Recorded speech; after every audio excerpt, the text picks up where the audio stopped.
Hello, everybody! Welcome to Agents of Hades 2 Metastatic. I am so glad to have you all here. I am so glad to be doing a second part to this, and with new characters and new cast members. We'll save new characters in a minute, of course, but say hello, everybody, right off the start to TB Skyen. Hello. I am so glad we could get Skyen in on this. Thank you so much for coming. To answer a question right off the bat, Momo is out of town for this. So Momo, unfortunately, is not going to be here for Agents 2. But thank goodness Skyen was here, and Skyen is going to fill the slot, so we still have a full team. Of course, as for Skyen's characters, not going to reveal that quite yet, but technically, there is a little hint on the screen. You guys know I love putting in little hints and bits of foreshadowing in my graphic design. So if you guys want to start trying to guess, I'm not going to tell you anything, but the hint is there. As for everybody else, how's everyone feeling? Terrified as usual. Yeah. Love being on the player side of your campaigns. I'm gonna be perfectly honest. This is one of my favorite characters I have ever made. So I'm excited to play. I'm gonna pull back the curtain and tell everybody about a very brief discussion I had with Mike and Nathan because they were the first ones who showed up to the call. The way I described the new characters very briefly was that Skyen is bringing a new dynamic that we haven't seen in the series before that's going to be very interesting, and Panda's character is some bullshit that's going to be really funny. So if that doesn't get everybody excited, I really don't know what will. Oh, as always, by the way, we are still kind of getting used to the new system. It feels weird to say that since we've had it for a while now, but technically this is only our 4th episode on it. So if the audio levels are weird or the cameras need adjustment or anything like that, please do go ahead and tell us in chat and I will get that fixed on the fly. I've done my best to balance them. They'll probably need fixing, but better than Skype. Better than Skype. Who would have guessed? Than Skype. Okay. Now, I don't think we have too many announcements or anything that we need to get into before this. If someone else thinks of anything that we need to say, obviously feel free to jump in. But one thing I do want to cover at the start is scheduling. Usually we wouldn't cover scheduling as like a main important thing right at the beginning, but you'll get why in a second. Obviously, this week is Agents of Hades Metastatic Episode 1.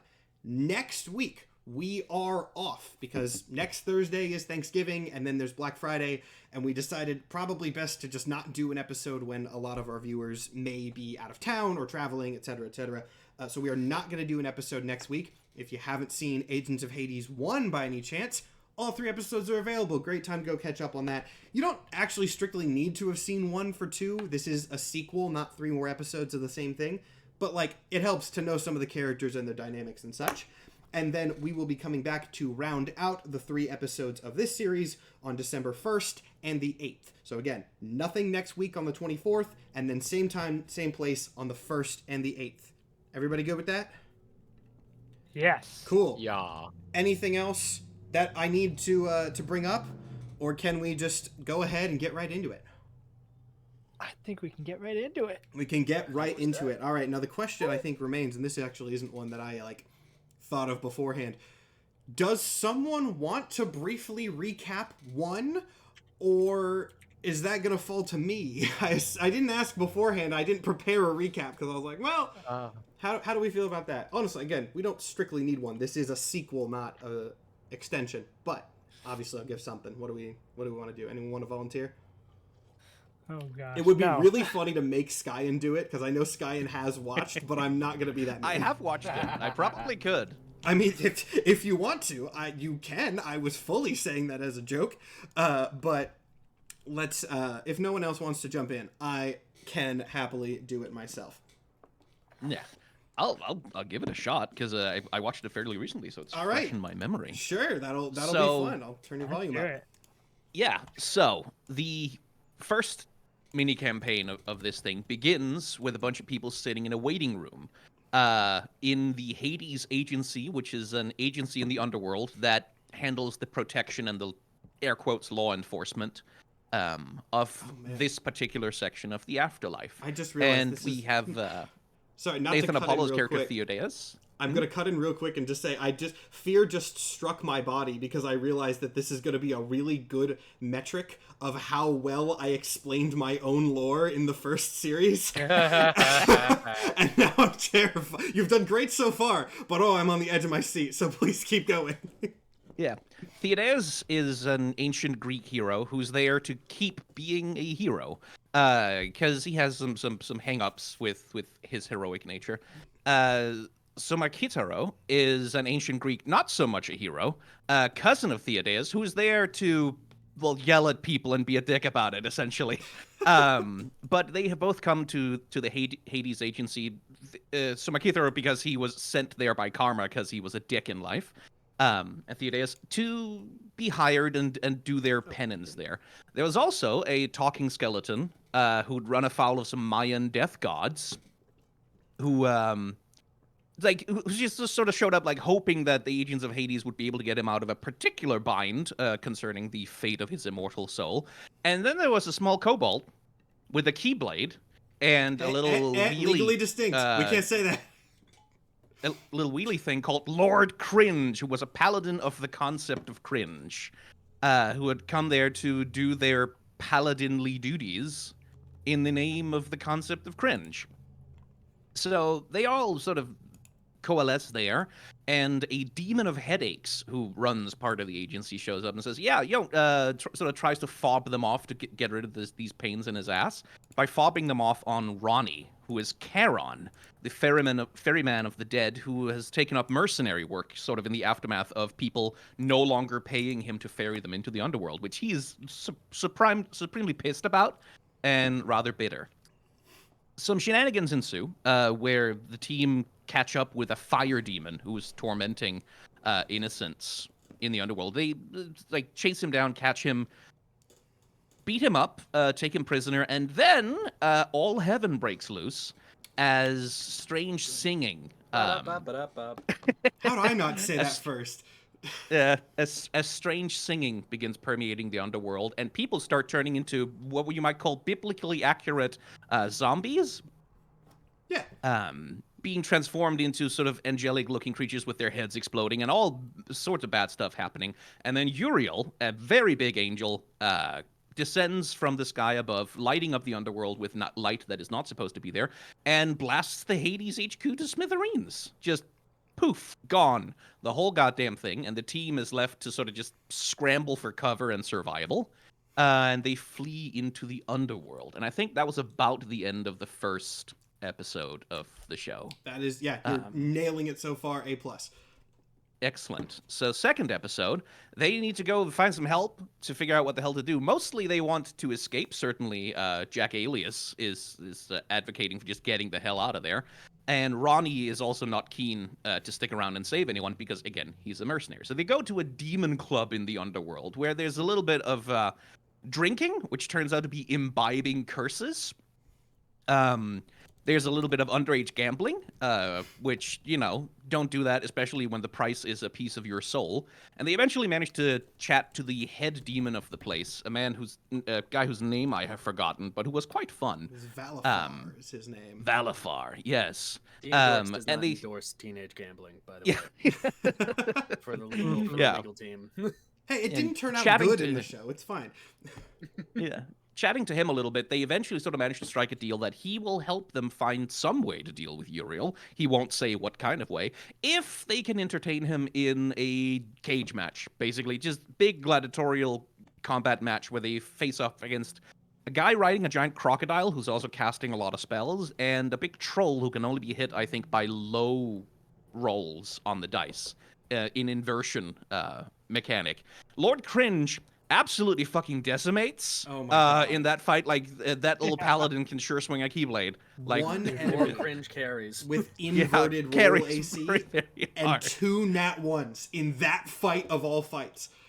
Yeah, exactly where they would amount to critical hits with Divine Smite, of course. Oh, I love that. And Valifar is tremendously entertained by that, as one would be when a tiny little kobold with a keyblade absolutely smashes hell demons to pieces and bits. and gives them a map to a deeper, darker part of the underworld and says, yeah, you know, if you go there, like, there might be something there. I don't know. Figure it out. Not my problem anymore. And sends them on their way. And so following that map into the deep, deep dark of the underworld, they come across a woman in white with a veil. Can't remember if she's holding a baby, but there's certainly baby crying happening there. And she doesn't say anything, but she sure seems interested in getting out of there, and she's willing to do some nasty things to Uriel if the team can lead her out of there. That's Lamashtu, who is a goddess of the death of children, something along those lines, an ancient Mesopotamian demon that steals children from cribs. And the team, not entirely willingly, guide her out of the abyss where she has been trapped up into the regular underworld, and like she starts just tearing into Uriel and his angels, with the team sort of running frantically ahead of her, trying to save civilians where they can. Things go a little bit wrong with Dearjack Alias and a gust spell he maybe shouldn't have cast. They fight Lamashtu briefly, just trying to get her to not eat all of the civilians that are there. And eventually, Uriel, after a long fight with Lamashtu, manages to cut her in half with a light blade, but it has cost him just enough that the team can swoop in and take a fight with him, where they manage to beat him back for long enough that the goddess of the underworld, Ereshkigal, I think her name was? Nailed it. Can show up and, well, they don't see what happens to him, but it sounds very unpleasant. And I think that was more or less the end of the first arc. That was correct. That was more or less the end. And I will pick up with... severely Bro, I impressed. played the shit and I didn't remember all that. I'm Yeah. so glad I made that joke about you doing the recap, because I feel great about my lore. I feel great about how we are going into this. This is great. Thank you, Sky, and round of applause for that wonderful recap. Were you here the whole time?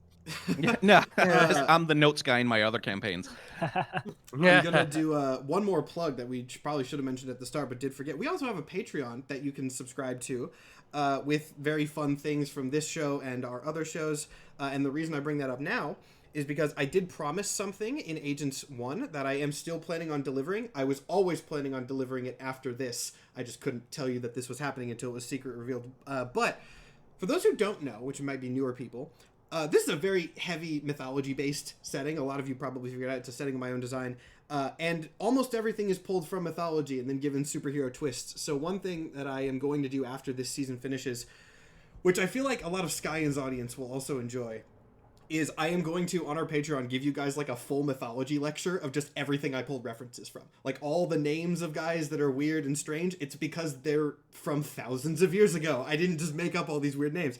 They're actual things that I'm going to go through and do like a very detailed, overly nerdy breakdown of all the stuff that I pulled from for this series and things that you haven't seen yet in season 2. So, with that, anyone else need to say anything else about season 1 before I get into our setup for the new stuff? Just because it's probably going to be context for something that happens here. Soma killed Theo's family in life, so note that. Yeah, that's why they don't like each other. Yeah, Oh, yeah. they're Bastard cousins, man. and also there was some murder that happened between them. Yeah. For sure. What's a little murder between family? What's a little murder? In Greece. It was like, Greece! come on. It was normal. It was ancient Greece, as was the custom at the time. Exactly. We say hello. We shake hands, they murder a family member. It's, And we left off with that murder arc not really getting resolved. Theo and Soma, their feelings towards each other have maybe gotten a little more positive, maybe slightly, but not a lot. And I'm going to go ahead and tell everybody in the audience right now that it has not heavily changed in the approximately 6 months since season 1. That's right. This is a sequel. Like I said, it is not a continuation. This is happening about 6 months after the end of the first Agents of Hades. So that is where we are picking up. If you are expecting the agency to be reestablished in all its former glory, you're not going to get that. There have been some minor efforts at this point, but they really have not gone super well. The agency, as it stands, is sort of in what I would call a heroes for hire situation, if I'm being generous. It is basically just Ronnie and Theo in the riverboat and Ronnie's newly rebuilt HQ, which you will see later in this episode, kind of just going around and doing what they can while clinging to any remaining shreds of legitimacy that the agency once had. They are still getting bankrolled by Persephone and Hades, so therefore Ronnie is still involved because he's still getting paid. And again, their sponsorship is really the only thing keeping them afloat, pun not intended but accepted, in the very turbulent climate of Urkala right now. Now, the reason for this turbulence is because Ereshkigal is pissed. As we saw at the end of the previous episode, there was a whole angel invasion of her realm, which she showed up and dealt with, but she fully blamed the agency for sort of pulling attention to Urkala, and therefore has basically locked the whole plane down. People are still getting in, but it is a far more complicated process. There are a lot of people stuck in sort of purgatory-like realms right now, as she is not letting anyone who might possibly bring destabilization into Urkala. There are squadrons of demons patrolling the streets. It's not as chill of a place to live as it was in Season 1. I'll just go ahead and wrap that up by saying it like that. However, some people have actually been doing pretty good. I know there's not a ton of info to say at this point, but I think I will go ahead and toss this over. Mike, do you want to go ahead and start us off by telling us how Soma's been doing these past 6 months or so? Soma is coming straight off of, after feeling he was wrongfully banished to a mediocre afterlife, killing a god. So he's really feeling himself at this point. Mm-hmm. And it's granted, we could get into why he's done what he's done, but he's kind of given up being a Karen so much. He has not given Ereshkigal a piece of his mind or anything. In fact, he specifically asked to basically work directly for her in a sort of hero capacity. Basically, hey, you're pissed about this agency stuff. I killed the guy, and I can hit stuff real good. Let me be a hero for you. And he's been doing that for the last 6 months. You know, not all of it is glamorous, but he gets to fight a cool thing every once in a while. But he's also, like, helping people? It's very weird. It's a weird look for him. Yeah. So we have a bit of to make another Marvel reference, a bit of a U.S. agent situation in a way going on with Soma right now, which I don't think is what anybody expected from his little arc. But while Soma has been leading, at least on the surface, what seems to be a pretty good life, again, fighting monsters, being somewhat of a hero in the public eye, things have been going on below the surface. I guess everything's below the surface. It is the underworld, but, you know, that's a reference that I'm probably going to unintentionally make a lot in this whole season, but it's all right. And that is what a lot of Soma and Ronnie's time has been occupied with right now. Theo and Ronnie. Theo and Ronnie. I'm sorry, Theo and Ronnie. Nathan, I'll give you an option here. I told you earlier, I was like, you can explain some of the background if you want and try to make a character moment out of it, or Ronnie can do it. Do you have a idea of what you want to do there? I could rock with this. Let's give it a shot. Cool. In that case, we're going to finally jump right into the scene. So, we pick up in the riverboat. So the only people here right now are, of course, Ronnie and Theo. Not Soma, Theo. Now, they have made the difficult decision, for reasons that we are going to find out very soon, that they need to go contact Soma again. Soma has been doing some stuff. You know, we know what Soma's been doing. And his help is needed. So, we pick up on the riverboat with Ronnie flying in towards what seems to you, Theo, to be nowhere. He's just kind of flying in a direction and has not told you where he is going. The last you heard, you were going to get Soma.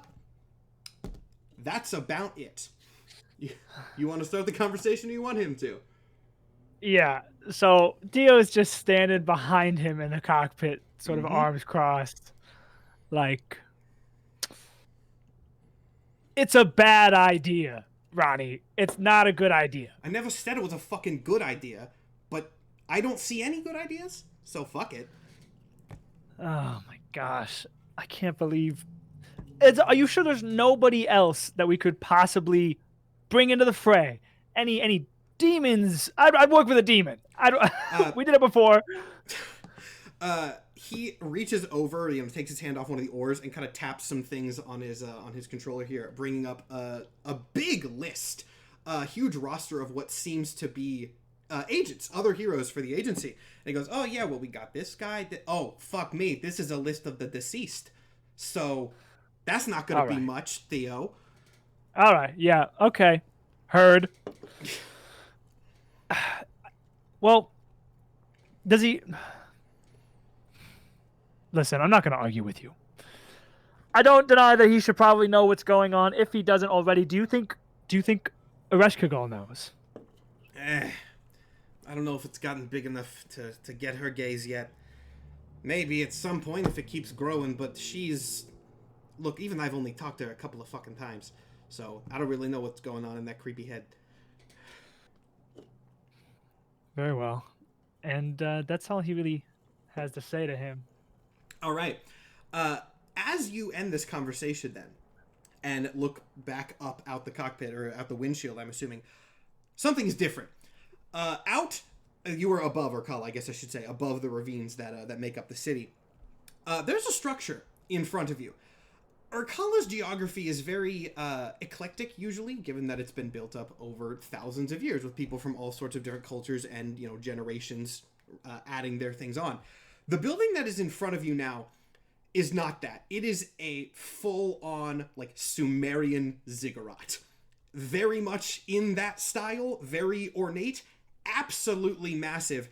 And while in the underworld this probably wouldn't be too concerning on its own, what is more concerning is you've flown this route many a time in the past 6 months. This has never been there before, and it also wasn't there 30 seconds ago. Great! Oh, I love discovering new things on old beaten paths. What is... Ronnie, what is that? Ganzir. That's where the Ereshkigal lives. It's the whole thing. It's the palace. It kind of just shows up where it needs to. I'm not going to lie to you. I wasn't even flying in a specific direction. I was just kind of going, knowing that that's where we needed to be. And now we're here. And Soma's here. Correct? I have heard that all of Ereshkigal's little enforcers live in this place, or at least they've been offered, and knowing Soma, I don't think he's going to turn down the opportunity to live in the fucking ghost palace. Very true. Matt, I have a question for you. Yeah.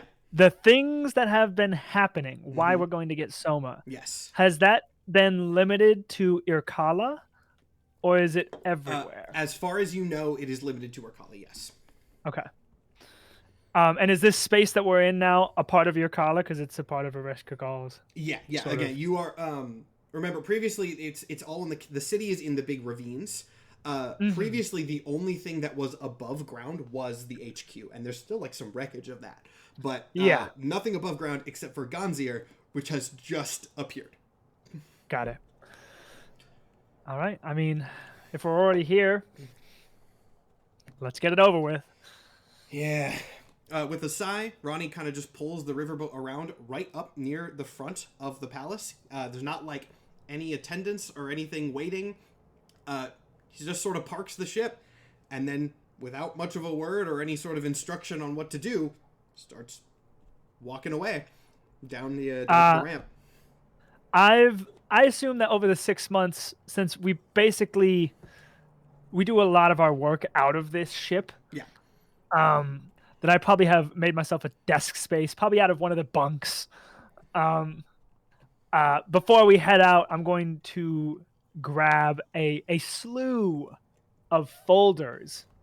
And each folder has a tab on it with a different name. And I grab all of them and head out with Ronnie. Ronnie kind of glances at you holding those as you go down the ramp. He goes, oh yeah, Soma seems like the fucking documents type. Well, it's not every day where you come up with this boisterous claim of freaky magic happening without written proof and documented evidence. So figured if anything, it would help. Whatever. You then walk up to the entrance to this palace.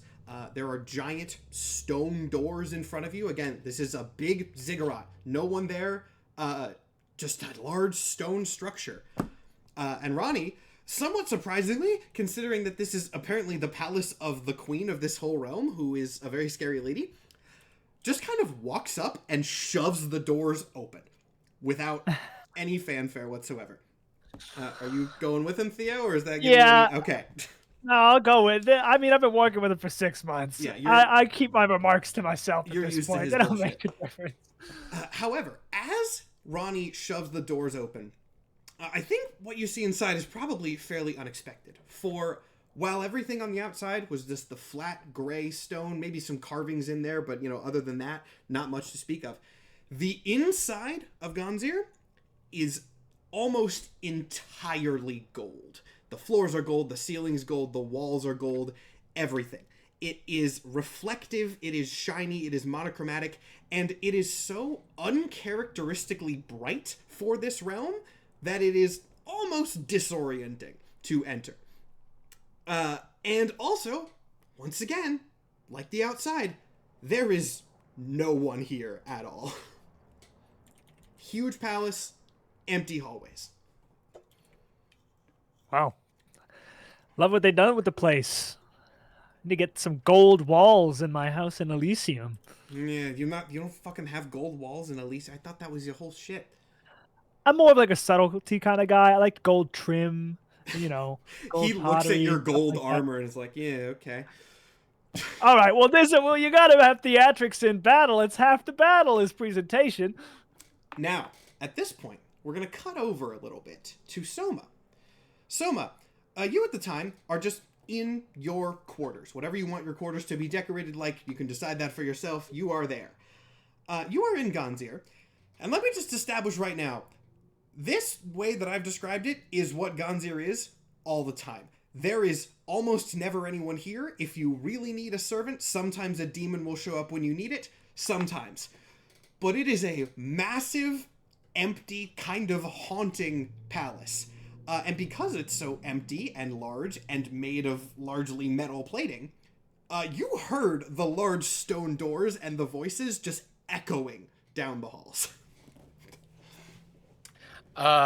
Soma has an all gold room, but it's decorated with basically trophies from past battles, past people he's brought in. When it happens, he's playing, someone taught him handball. He's playing handball against the wall with a dude's heart. It's like, Oh. the fuck? Do we have guests? Why the fuck do we have guests? And he storms out of his room to investigate. In much the same vein, Theo and Ronnie, you hear the shouting of Soma just echo down the hall. Now, it is going to take him a bit to get there. It's big. But you do hear this, like, I imagine yelling, slamming of a door, and then just dum, dum, dum, dum, dum, dum, dum. We have so many fucking closets! Well, he's here, so we know that much. Soma! Oh my god! I'm No. not happy about it either, cousin. Well, I am even less happy. Where are you? Wouldn't I like to fucking know? Follow the sound of my voice. Oh, I'm trying, but it's bouncing off of every single wall and every fucking closet in this place. Why do we have rooms? Oh my god. Eventually, Okay, you I are am able to here. find your way, yes. It's not that disorienting. Jesus. Well. Boatman, Hey, H.A.D.E.S, Hello. pushing pencils for a dead organization. yeah, Doing I a don't lot know. of, I don't know why he brought all the fucking files. Just don't worry. I told him it was a bad fucking idea. These files are important. Listen, Soma, do you know what's happening in Irkala right now? I know what's happening in Irkala. You're speaking to its greatest hero and protector. I know everything happening in Irkala, so you will have to be more specific about what exactly is in those files. I walk over to undoubtedly completely solid gold table Yeah, you find something. and just like deck of cards, splatter the folders across the table and say, these are people who have disappeared in, as far as we can tell, the last 2 months. Anybody who disappears without a trace. And any witnesses to this disappearing, presumably, also disappear. The only reason we know people are disappearing is because, well, people stop showing up to things and we get called about it. But also, when we go to these events where these disappearances took place, there's like a twinge of magic. Not enough that we can trace or track, of course, but it's unnatural to the area. Do you know anything about this? Did Soma know anything about this, Matt? Nope. No, you did not. Well, weird magic. Of course Let me fucking see these. Okay, yeah. Go ahead. Take a look at that. Would Soma recognize any names or people or anything from these files? So that would be a question, I think, for Nathan. Did you put the one he might in the pile, or were you holding that one separately? I held it on, but I'm gonna, as he walks over, I'm gonna toss this last one on top and be like, you might want to look at this one first. And that And one. the little tab at the top says Lord Cringe. Oh, jeez. Soma's gonna flip it open, peruse it. Seems like a missing persons case. If you look at some of the others, most of the cases seem similar. There's really not a lot of information to go on in these cases. It is very, very, very bare bones. The only thing that's really notable about Lord Cringe's thing, other than just some like notes of his movements and where he was last seen, he was last seen near Dante's Paradise, which is Valifar's club. Presumably Lord Cringe had been fighting there a bit, because Valifar obviously welcomed him there with open arms. Yes. But as for like the actual nature of the disappearances, there is very little to go on. From that alone, it probably suddenly makes sense now why they're desperate enough to like start calling other leads, because they have basically nothing. I have never seen sending a 14-year-old to the Colosseum go so wrong. It's usually always a great time. Right? What's wrong Well, with people? Greece. It was Kara. Greece. I was also You were there. in Greece, motherfuckers. Yeah, and you never went to a gladiatory battle with a 14-year-old? Okay, you know what? Can we focus on the task at hand here? Right, okay. So you know how thorough I am. I have all of this data that we've gathered from all of these disappearances, but I can't find any sort of connection or through line. None of them have committed a similar crime or anything. It seems, in all intents and purposes, completely random. Well, in my expertise, would Ereshkigal know about? We should show Ereshkigal these. I turned around. Okay, so note about that. Ereshkigal does live in this palace. This is her palace. For what it is worth, though, Soma, you know that she has a throne room in the center. You have maybe seen the throne room once. You have never seen her enter. You have never seen her leave. Presumably she does enter and leave, but she has some other way of doing it. As was kind of established in Season 1, she is not a very communicative goddess. Generally, if you are catching the gaze of Ereshkigal, it is because you have pissed her off, and you will last for about 3 seconds afterwards. But she did choose you as an enforcer, so she's not the type that's going to obliterate you just for walking into her throne room, as far as you know. Well, I am directly under the employ of Ereshkigal, and obviously her greatest warrior, so I can obviously show her these, and it'll be, well, not fine, it's a very serious situation, but it'll be fine.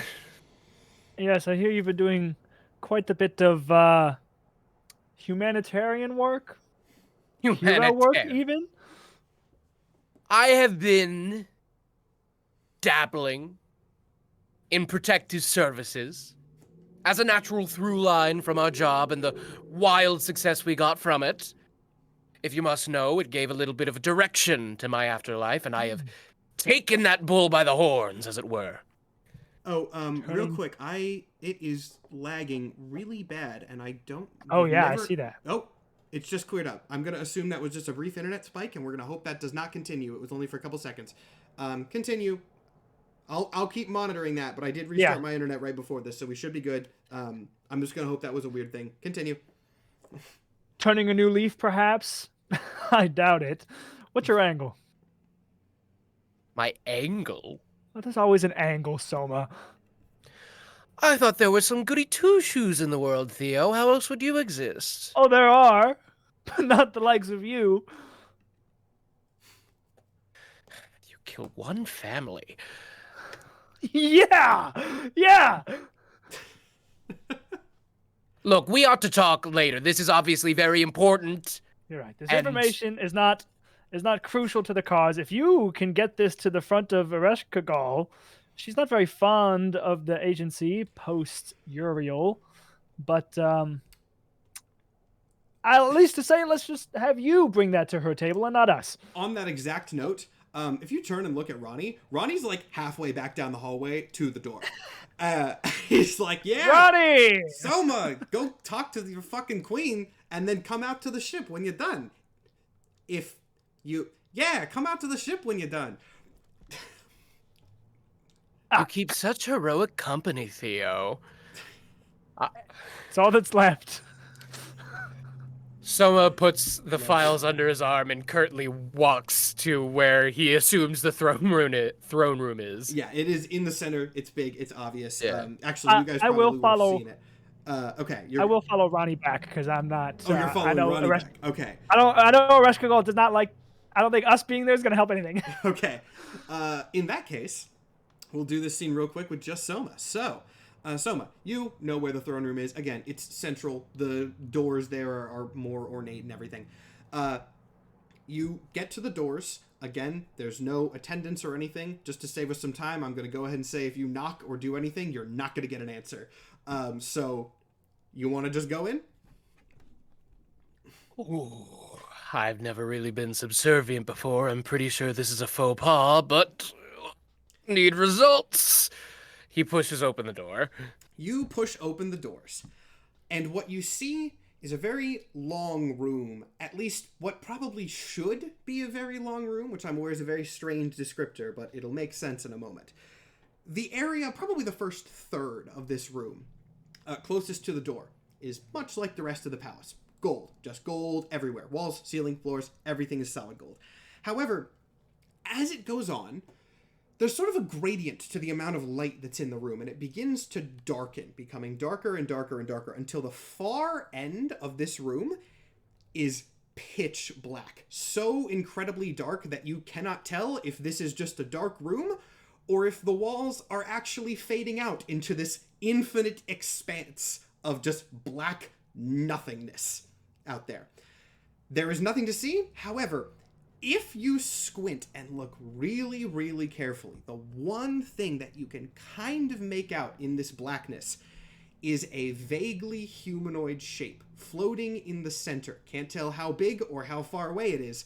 The only way that you can somehow pick this shape out is that it is impossibly darker than the infinite pitch blackness around it.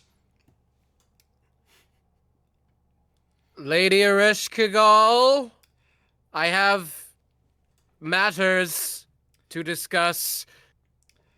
You know that sort of feeling of like someone is watching you that you get sometimes just out of nowhere? Out of nowhere, in a split second, you get that times 10.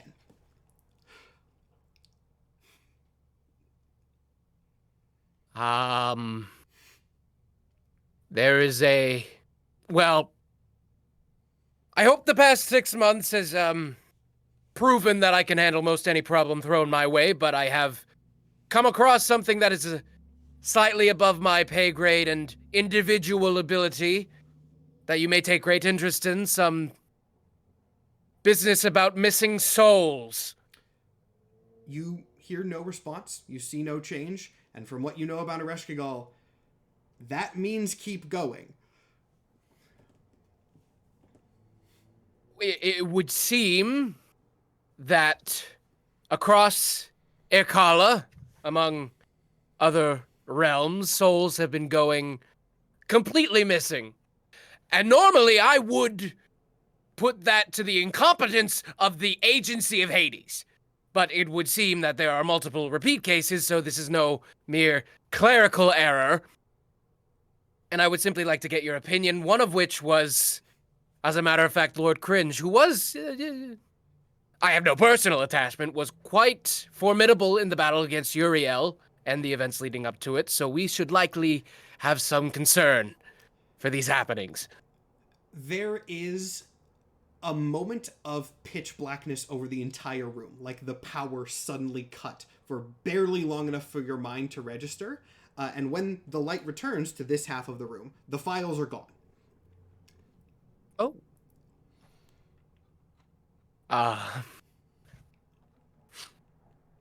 I take it you've perused them. After a moment, there is another flash of darkness, and the files return to your hand, stacked surprisingly neatly in a nice little pile.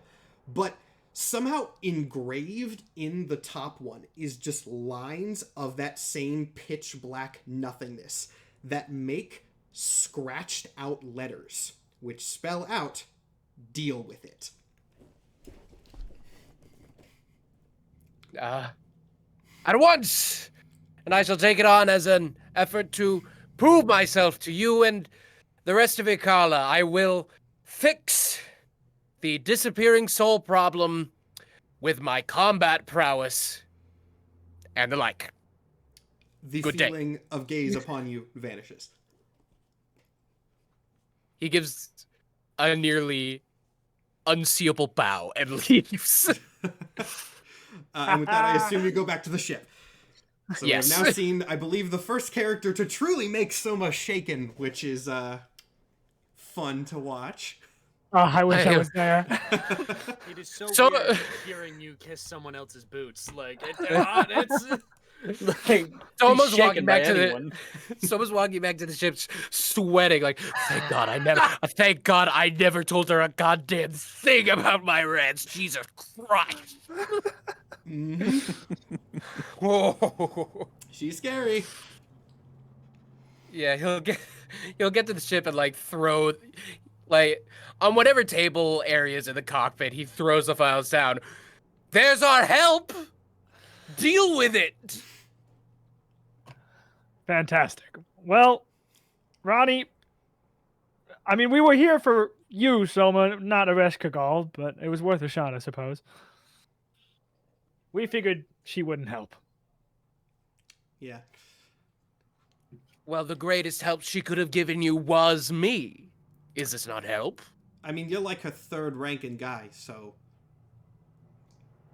Who are the other two? Well, Pazuzu's number one. We can't fucking get Pazuzu. Okay, well, I've only had 6 months. Third guy is pretty damn good for an organization that's been around for eternity. Oh, yes, for sure. Yeah, sure, whatever. I'm gonna go back to the scanner, see if I can get some sort of vibe on when these next energy things are gonna happen, so if we can track that magical energy. You two probably have some shit you gotta work out, and I don't really want to be here for it. And then he walks up into the cockpit. If you guys have anything to say to each other, or if you just want to buckle down and get the job done, that is up to you.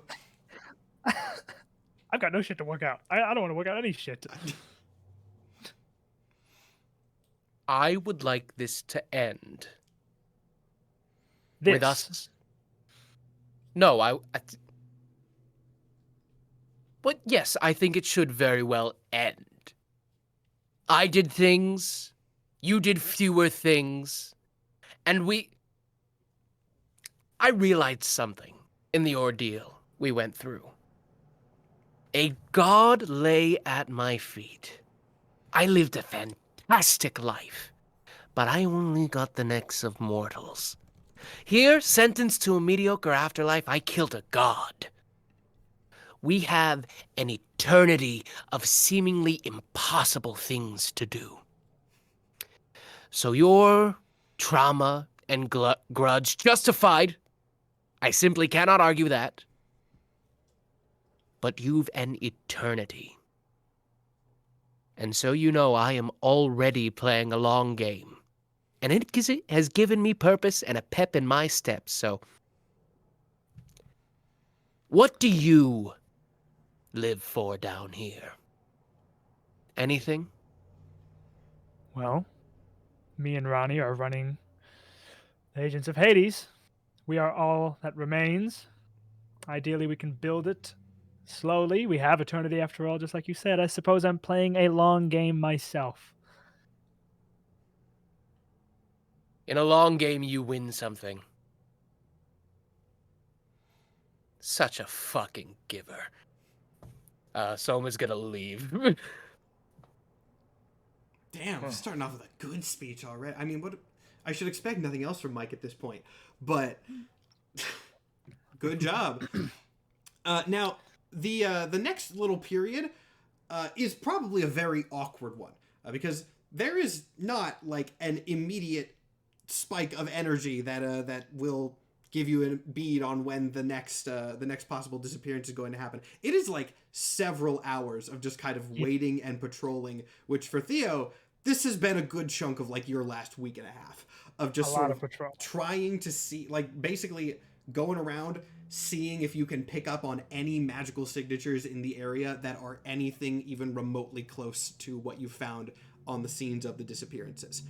I will go ahead and give you guys a chance. If you want to do something specific in those few hours, let me know now, or we can move on. I would assume that I've tried this over the last 6 months, so if it's not going to wheel any results, then we don't have to do it. But would doing like an augury ritual with my goddess Athena, like wheel and woe, would that have helped us at all in tracking when these disappearances happen? Like if I get lucky and get within 30 minutes of a disappearance, I'll get like a ping or... I mean, if you want to cast it now, go ahead. Like you have not yet been able to track... I guess I should be more specific on these magical signatures that you're looking for. You can find them, but you're finding them too late. You are finding the residue. You have not yet had any success on finding them as they happen. Quite possibly just because Arcala is big. It is a huge area. So just like flying around and trying to find these spikes as they happen, it is going to take a lot of getting lucky. A lot of getting lucky. What we're really trying to do is be there when it happens. And not afterwards. Yeah. You I would go and say you've been there after several times. Like after you've achieved. If we've been flying around for hours, I'm going to what level spell is augury? Let me check this real quick.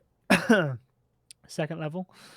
I'm going to find Soma wherever he is and walk out to him and just go, look, if you want this to end, it is also a long game.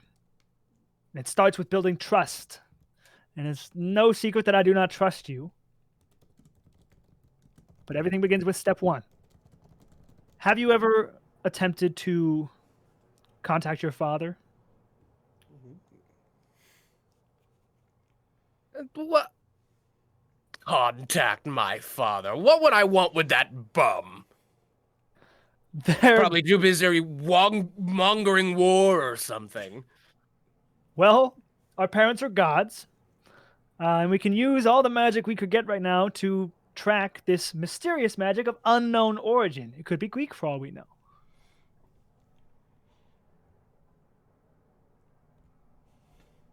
You should talk to him. You want me to call my dad? I think, and that's gonna make us friends. I think you calling your dad will be the. I think healing your inner self is the step to healing your outer self, and maybe calling your dad would be a good move for more reasons than one. Oh yes, and then we'll have a big Greek family reunion because those always go so very well in the stories. Well, I'm going to. I've been consulting with my mother to no avail. I have a very small window of clairvoyance. But I consult nonetheless. We're basically trying to hit the lottery here. We need to know when something is going to happen that gives no indication to when it will happen. So anything helps. All right, you want trust and teamwork? I'll level with you. I have no fucking idea how to fix this. I have no magical ability or what have you, and souls are disappearing, so fine. I'll call my father. I love the introduction of this as the continuation of the bit from season 1. That's great. That's great. For some reason, I didn't expect that. I feel like I should have, and that's fantastic. Call your dad, bro. I'm calling my dad. Christ. Yeah. What? And I try to call my dad. How do I try to? Yeah, he's not a cleric, ask, so I was like, Nathan uses specific spells for this. Like, are you doing? If you will allow it, I can burn my augury for him and just burn 2 spells. Yeah, we gotta move on a little bit quick because we have other characters that we have to introduce. I don't want to keep everybody else waiting. I'll say for the sake of time, that does not. The call doesn't go through, presumably because like Ares ignores it. Like you can kind of tell from the spell, like this guy's calling after so long. Like it doesn't seem like it's a great. Again, we're gonna do the contrast here of Athena picks up, Ares is like this guy.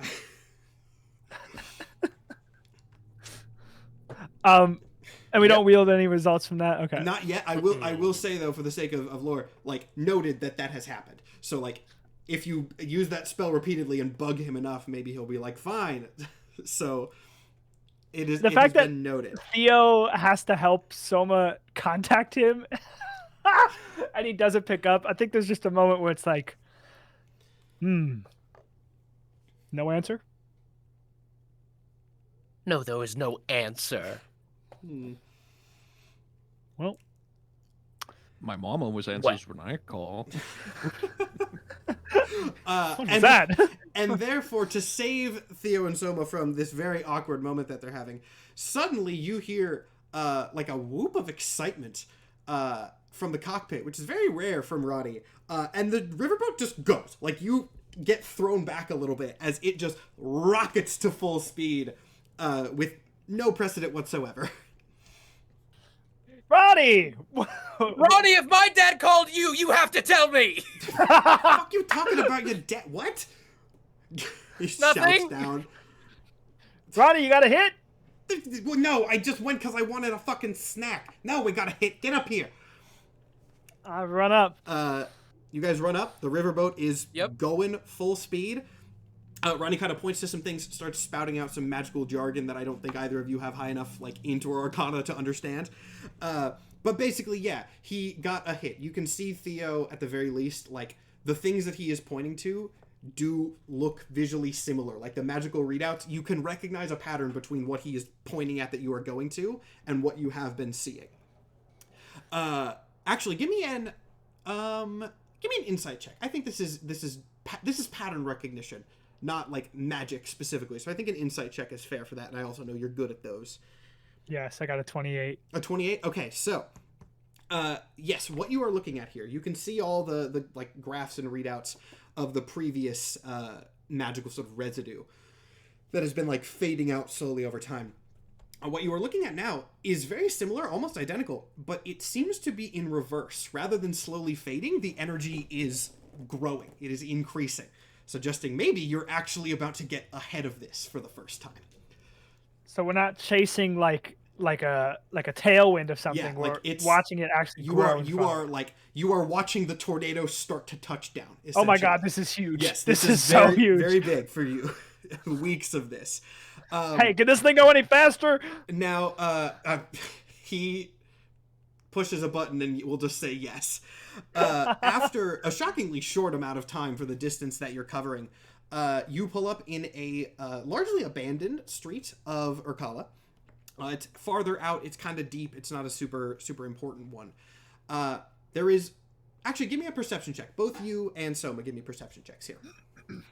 Perception. Yeah. Oh, my first fucking roll in 2 weeks. That's a 4 on the dice. Oh, that's not what I 7, love to see. baby.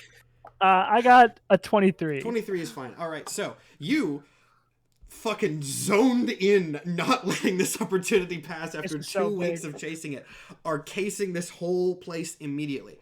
You see, strangely, nothing that would be notably magical. You don't see any sort of like weird glows or auras or like very weird creatures. In fact, there's almost no one around. except for one person. Skyen, would you care to introduce your lovely Birdman for us? Well, yes and no, because they are not going to see any kind of a Birdman when they first arrive on the scene. But there is going to be an apparently rather drunk spirit sort of stumbling around the scene who takes note of them arriving. Hey, yeah, not a bird at all, I would say. In that case, Mike and Nathan, you haven't seen this, so turn your attention to the rather large creature. The fuck is that? That you see. Oh no, not that one yet. Not that one yet. It just seems like a drunken man. In that case, I'm sorry for NPC. spoiling a reveal. Well. I mean, we'll get my there. jaws dropped for the name. We'll get there. We'll get there. But yeah, you see a drunken man stumbling around. Only person around. And he's the only guy around. Only guy around. I fucking call it out to Ronnie, like, that's the guy. Okay. Ronnie's piloting, so he turns the ship around, drops the ramp, just ready for you guys to go. I fucking fly out. Yep. Do we have we came up with like a sort of protocol that we do if we ever do actually get ahead of this, or does Ronnie seem like the protocol and advanced type to you? No, Theo probably did, but Yeah. Nathan didn't. So I run out and just go, halt, citizen! You're in great danger. You need to come with us. So what is that? Oh, hey, the H.A.D.E.S guys! Yes. Hey, kill the angel! And like he's gonna like stumble over to you, falls around your shoulders, like, oh, I saw you in the value, the thing. And quick question: Does Theo have anything on him that identifies him, or like, does he have his files? Does he have anything interesting? I mean, he has. I'll pull up his art. I would assume you're wearing the same armor. I always Theo. wear the So, the same. Why did all my art cards get like shifted 10 pixels to the left? Yeah, he has the identifying armor, I would say, unless Nathan wants to take Yeah, a no, different it's route. definitely iconic. We keep it on always. Yeah. Is he carrying any of his files, any of his papers, anything? No, I think he's actually completely, dare I say, weaponless right now. Oh, okay. But Okay. yeah. Could you make a perception check for me then? I would love to. Another player calling for a perception? So odd. Even 17. I don't really know what this one's for, but I know what Sky's bit cool. is. Whatever you had in your pockets, you don't notice it yet, but you don't have it anymore. I have it. Great. My gold, my drachmas, or whatever the creature. Basically, there is like money whatever here. you It's happen called- to have in your it's called pockets. Sela, technically. Yeah, pulled from the has been paladin. swiped, and you will SIL. find out later. And this guy just keeps going, what is that? What are you guys doing here? Like, what is going on? You are in grave danger. You need to come with us onto the ship. You want to go on the ship? Agents of Hades ship. Oh my god, that's the ship with the asshole. Yeah, let's go. I'm gonna try and like bring him up the ramp. The loudspeaker. Yeah, and the moment Oh, go ahead. the moment you try and sort of bring your arms around his shoulders, your arm passes straight through. And you like, it doesn't take any kind of perception check to realize, oh, this is an illusion. And the illusion immediately sort of falls away, and something flaps up from below the ground, like up to a light pole, or like a whatever there might be for him to perch on. And you see a child-sized, what seems like a raven wearing camo pants. Yep. And a hoodie. I will go into the VOD and edit out me accidentally spoiling stuff, so don't worry, we'll fix that for everyone else. Excellent. Oh And my with a very, God. very different voice, it's like, I was hoping you'd have something good in your pockets. What did? Oh wait, is it obvious that was in a? Can I make an Arcana check? I don't think you need no, to. it's in this completely case. obvious It's because probably like your pretty hand obvious. passed through and it was like shimmering and then it vanished. To be fair though, we're looking for people who are disappearing without a trace. And this man just disappeared without a That is trace. fair. If And you so want to I make a kinda check just- to maybe not know things, I guess I'm not gonna stop you. I just want to, yeah, I'll make some kind of insight check, I suppose. Yeah, that'll be a, what is this? A 20? No, a 19. Okay, you figure it out. Yeah. Okay. Yeah. And you And could so- probably figure that it's like some kind of illusion spell. Got it. That was cast to disguise him. I look up It's at like, this. I was hoping you guys would know what the hell was going on here, but apparently you're just as in the dark as I am. Yes, we are. We've been operating in the dark for quite some time. Sorry, who are you? Yeah, he sort of doesn't pay attention, and it's like, is Soma coming out of the plane? Yeah, like no, like at a walking pace. Just strolls out. With Theo stuff as well. Goddess of wisdom, my ass. Theo, you forgot your shit. At I this was point, focused. the loudspeaker on the ship activates too, and you hear Ronnie's voice echoing around. Is that the fucking guy?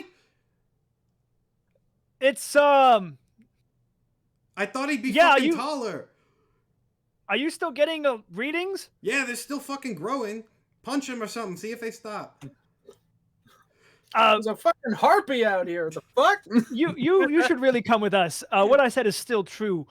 Are you aware of the disappearances happening? Oh, I'm aware. I was waiting for you guys to catch on. No, I'm not going anywhere. This is the first lead I've had in ages, and I am investigating this. Do not get in my way. And he'll like flap down off the pole and let's see. Unless you can beat a 20 in a perception check, he's basically just going to vanish into the shadows. Yeah, a 20 in As that perception, happens, I as you will- roll perception, Ronnie shouts out, "What the fuck are you doing? I said punch him!" Can Soma also roll a perception Yes, for Soma, that? if you're there. Absolutely. 21. Oh, Ah. So Damn. you managed to catch like where he's going and like where he's slinking through the shadows, like moving around the buildings. I shout out saying, the agents of Hades are also investigating this matter. If you would like a job, we would happily recruit. It Yeah, pays. What you hear like the train's getting cold, and like he'll like go it like wherever the disappearance happened, like if it was inside a building or whatever, he'll be going in there. this one hasn't happened yet. This is Okay. you tracked. This is like I said, the energy that everyone is you included has been tracking was like slowly fading as the magic dissipates. This spike is going in reverse, so the energy is gathering, which kind of implies maybe something is about to happen. Yeah, so he'll be heading for the center of that, basically. Yeah, I was gonna say, can I make like an Arcana check, or maybe use my like Obsidian mirror and hit up Ronnie, be like, "Are you pinpointing where this is?" Yeah, you can use the mirror. Basically, there is like through the sort of again, everything is in cliffs here, but through like a building, there's like an archway gate, and there's sort of like a courtyard that has been a big cylinder carved out of rock that's open to the dark sky above, and that seems to be where the center of this is. Yeah, that's where, after grabbing my stuff from Soma, that's where I head. Like, thank you. We gotta go. We gotta move. All right. Okay, we're moving. So everyone, except for Ronnie. Ronnie stays in the ship. But everyone follows that way. It's like maybe a 30-second to a minute walk. Is it just in silence, or does someone have questions for the bird? I don't have questions for the bird, but as we head to this center point of this magic, is there anybody else? On that note, make me an Arcana check. Actually, everyone can go ahead and make me an Arcana check. I had nothing to Arcana. This That's one a will be an 14 for Arcana, me. not any other. Ooh, I'm not rolling any other hot. type of thing. 18.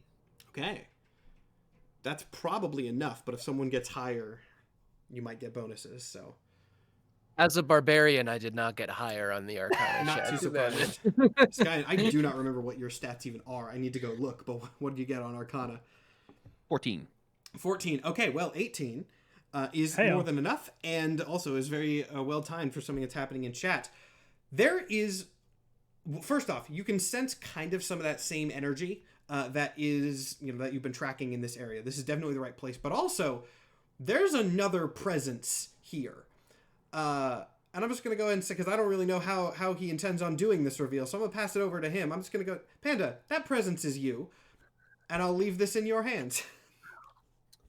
So give me a brief rundown of where everybody is and where you Okay. are. I don't have a map for this. I can get one up Right. if necessary. Like, I know you're chasing down Grimner, and I'm trying to find, like... Well, I think I imagine in my head that me and Soma are on foot in like the main gate, like just approaching in. Mhm. I have Big- no idea where Grimnir is. Big cylinder courtyard. Everyone is coming in through one entrance. Within that, it sounded to me like Grimnir was first, but that is up to Skyen. We're definitely chasing him, I Yeah. think. Gotcha. I can just Okay. barely see wisps of shadows because I just barely beat the weirdly perception. fitting But little bit of Yeah. foreshadowing you just said. So, in the courtyard, in roughly the center, I'm gonna say that there is a bench. And Matt, what is the architecture style of stuff that's around? Really, I'm just trying to feel how out of place this is gonna be. You can around here. This is, I would actually probably say it's a little bit hard to tell exactly what the architecture is around here, because this is an area that doesn't seem like it's particularly populated, which is odd considering there's bound to be some sort of disappearance here. But yeah, it would be, maybe just, let's just say for convenience, like a Greco-Roman kind of thing, but old. Okay. In the center, near some sort of stone bench, you see a busted up, very well used leap pad, like kids leap pad, sitting on one of the stone benches. And that thing that you're feeling is emanating from around it. Remember when I said this character was some bullshit? You're talking about the handheld children's gaming device. Yes, I Yes, am. the handheld children's gaming device leap pad. Or a legally distinct version if we would get in trouble for it being that. Frog disc. I don't know, but... that's all we see? Yeah, That's all you see. That's there. A legally distinct leap pad? For what is worth noting, Theo, Soma, neither of you have ever seen anything like this before. Oh, yeah. Really? It's possible you might have seen something like this, not in any connection to this case.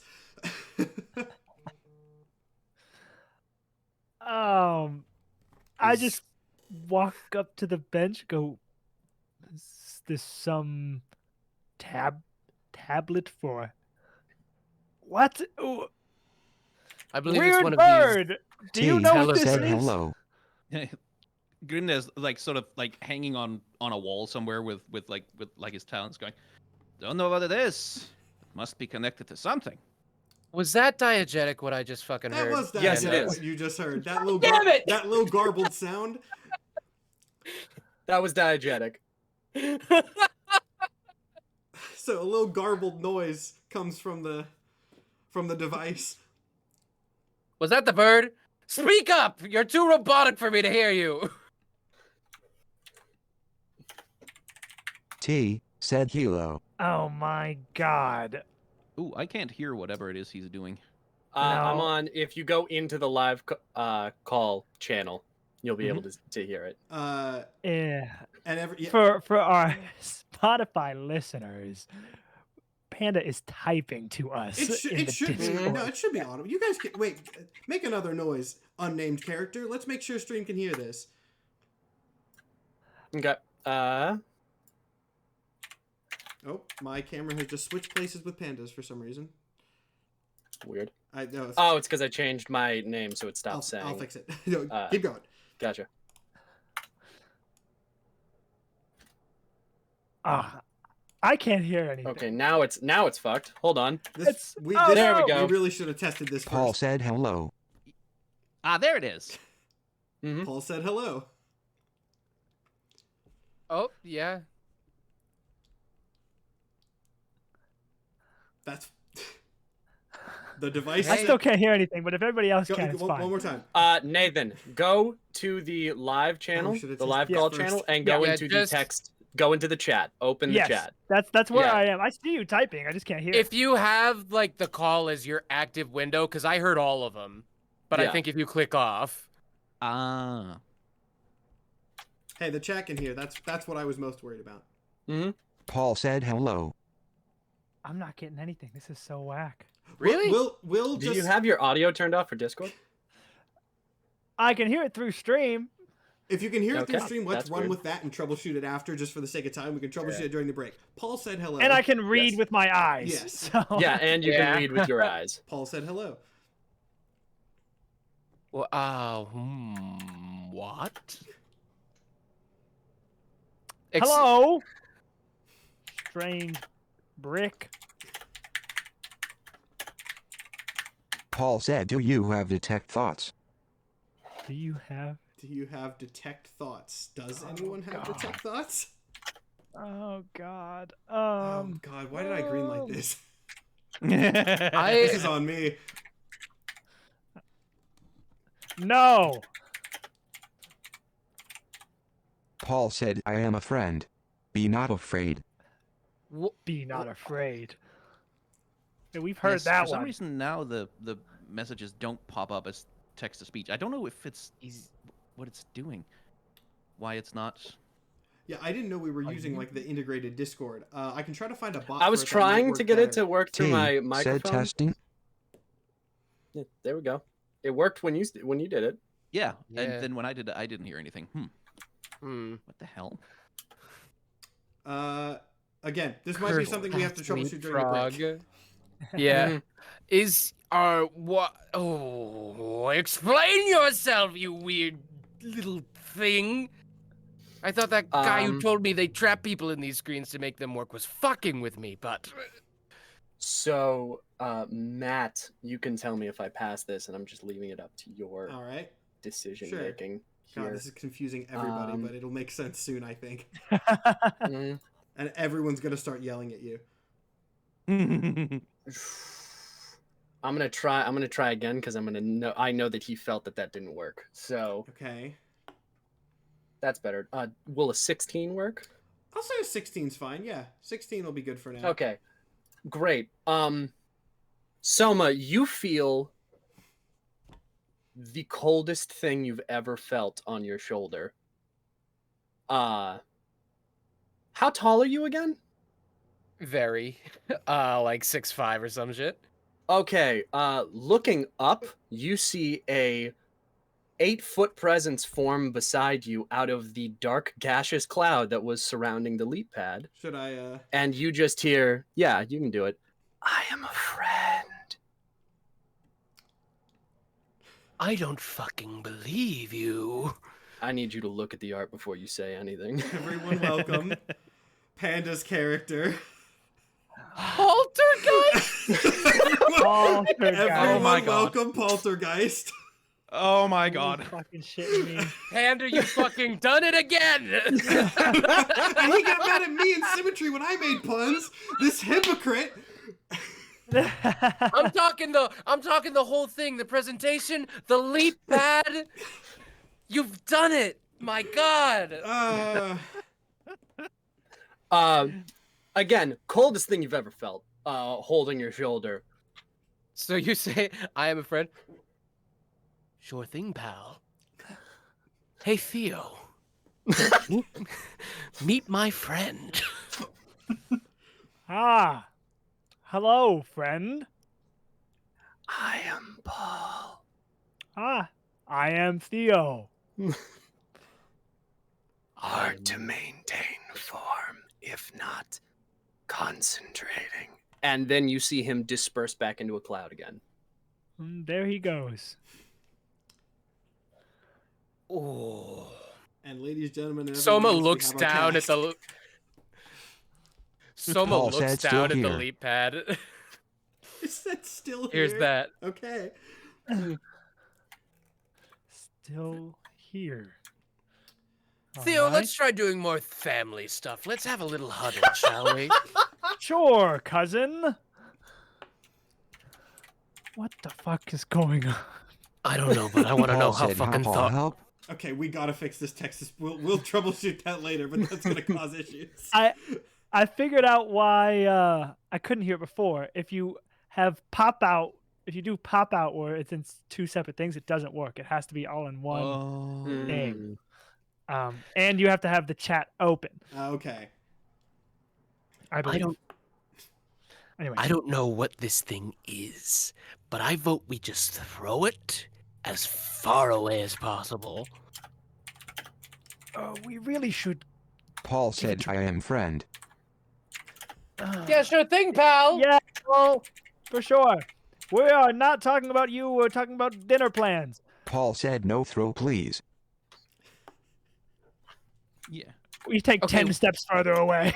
Hey, quick question for Paul said, for I'm friend. Soma. Can he beat a stealth check of 32 with a perception check? Oh, God. Not unless I roll a natural 20. It's not impossible. Give it a roll. And I rolled a 4. Again. Second Okay. floor. So Theo probably notices, but Soma doesn't, that there is a child-sized raven sitting on his head, like on top of his helmet. All right, we just gotta keep any weirdos at bay, and we can't take on any more shit. You understand? Why are you looking up there? Oh, My eyes are here. Paul said, like, hi and birdie. like Grimda just sort of like puts a feathery finger up to his lips, like shh, or his beak rather. yeah, weirdos. I feel like we're going to be running into a lot of those. Well, as long as it doesn't make me look stupid. And Theo's gonna walk back toward the leap pad with the bird on his head. At this point, Theo, I think only Theo would get this. You hear from your little mirror, Ronnie's voice, kind of just yelling at you for some sort of update. I get on the mirror. I'm like, so there's some sort of, what I've learned is a tablet of some kind that is being possessed by a ghost Paul named said, and Paul. Paul. Thank you, Paul. Did you say fucking Paul? Paul, yeah. And there's also a bird on Soma's head. Theo, what What'd the you fuck say? are you talking about? You hear just a thunk of presumably Ronnie's forehead on the dashboard. There's Ronnie, I'm not kidding you. You really just gotta see this. Like, there's nothing there's no way I can explain what's happening down here without sounding like a crazy person. I'm not a funny business kind of guy. There's a bird on Soma's head. There's what looks to be some sort of kid's toy possessed by a ghost. There's nobody else here. Are you still getting magic readings? Yeah, nothing's fucking changed. I don't know. Do you think it's the, and I quote, ghost with a kid's toy or a bird? I don't know if they're the cause of any of the weird happenings, but I think we should take them with us. Okay. The bird said he was also investigating the disappearance, and Paul... Fuck. Paul could be anybody. What's the bird's... Did you ask the bird's name? Did I ask the bird's name? I think you did, but he didn't answer. Yeah, he did. He's not very talkative. He just said to stay out of his way. I think I fucking heard of that guy, actually. We got some What, vigilantes cargo that pants? have popped up over the past couple of months. He seems fine from what I've heard. Fine by my standards, which is... He's fine. Do you want us to bring the ghost kid toy to the ship? No, but you probably should. All right, Paul, you're coming with us. Paul said, a. Good. Okay, I pick it up. As you pick up the leap pad and start walking back to the ship, I assume everyone... Well, hold on. I hear Paul typing. I hear Paul rapid typing. backspacing of Panda making... Paul said, new friends. New friends! Everyone make me an friends. arcana check. An Oh, Arcana boy. check. Yep. As far as I know, this is the source of all of our problems. So I'm Yeah. like, yeah, That's a 5 from me. That's nothing. Paul got a 13. that's I got only a 14. wow. I got a 7. So Oh, God. Okay, well, I don't think anyone gets any advance warning about what's about to happen then. That's cool. Oh. As you guys start walking back to the gate, from behind you and above you, you hear what I can only describe as a loud, kind of almost fleshy, ripping sound. and Oh. just Soma hears Excuse that. you?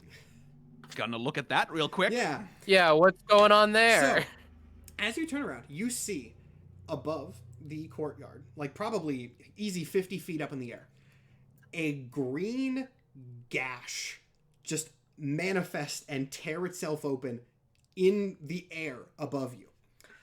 And from this green gash, I've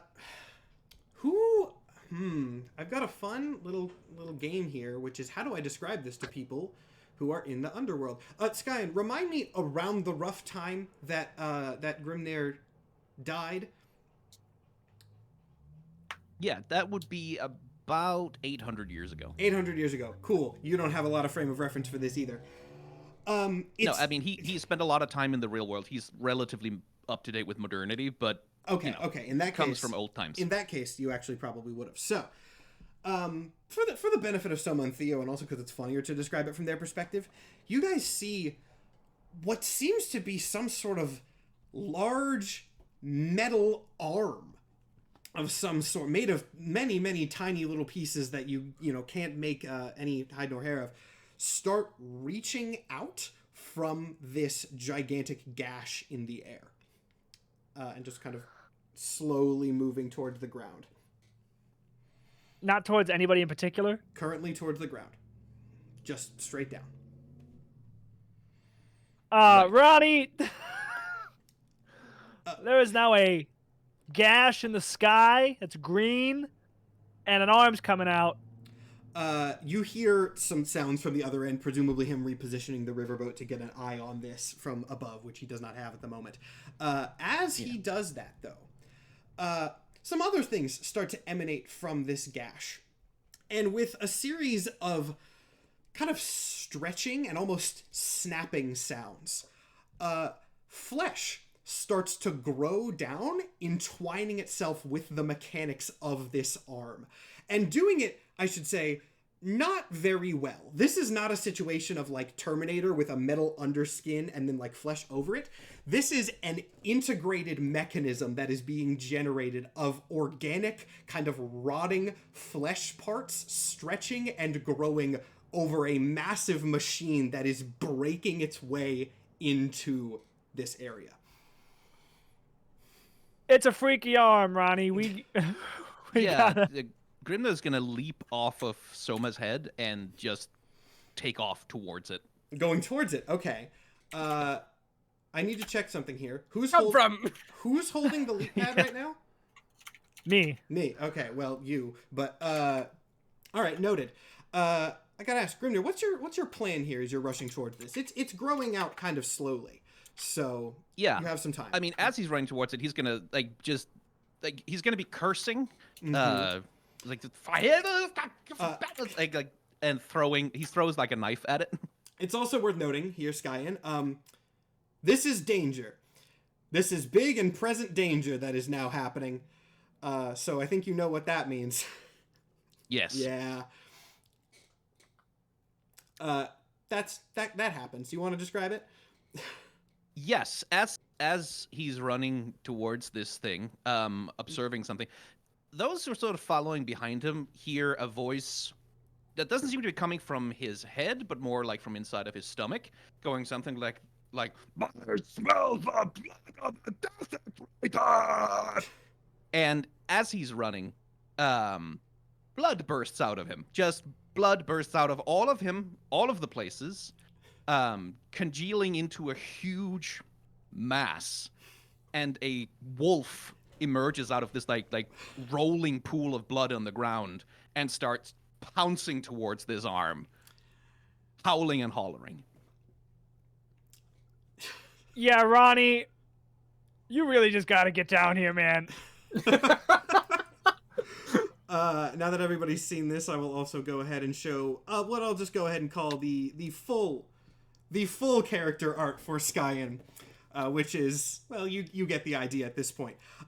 Now, as this is happening, you also see the sort of spotlights of the riverboat rise up over the cavern, illuminating this scene very brightly, so that you can see the large mechanical fleshy arm reaching out as this giant wolf pounces towards it.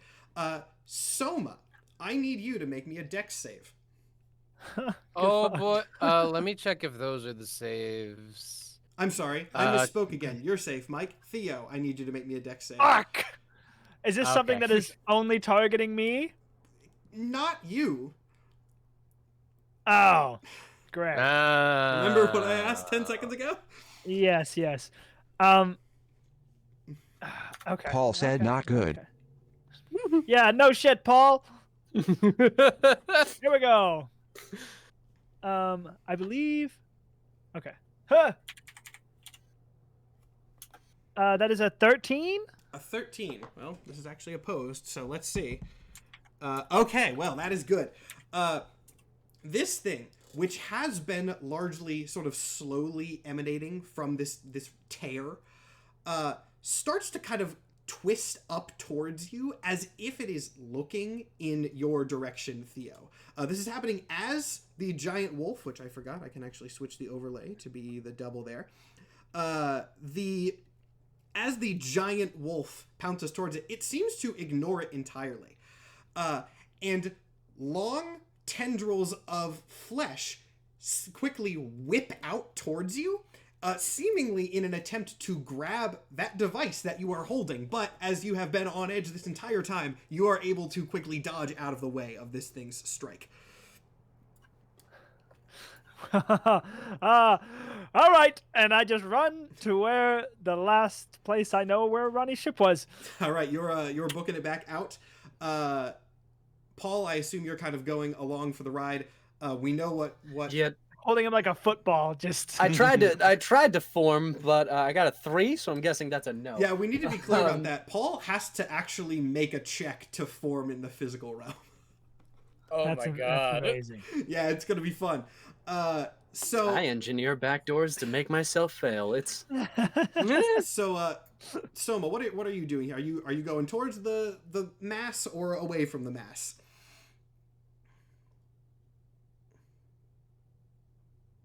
That fucking bird was on my head and I didn't notice, and now it's a wolf and there's a thing to fight. Yeah, I'll go toward the hand. You're gonna go towards the hand. All right.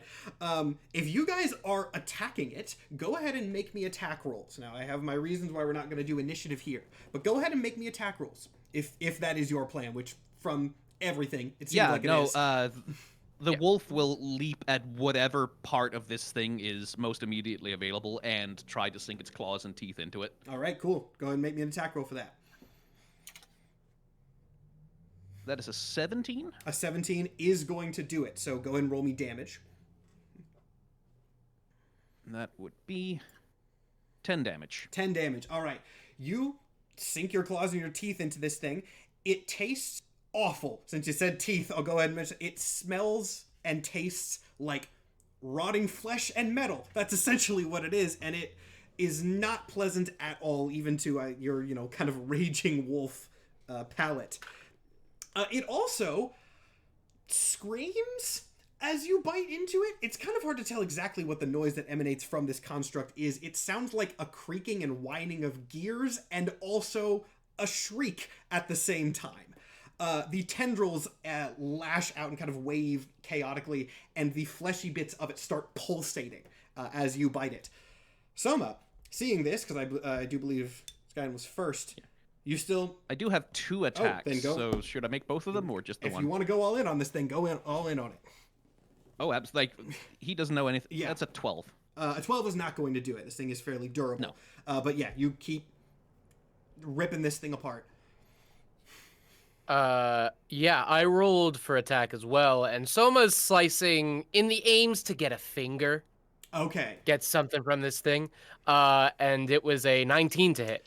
Now, that is good. Here is a quick... This is... I was wondering if anyone was going to try to get a piece of it. When you say you are going for a finger, and if you don't know or you don't think Soma would know an answer to this, we'll deal with that in a second. Are you going for a fleshy bit? Are you going for a metallic bit? Are you trying to get a piece of both? And if you do not know, I'm going to roll a d20, and it will be random what you hit. I think from what Soma thinks, metal hard, flesh not as hard. So if we want to get the finger off the thing, we should aim for flesh. Okay. And you already rolled a hit. You did hit, so give me that damage. It's gonna be a 2 and a 5 and a 3. That's 10 damage. 10 damage. All right. If you were lashing out at one of those like reaching tendrils, you do actually get it. As the tendrils sort of writhe around from the wolf's attack, you are able to catch one of them with your sword, and the finger-like tendril gets chopped off and falls to the ground. Notably, still writhing a little bit. It does not immediately go limp the second that you cut it off. Picture Mario's Sunshine blooper. Okay. Now let's. I mean, Soma's gonna pick it up. Or try to. Okay. One last thing before we get to that, I do need both Sky and Mike to make me dex saves.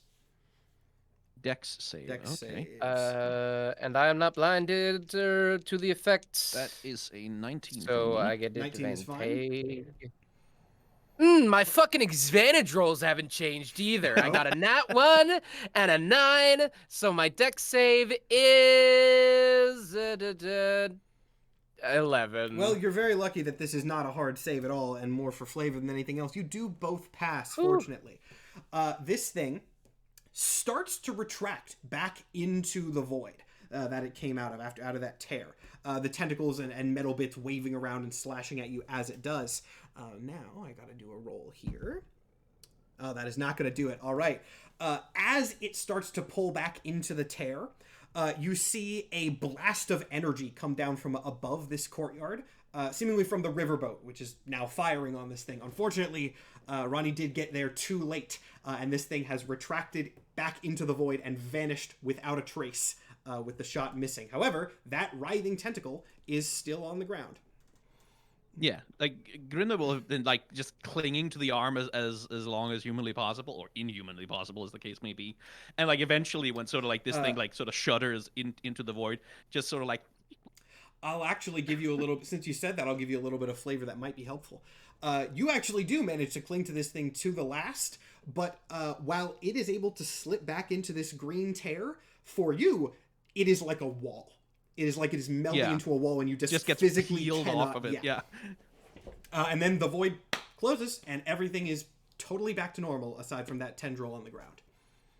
Yeah, and also the werewolf that and the lands werewolf. on the That's ground not and starts incredibly normal. barking at the sky, like. The loudspeaker And then like turns... eventually, sort of, that barking turns into a coughing, and like it sort of deflates back into itself, and eventually Grimner is there again, just sort of going. I did not think he was gonna come out. As this is happening, the loudspeaker on the riverboat turns on again. Kind of goes, Theo, I thought you said there was a fucking bird. That's not a... Oh shit, it is a fucking bird. I told you it's weird out here, man. It's always weird, but yeah, this is maybe weirder than fucking usual. I'm gonna bring the ship around to where we docked. Just get everyone on the ship, I guess. All right. Paul said another ghost.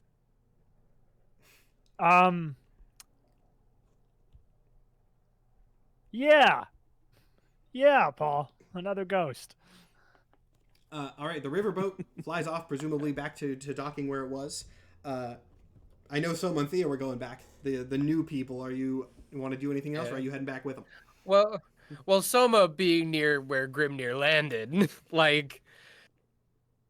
Okay, first he's going to pick up the tentacle. Does anything weird happen? I guess is the first order of business. Make me a flat intelligence roll. I haven't looked at it in a minute, but probably not my bestest stat. I do not think so, no. My intelligence is -1, so that's a 14. A 14. Okay, given your context, you kind of inspect this thing. It's still wiggling a little bit, but as you kind of look at like the part that you severed, it seems like flesh. It seems organic, but like you've cut open a lot of things, and usually when you cut things open, there's like blood in there, but there's like it's like lightning in there. There's like little sparks instead of blood. What a confounding thing. Zeus's work? Questions for later. And he's gonna like sling it over his neck almost like a boa. Gross. Birdman, I can wrestle you onto the ship, or you can go to the ship of your own accord, but you will have to go on to the ship. Yeah. I think in response to that, he's going to become invisible. Oh, fuck off! God. And Paul Yeah, said just- bird is ju- ghost. yeah, just invisible. But can you beat a stealth check of 26? Man, I hate half the party is invisible. This is gonna be such a weird campaign to DM.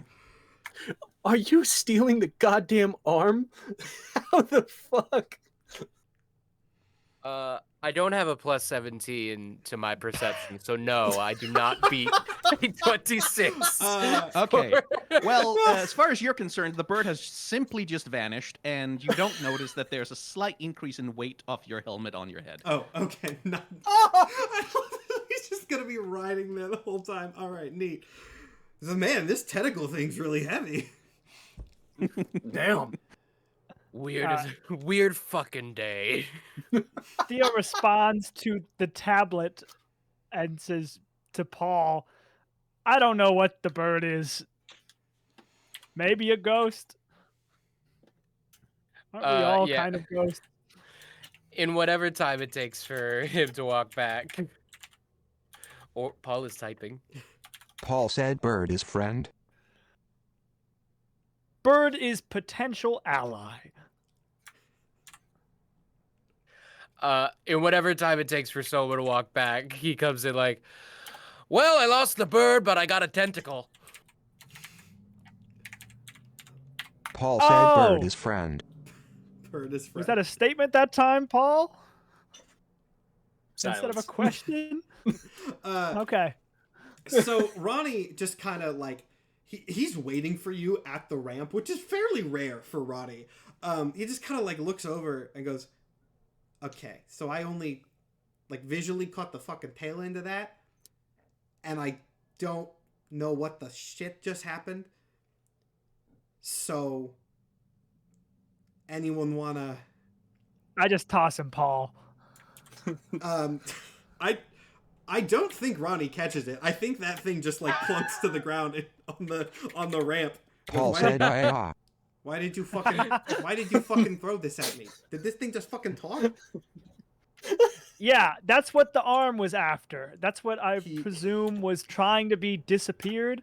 It's the only thing that was here, aside from the crow, which Paul said Isn't I'm here. friend. he says he's a friend. Am friend. Yeah. This is not okay. Paul said I'm Paul. Am So, a quick question. Paul is a dead spirit, right? Like the spirit Yeah. of someone who is dead, which is haunting. Okay. Yep. Cool. Yep. Cool. a rare, Good to know. fully incorporeal spirit in Urkala, which does happen. It does happen. And there are spirits of all kinds here. Most of them look kind of just like humans, but there are all sorts. Ronnie just kind of holds it and goes, do I put this in a fucking box? What do I do with this? He can come out sometimes. Paul said no box. Well, Okay, And he well, has I'm opinions. of course gonna listen to you, talking thing. Son of a bitch, I rolled a 5. Can't manifest. After he's like going towards putting me in the box, he's gonna try again. Yeah. Oh, thank God. Nat 20. I'm fully real now. 8 foot tall fucking specter appears around the leap pad. Ronnie just kind of like drops it, which I assume just sort of hovers in the center Yeah. of the spectrum and goes, Mm.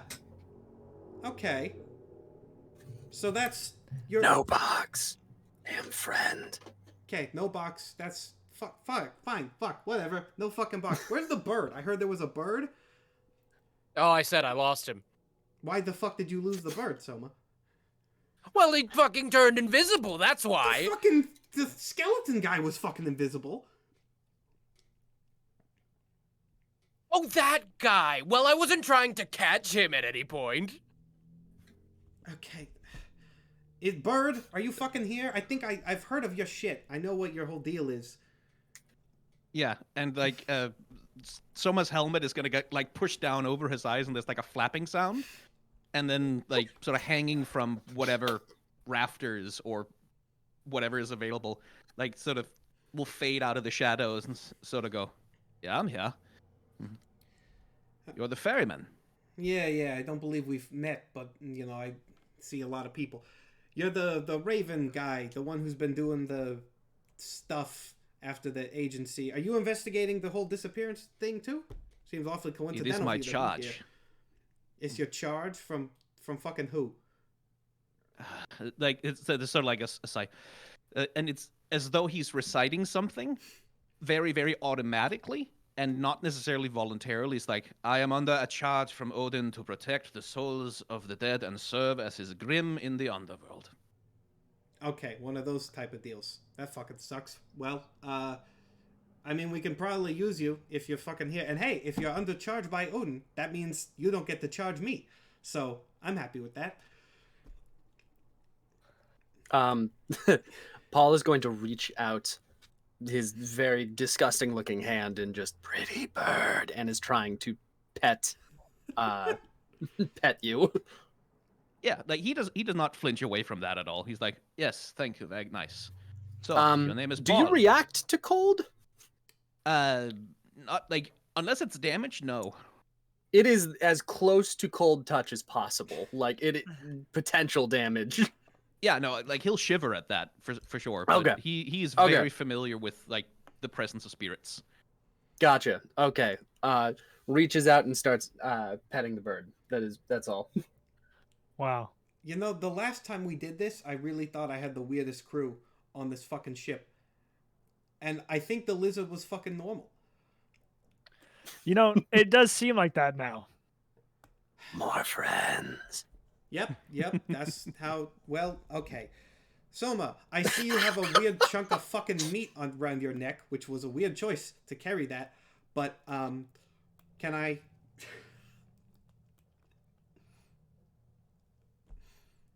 Soma breathing heavily. Slowly hands it to Ronnie and like pulls him in. It is taking every bit of self-control not to sick every member of Ereshkigal's guard on that fucking bird sitting on my helmet. Hey. You will hear Soma?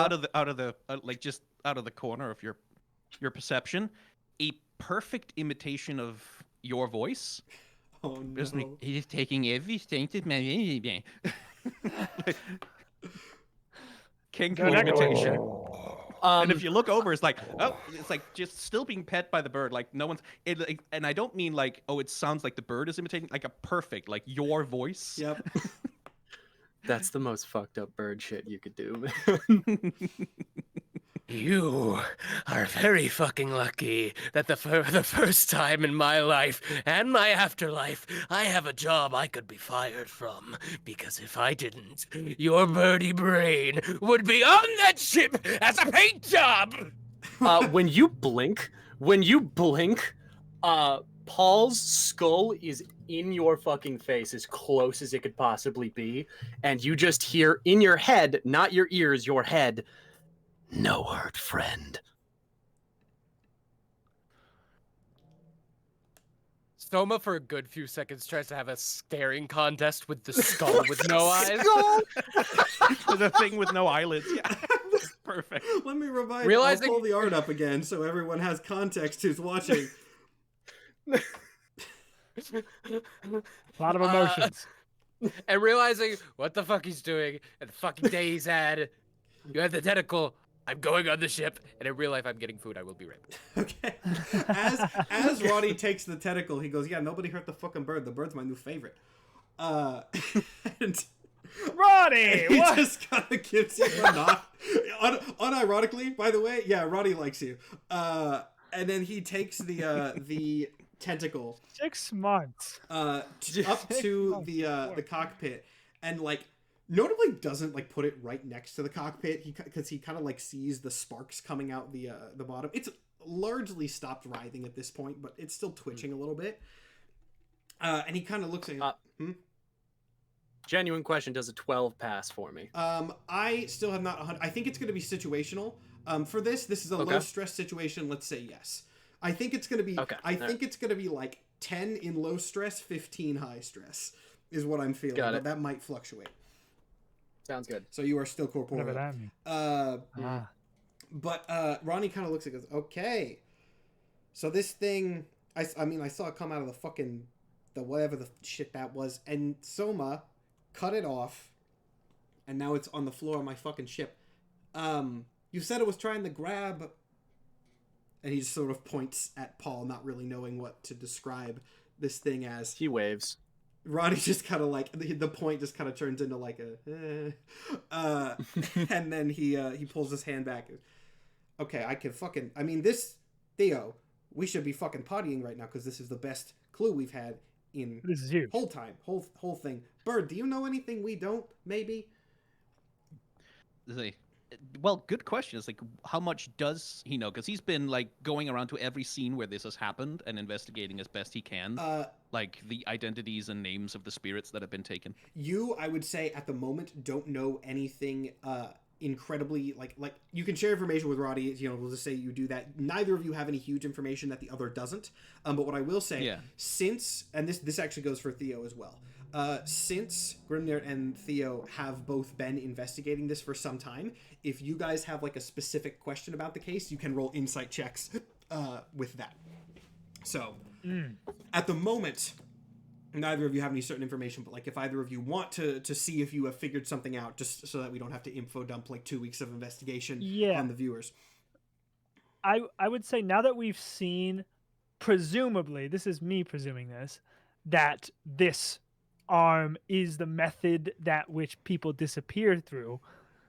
At least that's the line of thinking I'm going down. I wonder if any of the other cases of this happening, how do I phrase this?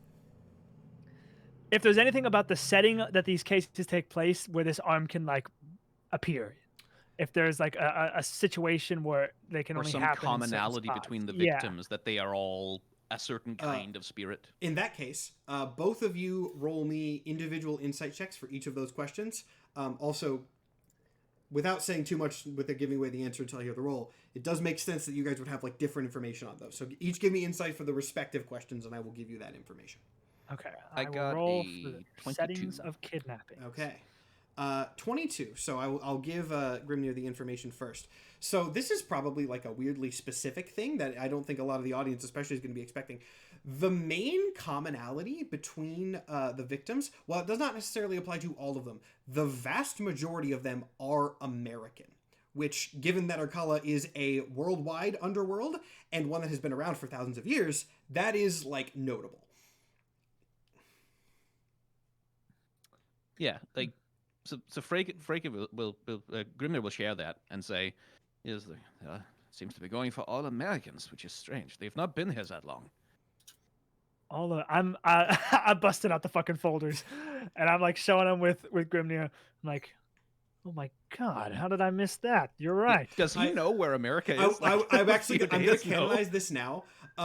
Just with the way that like the listing is set up, like it lists like the state before America, and so Theo, the ancient Greek soldier, did not register it as all the same place.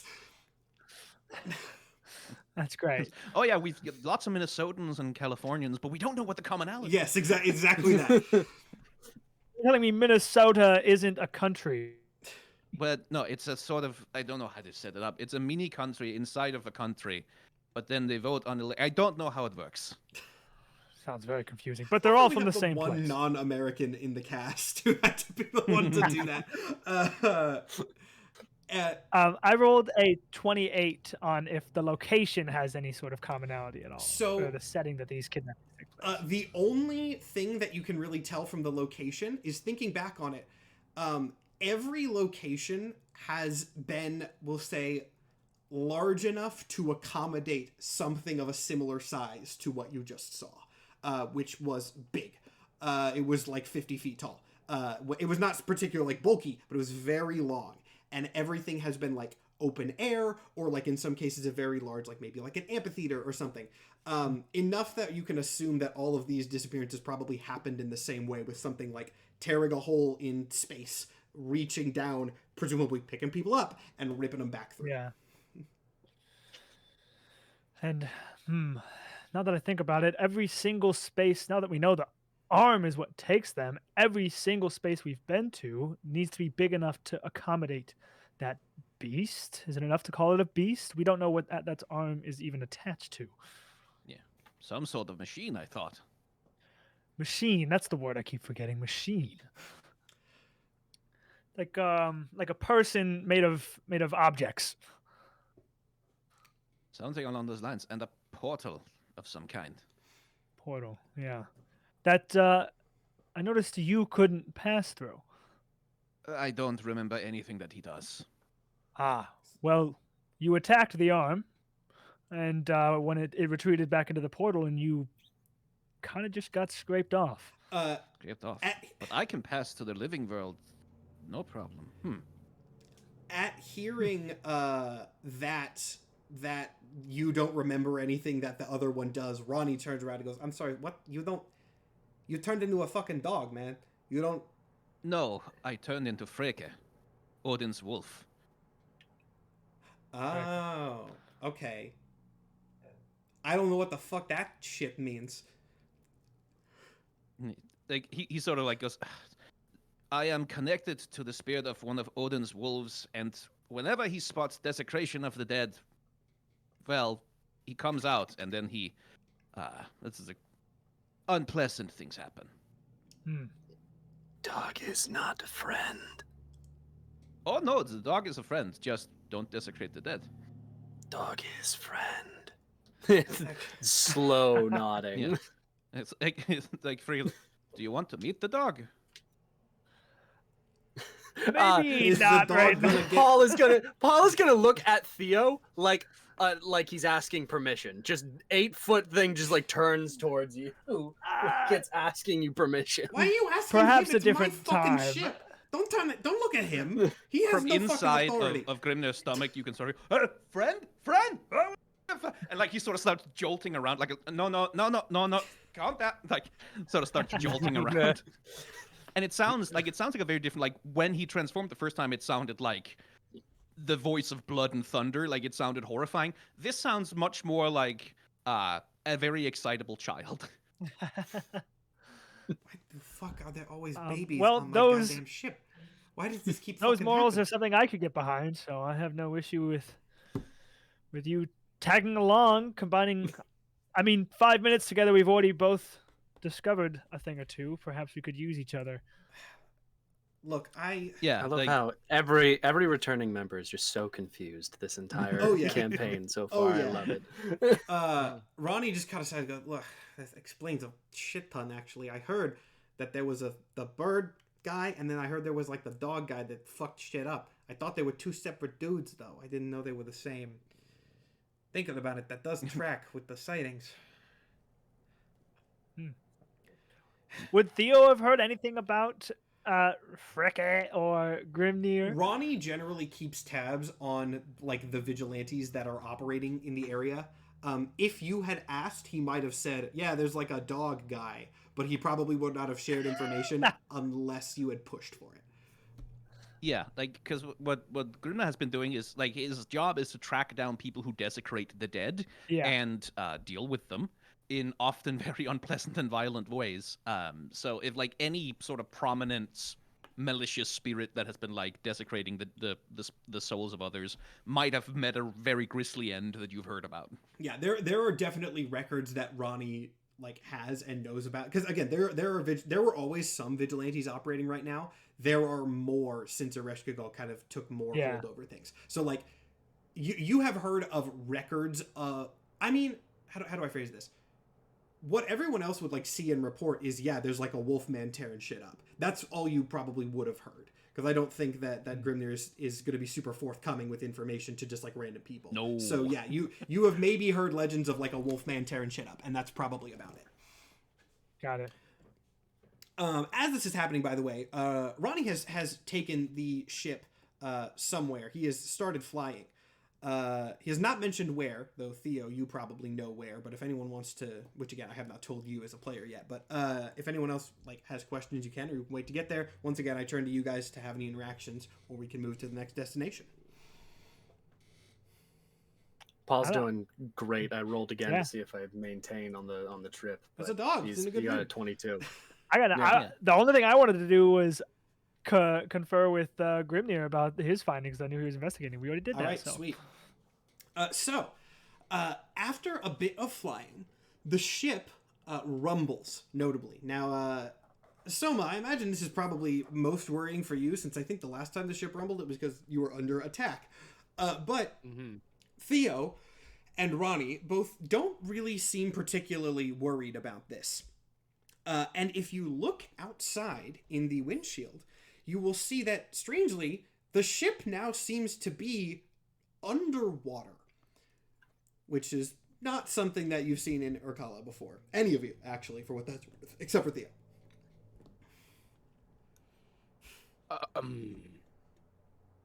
Ronnie, Eh? I've been a bit zoned out trying not to let my feelings get the best of me. Are we a fucking submarine now? Oh shit, you don't fucking know about this, yeah, do you? Okay, here we go. Let me do a cool little fucking reveal here.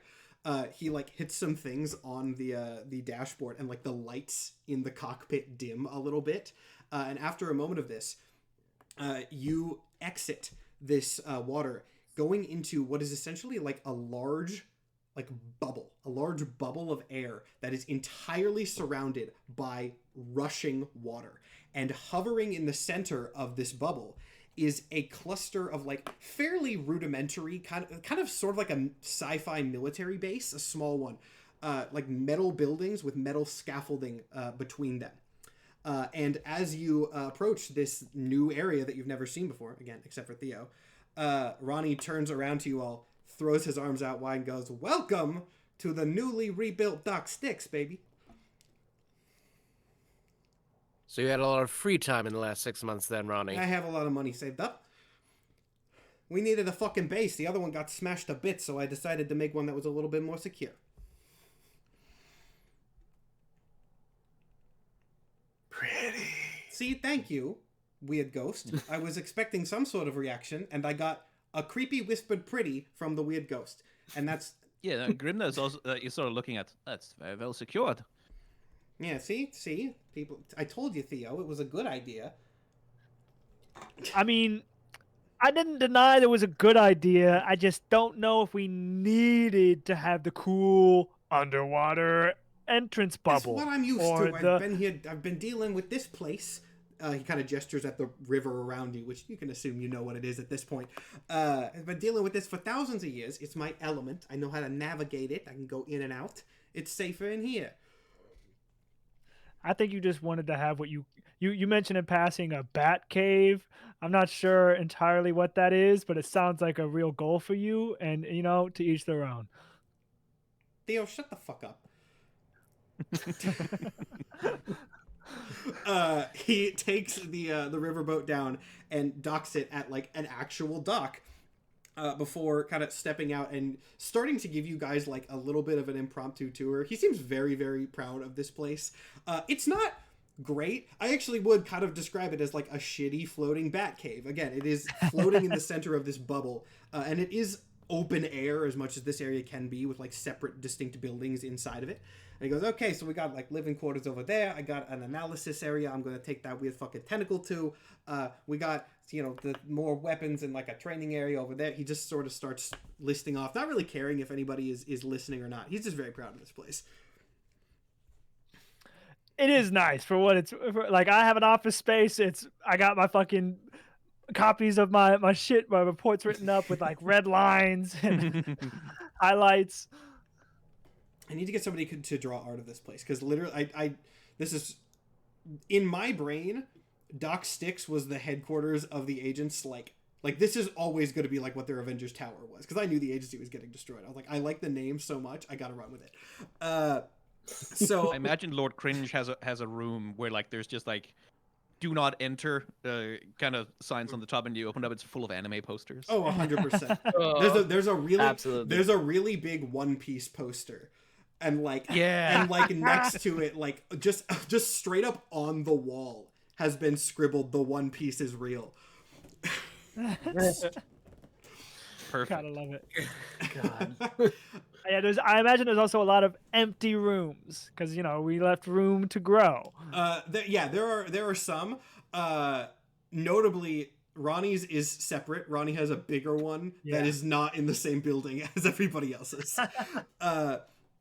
This is the new area. As Ronnie said a bit ago, he is kind of dragging the tendril along the ground and heading off to the sort of like hybrid science magic analysis area, like the crime lab, but also for magic. Yeah. Anyone who has any idea if they can help with this fucking thing, come with me. If not, don't touch my stuff. Yeah. Old Upon boatman. leaving the ship, I incorporealize, and the thing drops to the ground. Someone pick that up. I heard it thunk to the ground, he says without turning around. Grimnir will grab it in like one talon and sort of flap along behind Ronnie. So you were the ferryman for the Greeks, I think. Yeah, for the Greeks and a couple other people. Greek was what got me the most fame. I didn't really touch Norse shit. That was kind of not really my area. Oh no, the Valkyries, they would have been very mad. Ah, yeah, the Valkyries. Some of them are chill. Some of them will kick your ass. Well, all of them will kick your ass, but some of them do it with reason. Yeah. Some of them do it pleasantly. He kind of just like tilts his head and goes, and so you said charged by Odin. Is this like a curse thing or like a death thing? What's the deal with that?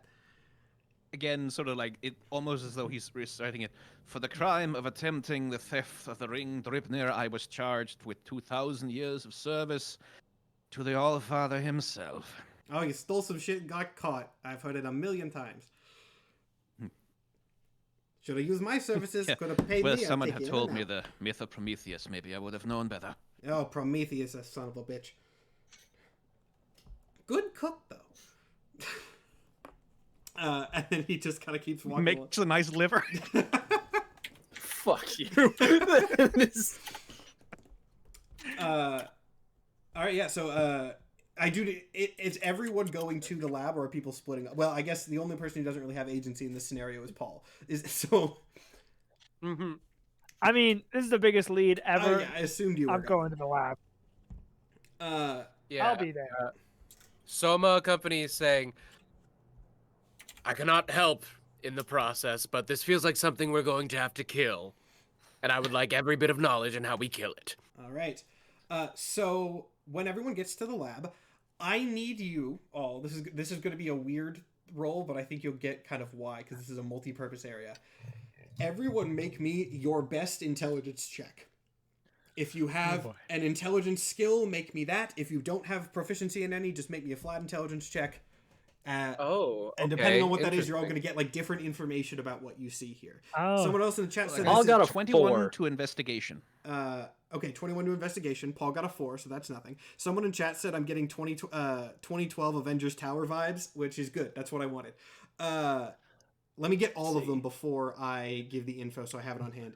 Paul, you're My not best seeing much. stat is religion. So Hey, let's go. in this setting, viable.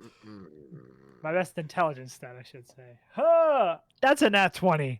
Okay, Hey, Yo! and on Yo! religion, I mean, it is from your mythology, so it makes sense. and on religion, actually, gonna be that's a really good one to roll an nat 20 on, Nathan.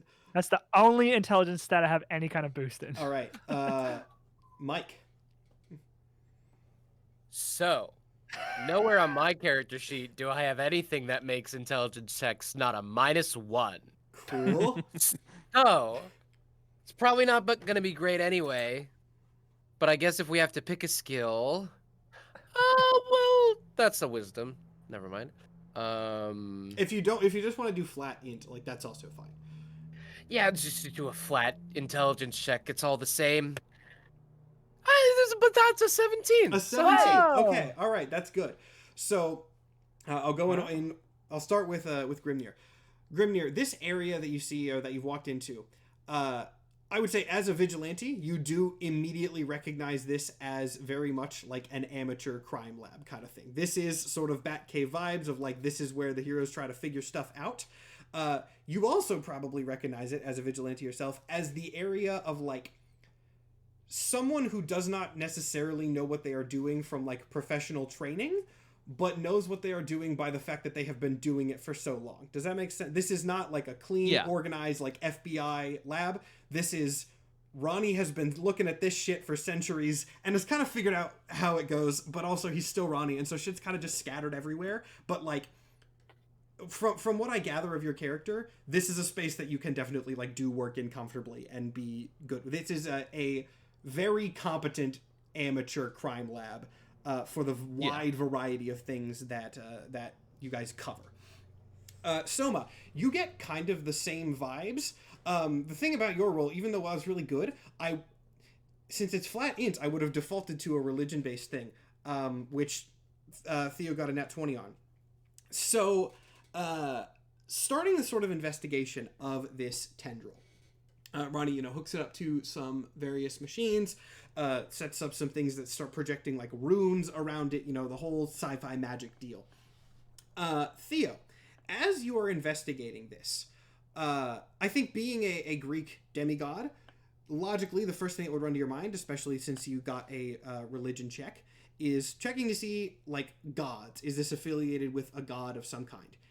And it is definitively not. It is not related to any god that you have seen, and not only that, the energy signature and your experience pretty much confirm this is not related to a god at all. Whatever this is, it is something entirely different to that. If anything, it doesn't even seem religious in nature as much. It is not like, the classic like gods are powered by faith kind of thing that is used in a lot of this similar settings. It is definitively not that. Whatever this is operating independently. Interesting. And most of the beasts that we attack usually come from something. So this is like a crazy outlier. This is a big outlier. Yeah, very very big outlier to what you're seeing here. Would I've seen anything like this before at all? Is it the first time I've seen something that's unaffiliated to any kind of... Give me a history check, both to roll and also to stall while I think. Well, get a +0 to this. So here we go. 10, right down the middle. 10, just down the... No, you've not really seen anything that resembles this. Again, most magic that you would have dealt with, especially like in your life and in Elysium, is divine. It is godly, and this is not that. Okay. As for the machinery, and actually maybe I'll give Grimnir a little bit more info on this, on the machine side of things from the investigation check. Theo, unsurprisingly, you cannot tell what the machine side of this is at all. Grimnir, from the investigation... Oh, actually, you know what? I will give you a good piece of info here. Somehow, some way, from investigating the mechanical pieces of this, you get the sense from just like how the pieces are attached, this does not seem handmade in some sense. How, you cannot tell. It might be mass produced. Huh. Interesting. He will note that away for later. It's like, I must ask who his supplier is. And that is all that you've got on this right now. Again, this is an investigative season, so if anyone has questions, please hit me up with them. If not, we can do things, of course. But Soma. Could I actually say for my role, because it sounds like it got eaten up, because it would be religion, but like... If you want to do something specific, sure. Well, I was going to say, Soma, for the past 6 months, for the first time in however many hundreds of years he was in a petulant self-induced stasis, has been, like, up about in the world and, like, learning about shit because he has to learn about Ereshkigal. So do you think maybe that could run a history check? Because, like, he's been actively learning context about shit. Okay, let's see. So if you're doing a history check from things that you would know in Ereshkigal, or not in Ereshkigal, in Urkala. About Ereshkigal in that sort of sphere is what I meant, in the sphere of Ereshkigal. Yeah. Ooh, you know what? I'm going to make you do another roll for this, but if you get a good enough roll, this will be helpful information, because there is something that you can piece out. Well, here's the deal. Okay. Doesn't feel like It's been more single digits than doubles tonight. Okay. So Can I give him the help action in some way? This is a collaborative investigative thing, so go ahead, give him the help action. Give that another roll. okay, And you have guidance. You can add a D4 great. Theo over there, like, oh, come now, cousin, let me help you. with my nat 20. Like, think about it. Think outside the box. I cannot tell what that expression means, Mike. It doesn't look great after analyzing it for a second. We got a 4 and a 19, Oh, baby. there we go. Okay, so a 19 is Well, an 18 plus 4, 22. that's So better. That's even better. Okay, so yeah, 22. We'll play this out because I like how it's Soma that is the one that figures this out. After Ronnie and Grimnir and Theo all sort of poke at this thing and try to figure stuff out, Soma, you've kind of just been like sitting in the back of this lab, not really like knowing what to do. As you said yourself, you don't think you can really assist in this investigation, but you're thinking about like the stuff that you've been trying to learn about in your time here. And one thing that you recall is that Urkala, at least largely before the agency fell, was something of a hub for the afterworlds because of the agency. There's a lot of stuff going in, and there's a lot of stuff transfers between different underworlds and things like that.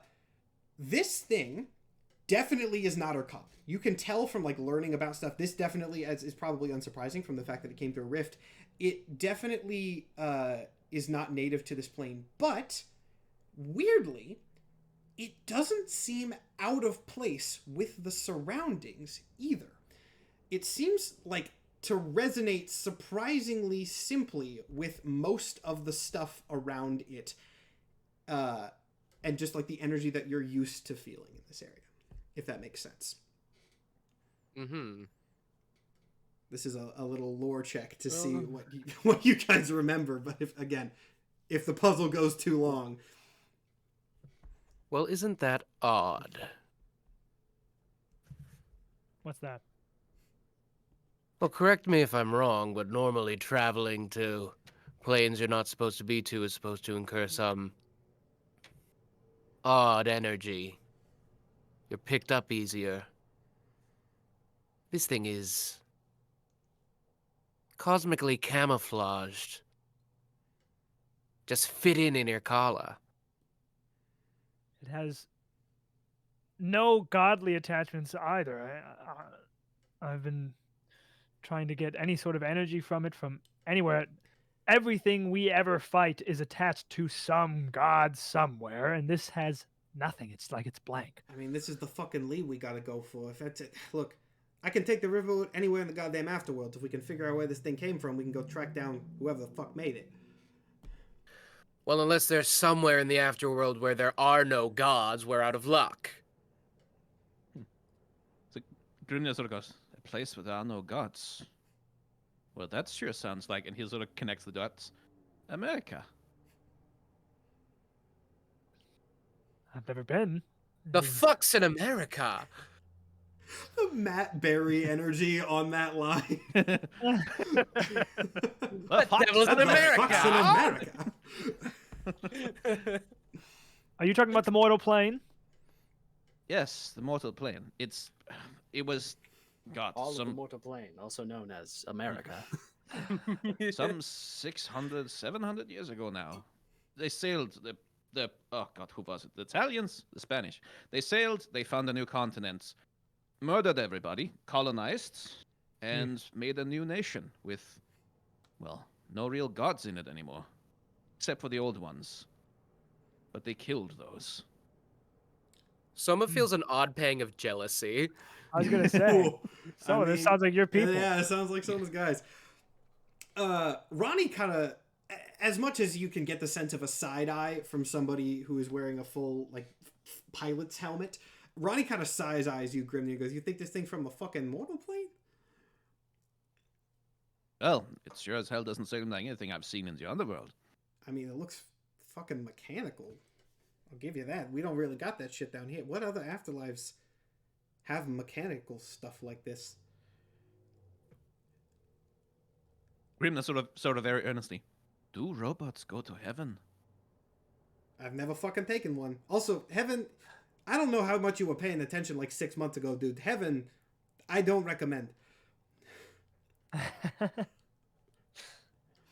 The real question is, if this is from the mortal plane, why would, whether it is its own acting on its own, or there are humans out there controlling this beast, the question still remains the same: why steal souls? That's a good fucking question. I mean, there's some people down here, some Well- entities that use souls as fucking food, but There was nothing such as that, at least in ancient Greece. Well, if I were an all-conquering godless nation, God, if it were me, Says fondly. The o- Yeah. oh god. the reason I'm draining any resource is for power, likely military might. Hmm. Shot in the dark, maybe they've built a soul weapon up there. Soul weapon. Weaponizing souls. You think that's possible? Most things can be weaponized.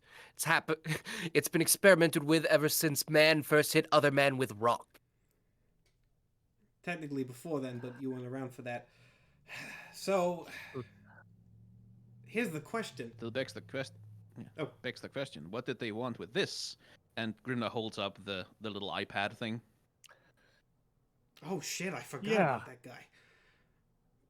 You still, hey. Well, why don't we ask Yeah, him? he kind of, I'm gonna need a DM ruling on this, by the way. I'm a phantom rogue, Okay. which means I have the ability to generate a small trinket from any spirits of the dead that I come into contact with, and by breaking that trinket, I can manifest the spirit and ask it a question. It's not compelled to answer, but it does have to manifest.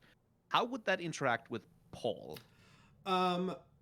okay, that's a good question, because obviously we don't want you breaking the thing, I don't think. But I So, okay. like he takes a small wisp of spirit, he forms it into a trinket that appears in his hand, Okay. and that gives him some benefits, and he can break the trinket in order to manifest the spirit briefly. Is there a limit on that? Is there what's like? Is that a once per Yes, long I rest can kind of only thing? I can only have up to 4 of them, and like it is a limited number per day that I can do it. Yeah, I will say that you can use that to essentially guarantee Paul a success on his manifest check. Yeah. That'll be a convenient so- little synergy. Cool. Yeah, so what kind of trinket would Paul manifest, Panda? Like what kind of object would be associated with him? Okay, so you see, that is a very difficult question to answer. Hmm. Only because the reason Paul looks like that is because he is so old he has forgotten his unfinished business. Ah. So Might he's be an like hourglass in then.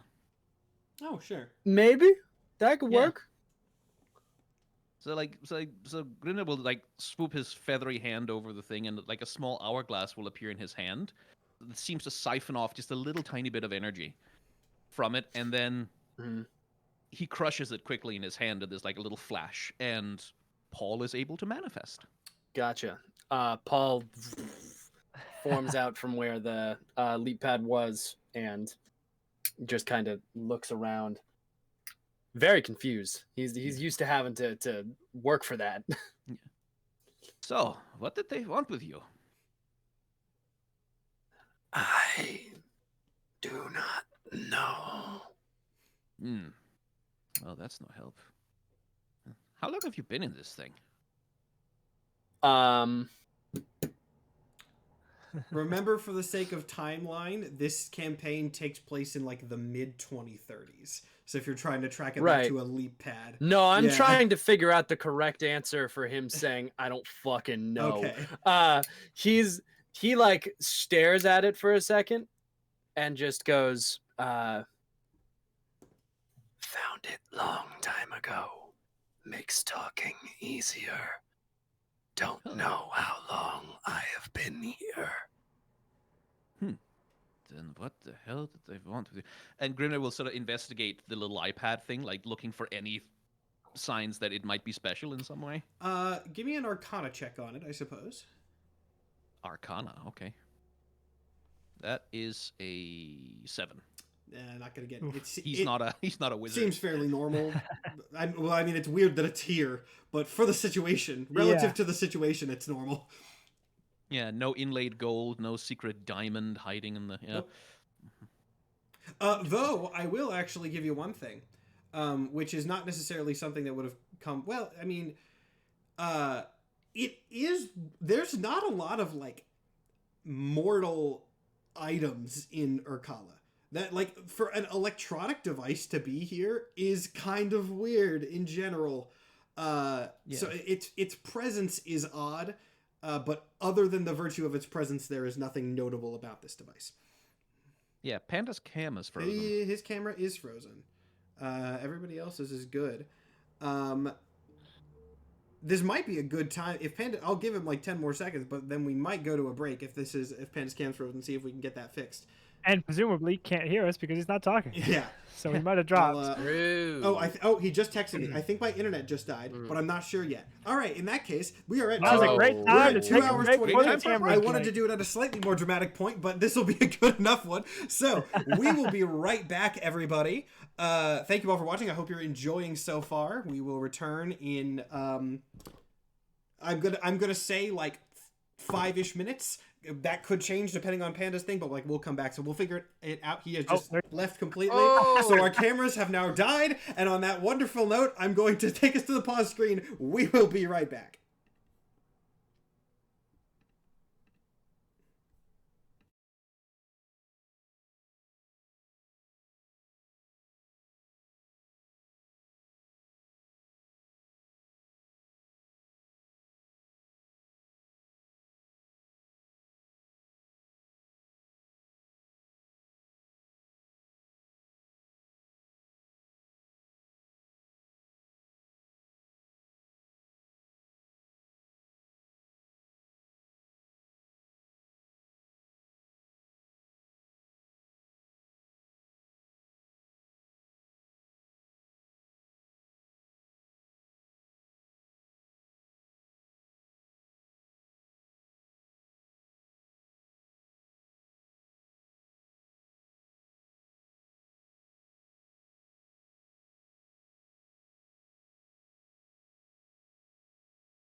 Hey everybody. Welcome to the Matt Chat. How you liking the episode so far? I'm having a good time with it. I hope you all are as well. I'm really excited for this season, man. This season has so much fun stuff in it. And I love the characters too. I see one person saying they're loving it. Good, good. That scared me. Oh yeah, if you're new, I do this. I realized a while ago that I have a bug on my streaming software, and I really don't know how it happened, but my audio is ported into the starting screen and the ending screen, and I can't get rid of it. And no one else's is, but mine is, and I have to like manually mute and unmute myself on the starting screen. And eventually I just started rolling with the punches and doing this little bit where I just talk to you guys during the break so that it is not just staring at a be right back screen. This slap so far, thank you. Loving it so far. Great episode for my first live watch. Double thank you. I'm so glad you've continued expanding this world. There's going to be a lot more of that. I've done so much work in this world, and it's going to be really fun to see how it continues developing. Also, if anyone is wondering, the reason that we don't have a theme song anymore is not because of like anything bad. The theme song caused like copyright issues. We got permission from the people. I want to be clear. We did not use it without permission, and big thanks to the artist for letting us use the theme song in season 1. But like, turns out auto copyright is super annoying to deal with. Even like when the artist gives you permission, auto copyright sucks on uploading things. So we just decided to save ourselves some hassle that we're not going to do a theme song this time. So sorry about that, but you guys have no idea how much of a pain in the ass it was. I can't believe you okayed Panda's gimmick. It's, to be fair, I did not know how the text-to-speech was going to work. I was like, oh, I hope it works. And we need to improve it a little bit, but we will. In-universe, I love the gimmick a lot. In-universe, I think the gimmick is great, and we will get the tech working. Panda's trying to reboot his stuff right now.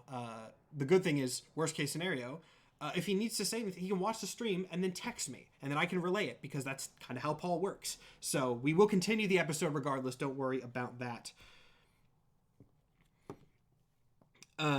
As a pagan and someone who really likes learning religion, I like this world building and stuff. Oh, you're gonna like, yeah, again, it gets more so. I'll do the mythology lecture. I'll do the mythology lecture like mid-December, and it'll be cool as shit. As an American, the jokes are on point. Oh, you guys have no idea. I can't say anything, but I've decided to not be subtle with my symbolism in Agents of Hades. Also, I just realized I need to change the pause screen. It's still the old logo. I guess it's not bad that it's the old logo, but it would be better if I changed it. I'll fix it later. I got 2 weeks to fix anything.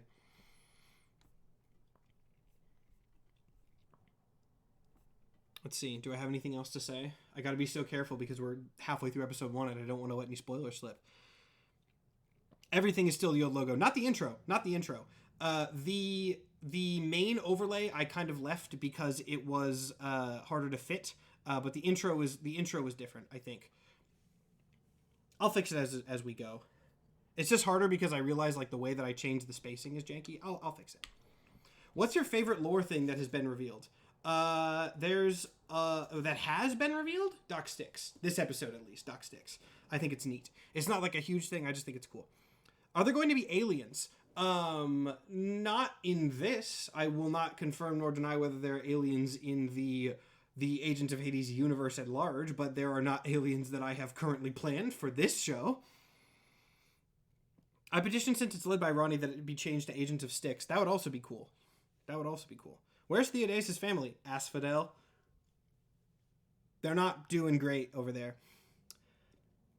Miss Momo, but love that you added her not being able to be there to be that Lord Cringe was kidnapped. Yeah, I tried to work in Momo's... I didn't try to. I very much made it important that Momo was not here. And for the record, if anyone's wondering, I did okay this with her first. I did not just say, ha, screw you, you're not here, so your character's kidnapped. I cleared that with her first, and she was okay with it. So... All right, most people are back in the call, so I'm going to end the Matt chat for now. Thank you all for watching.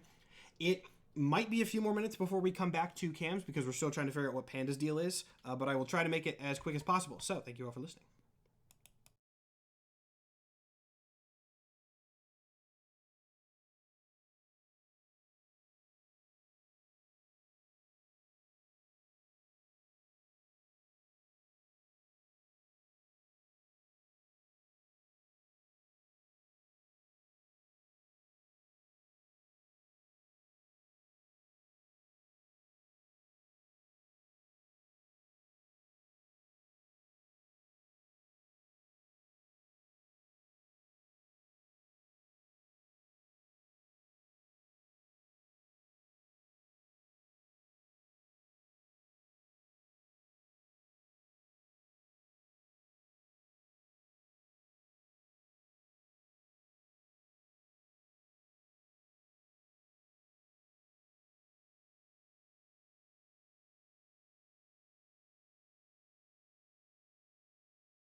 Sorry for the delay, everybody. I just wanted to hop back on. We are figuring out the last bits of Panda's thing. It's Panda's computer, not his internet. So we're setting up what we need to there. We will be back in just a minute. Again, just wanted to give everybody a quick update. Sorry for the delay again.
All right. Hello, everybody. Our cameras are messed up still. I am going to fix that as I am talking.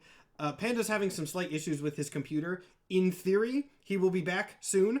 We're not canceling the episode or anything. He should be back. But since we were on pause screen for a while and the nature of Paul is inherently silent for a good chunk of his existence, we are going to essentially keep going, and then I think Panda's watching, so if he needs to say anything, we'll figure it out. So let me get all of our cameras at least decently correct here. I'll just turn that one off. And then we shall get back into it. Thank you for your patience on that tech thing. Oh, and Panda's just now writing to me. So maybe I'm fixing these cams for nothing. Let's give him a second. Paul is typing. Okay, Yeah, I'm gonna leave Skyen's forehead cut off for a second, in the spirit of not making more camera changes. And you're not showing it on camera. Actually, we can talk about this while we're Skyen. What is that background that you've got set up? I noticed it like once we were already in the episode and didn't want to derail, but yeah, it's actually a background from the Supergiant game Hades. Oh, I do. Oh, fuck yeah. Wait, do all of us like that game? I've got the soundtrack playing right now. I put on it is one of my favorite games, and I also was one of the people who got Nathan to do it. And then I started speedrunning it like all the time.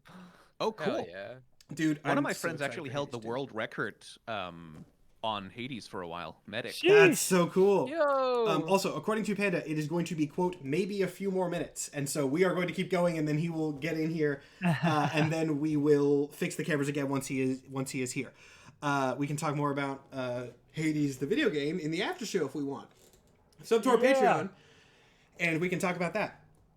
Or you can hear us talk about that. Okay, so what was the last thing that was said before we left off? Because I had a break point in mind and we didn't quite hit that, so I'm a little off We pace. were basically determining that this piece of meat or this monster that we stole it from has no connections to any gods, and we were theorizing that it came from the mortal plane. Right. And we sort of landed on, because all the victims were American, we landed on, hey, maybe it's got something to do with that place. Yes. And we asked Paul a few questions, and he didn't really know much about who he was or where he was or why he was there. Yes, okay, exactly. That That was determined it. that the iPad he's in doesn't seem to be particularly special. Yes, the lead pad that he is in inherently is not special, but it is worth noting that it being there at all is strange because there's not a lot of electrical devices in Urkala in general. So that is, by its very nature, odd. But otherwise, there is nothing that you can at least see off the surface that is notably strange about it. Ronnie, during this conversation, has kind of gone back to poking at the tentacle and looking at a few things. And then sort of just turns back to you guys and goes, well, fuck, I mean, it's the only fucking lead we got. I don't. There's a lot of problems if this thing comes from the mortal plane. Let me just say it fucking that way. Yes, they're not supposed to pass down here until it's their time. Is there any obvious paths to the mortal plane? So, okay. Ronnie, you would know it better than anybody. I can get you fucking anywhere. That's my whole thing. You pay enough, I'll get you there, and I'll get you there undetected. Problem, because of your fucking boss, he points at Soma. So, problem is, if we go out there, we're gonna have to get back in, and the Ereshkigal doesn't like shit getting in right now. Which, all the more concerning that this fucking thing got in. Perhaps if we tell Ereshkigal that there are intruders, that we could get clearance to leave and come back. It begs the question, how did she not notice anything penetrating her realm? That too. Yeah, that's a big fucking question. I think she would be very interested in hearing that something is slipping under her radar and would definitely want someone to investigate. I would caution against diving headfirst into a meeting with Ereshkigal. She seems not to want to be bothered with the matter. Okay, so we're all in fucking agreement. Soma go tells Ereshkigal. Yeah. No, you are not pitting this on me, ferryman. I mean, she's your fucking boss.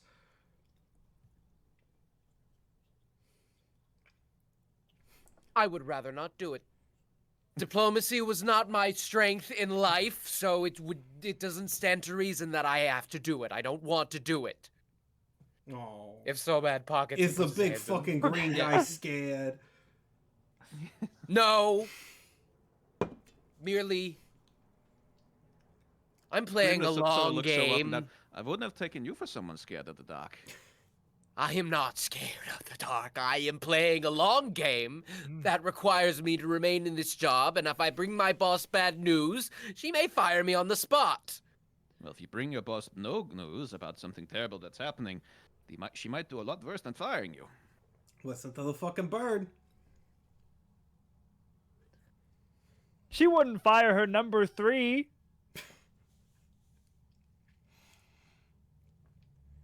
I'm bringing Paul. I don't know Attaboy, how it cousin. will help, but I am bringing Paul. Thank you, Mike, so much for saying, I'm bringing the guy who's not in the call. we'll make it work. He said a few minutes. We'll make it work. Panda's gonna come back to some nasty surprises. Panda's gonna come back to not a good time. All right, but in that case, Ronnie will happily go and drop you off at Gonzir. The rest of you guys, you kind of have a choice to make. This is a brief party split here. If Theo and Grimnir have anything they want to investigate or check at the same time that this is happening, you guys are free to do so, because this will take at least a little bit. Or again, we can time skip it and just do Soma's scene in your hands.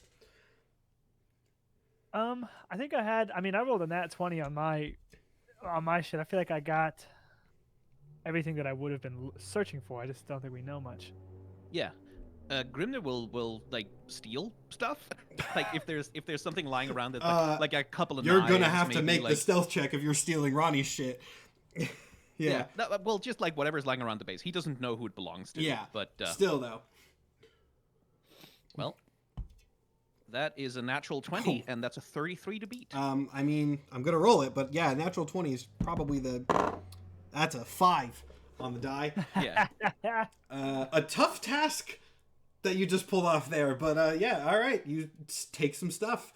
You have stuff. Trinkets. Yeah, small things like just like much like a magpie. Yeah, might, you know? yeah. All right, cool. All right. In that case, we will go to Soma's scene, and I will. I can walk back the choice to bring. Oh no! Paul Mendes not in the call. I was kidding. If Paul needs to be part of the scene, we can make. No, he does. He doesn't need to. Literally, my reasoning was Soma's looking for any comfort. Oh, yeah, it's Or, like- kind of funny that you brought him and then that didn't. Actually, you know what? Bring Paul. Bring Paul. There's something somewhat interesting that you might be able to figure out if you bring Paul. Soma stands at the threshold of the ship like, why am I bringing this? Fuck it, I'll bring it. All right. I mean, unless you have anything else you want to do in Gonzir, we will go ahead and cut to you just outside the throne room doors again.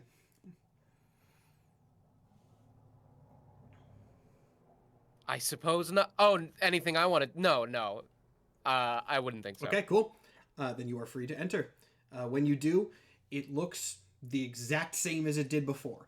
Gold near you, trailing off into possibly a dark end of the room, possibly infinite abyss with that very, very, very dark shape still hovering within it.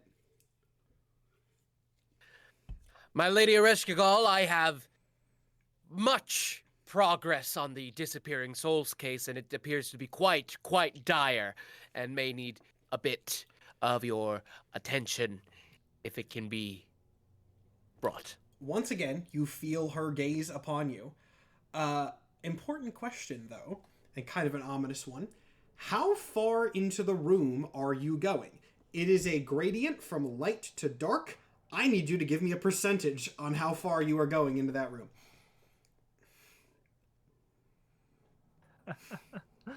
While he was talking, Soma was definitely absent-mindedly taking a couple steps in. Oh. 75. That is so much feel like more than I 75. thought you were going to say. Okay, you go 75% into the room.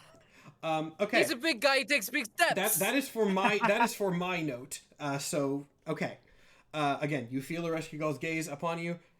She does not speak, but as you know, that kind of presumably means keep going. I was able to procure a piece of the entity that seemed to be snatching souls from the underworld, and from an investigation led by our team, we have concluded that the only possible place of origin is the mortal realm. At that, you're enough in the darkness.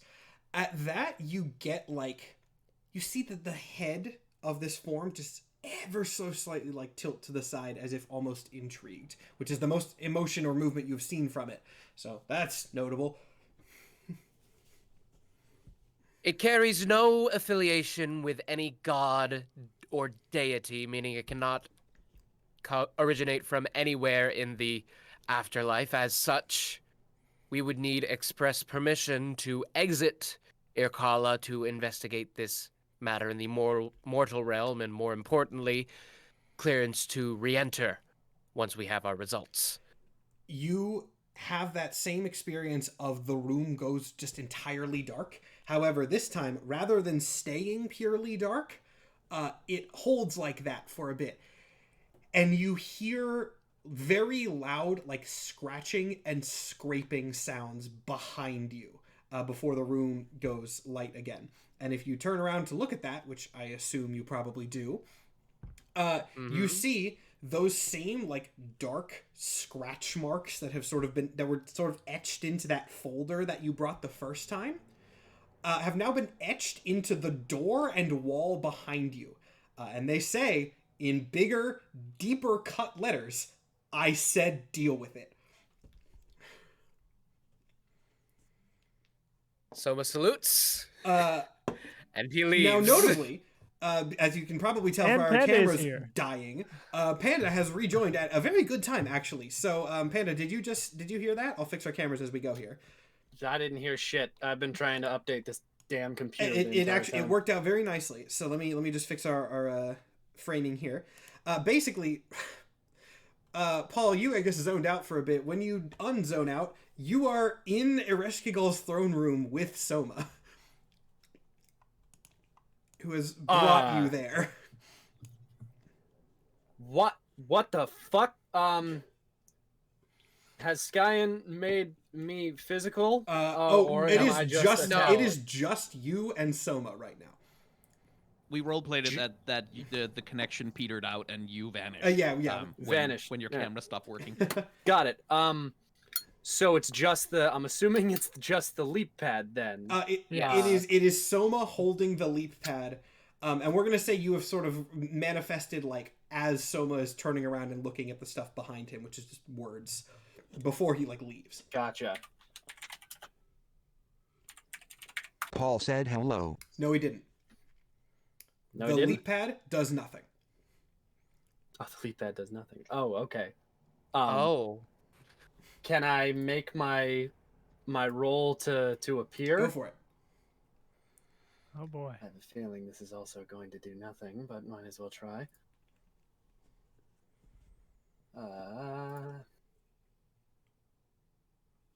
Come on. Okay. 13. 13. I did say in moments of stress it was. You know what? I think this is not like a combat scenario, and that is like right in the middle of the road between what I established for like non-combat versus combat. So sure, you can appear. Okay. He's going to try and physically manifest around the leap pad. You do. Okay. Shit. I also you now feel the same thing I described to Soma, which is you Soma, the gaze leaves you. Paul, you feel this very, very, very piercing and powerful presence upon you immediately. Okay. Now I just got to determine which direction I'm facing. Paul's gonna turn around and like try to find where the presence is. It's pretty obvious in this room which side the presence is on. Paul's gonna look at Soma and be like, "New friend." No new friend. No new friend. Go back in the box. Back in the box. Why back in box? This is Ereshkigal's throne room. So, not friend? Your boss. Boss? I'm so sorry. Paul turns to Ereshkigal and waving goes, "Hi, boss." The room like shakes. There's like a rumbling wave that just emanates from the shadow through the whole I feel like I shouldn't have done that. That's it though. It is one pulse. Gotcha. This is Paul. He is a member of the team I was describing before and was instrumental in our investigation and he was about to be taken, in fact, and was a linchpin into finding. Before you can finish speaking, the room goes fully dark once again. But this time, Soma, when you open your eyes again, you see words. The words say, "Do not make me say it a third time," and appear to be etched directly on your eyes.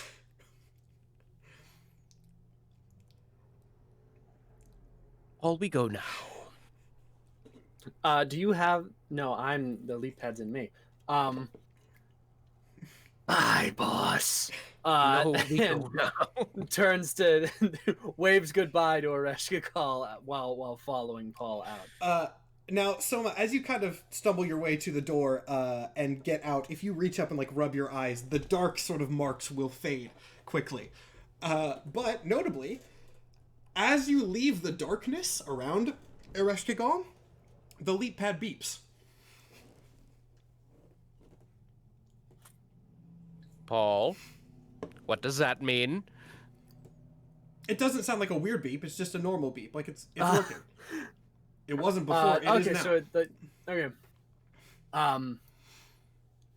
Talk box is on. Yes, Paul. Talk box is on and it almost got us in a mess of trouble. Paul do bad. Almost. Paul was very fucking close to doing bad. But it worked out. We have permission to go to and fro the mortal realm and investigate. Oh, That good? that mean we not dead, Paul. So yes, that good. I know dead no more. You know, I am not talking like this anymore. As he storms out of the palace. I imagine this shot, like if this was an animated series, you're walking down the halls of Gonzir and it just zooms out as this like echoes down the really big hall and just screams. I am not talking like this anymore! And we'll say, Oh my god. you go back out. I assume relay the situation to Roddy. If you don't have anything specific to say other than that, we'll say that you can relay it to him and then go back to Doc Sticks. Yes, I relay that to yeah. Holy All shit, right, that cool. was cold. So, some time passes, and you guys return to Doc Sticks. Again, unless Nathan and Skyen, you have like some specific investigation that you want to do during that time, which I think we covered earlier. You'll just say you kept kind of poking at the thing, seeing if you could get any more information. Stole various trinkets and things from the base, etc., but couldn't find any other super notable leads. But you do hear the riverboat returning a couple minutes later. I did okay. also roll to make sure if I was still physical Oh, yeah. through the travel, and I was. Okay. I got a 16. Cool. Yeah. Speaking of rolling to manifest, yeah, cool. Okay.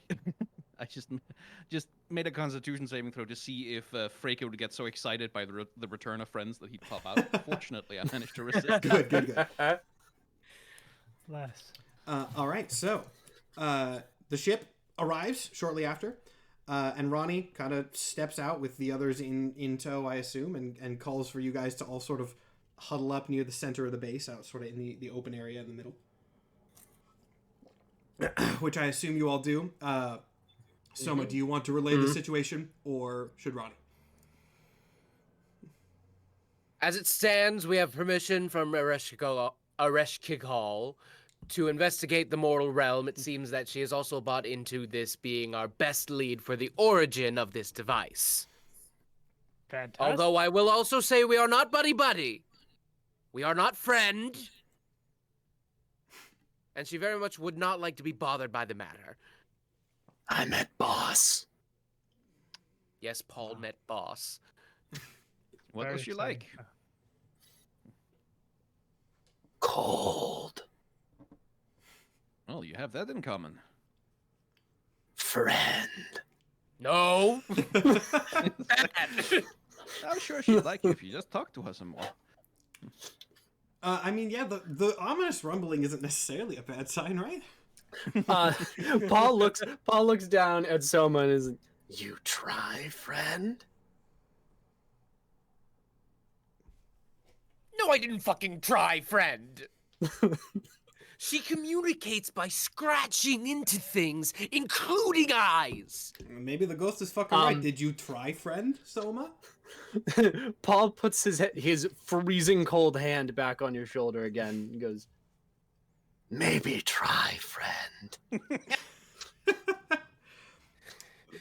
Maybe try get hand off shoulder, you fucking popsicle. Hold up. Oh my god. I'm trying. Real quick. Wait. Hold While on. we're waiting, someone in chat said the audio is out of sync. Is anyone else seeing that? Because it could have gotten off while we were fixing the cameras, but I'm only seeing one person saying it, so I'm hoping it's good. Yeah, it's synchronized for me in Discord at least. Yeah. If it is out of sync, try refreshing the stream and seeing if that fixes it. Continue. DM ruling, does a 12 maintain me? In this case, yes. Okay. It's not gonna be too The hand gets a little wispy as it pulls away from you and then like goes back down to its side. Cool. All right, so Ronnie kind of looks around at the group and then goes, "Okay, so Theo, you're in. I know you're not backing out on this shit now. Soma, you came with us, so I'm assuming you're fucking in. The ghost, I think if we just grab his iPad, he's in. I don't think he cannot be in. Bird, you in?" That's so rude. Since when has Ronnie not been a piece of shit? To the end. All right, Ronnie kind of nods and then looks around and everybody goes, "Okay, Ladies and gentlemen, men, looks like we're going to the surface world. How exciting. Now, this is when I would have done... Anyone who pays attention can hear like an excited bark coming from Grimna's stomach. I am also hungry. And we'll get food on the My way. stomach growls usually. Bark indeed. Now, this was where my intended Cheer. break was, but since we already did that, we can just keep going. So, everybody gets on the ship. Ronnie kind of... Actually, this is probably pretty notable. Ronnie steps into the cockpit, jams the oars into the side so he can pilot it, and then turns around and goes, everybody might want to buckle your seatbelts for this, which notably, first time he's ever said that to you, so I would listen. Fucking Yep. 6-point seatbelt, like strapping the legs in. I got Yeah, Grimna sort of footholds. struggles with his little feather hands, like, look, this thing, right? You put I'd in how- purposely disappear into the leap pad and just land on a seat. You There put you in go. how many fucking lights and you couldn't include an instruction manual for your seatbelt? It's a seatbelt, Soma. Over, 6 over, fucking points! under. All right, fuck it. I tied it. Don't tie my fucking seat. You're gonna get... Whatever. Okay. Rundown. When was the last time everybody on this boat has been to the world of the living? Couple eons. Okay? Soma, Yeah. I'm assuming the same. Same. Very much I was so. there about 20 years ago. Oh, pre-superhero. That's gonna be fun for you. And the ghost leap pad boy thing? Paul said not no. I don't know why I asked. That one is on me, I think. Okay, so, when we get up there, I think we're gonna attract some fucking attention. Follow-up question. Does anyone have any way to sort of disguise themselves from looking like... Well, Theo, you look kind of normal. What? Everybody else? Do you have any way to disguise yourself from looking like this stuff? Paul said box. Yeah, Grimna sort of looks around and seems to concentrate for a second, and then turns into Theo. Ah! Like The an handsome illusion man. appears where all of a sudden he looks exactly like Theo. Not entirely. This is great. Okay, that'll work, I fucking guess. Green boy? I can find someone better when I'm up there. I need to be in contact with them. Green boy, I can't help but notice you're still fucking green. Well, yes, it's not exactly in the Ares playbook to do subterfuge and disguises. You fucking kill people. Okay. As he's... Maybe we can pass you off as a circus clown.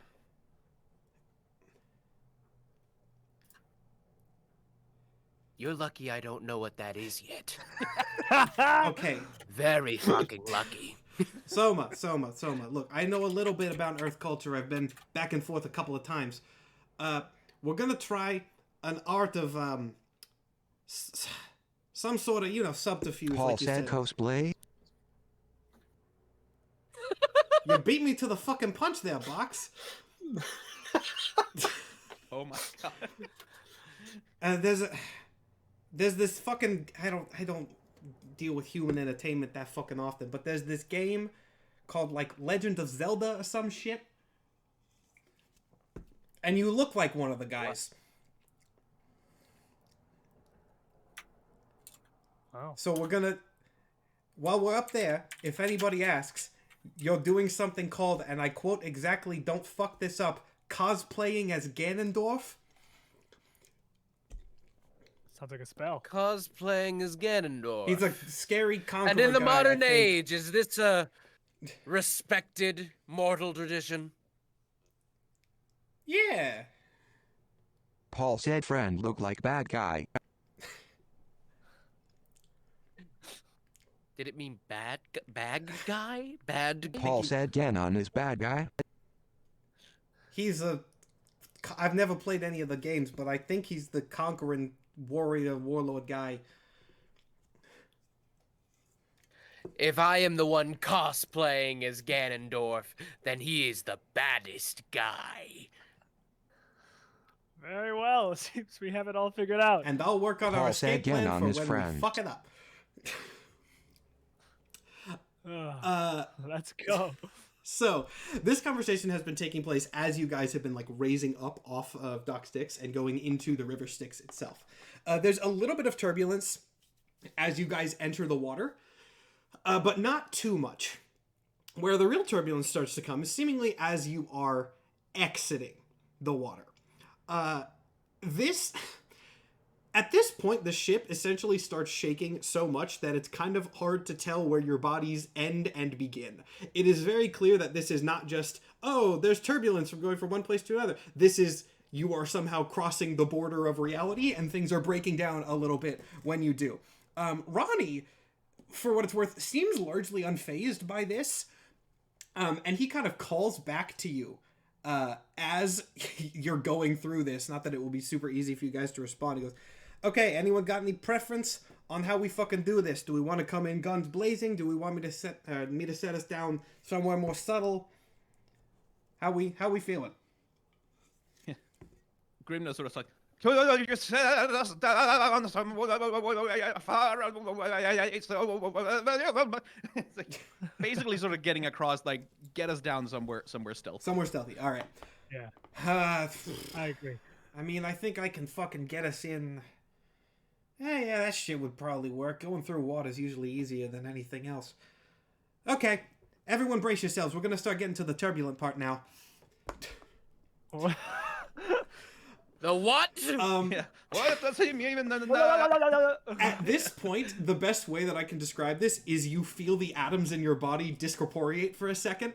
It doesn't hurt, but it definitely, it doesn't even really feel. It's kind of just like you are much larger for a moment as your atoms literally spread out across like the entirety of the cockpit.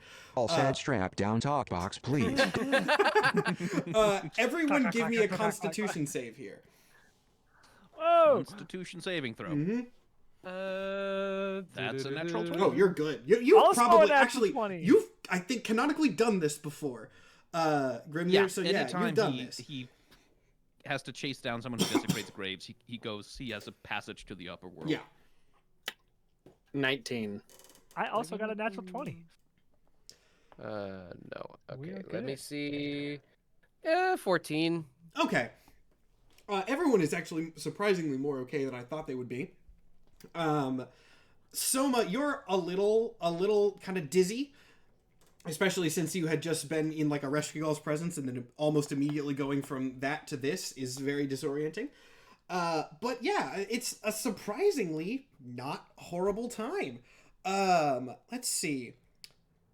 Before I describe where you guys ended up, the only person that I believe would maybe have any idea of where you guys have popped out is, somewhat ironically, Grimnir. Grimnir, give me a history check. It's going to be a high one. History. It's going to be a very high one. I don't think you're going to know this, but I'm giving it to you just... 16. A 16? Okay. No, I'm trying to... Maybe I shouldn't have had you do a check. Maybe this would be too esoteric knowledge.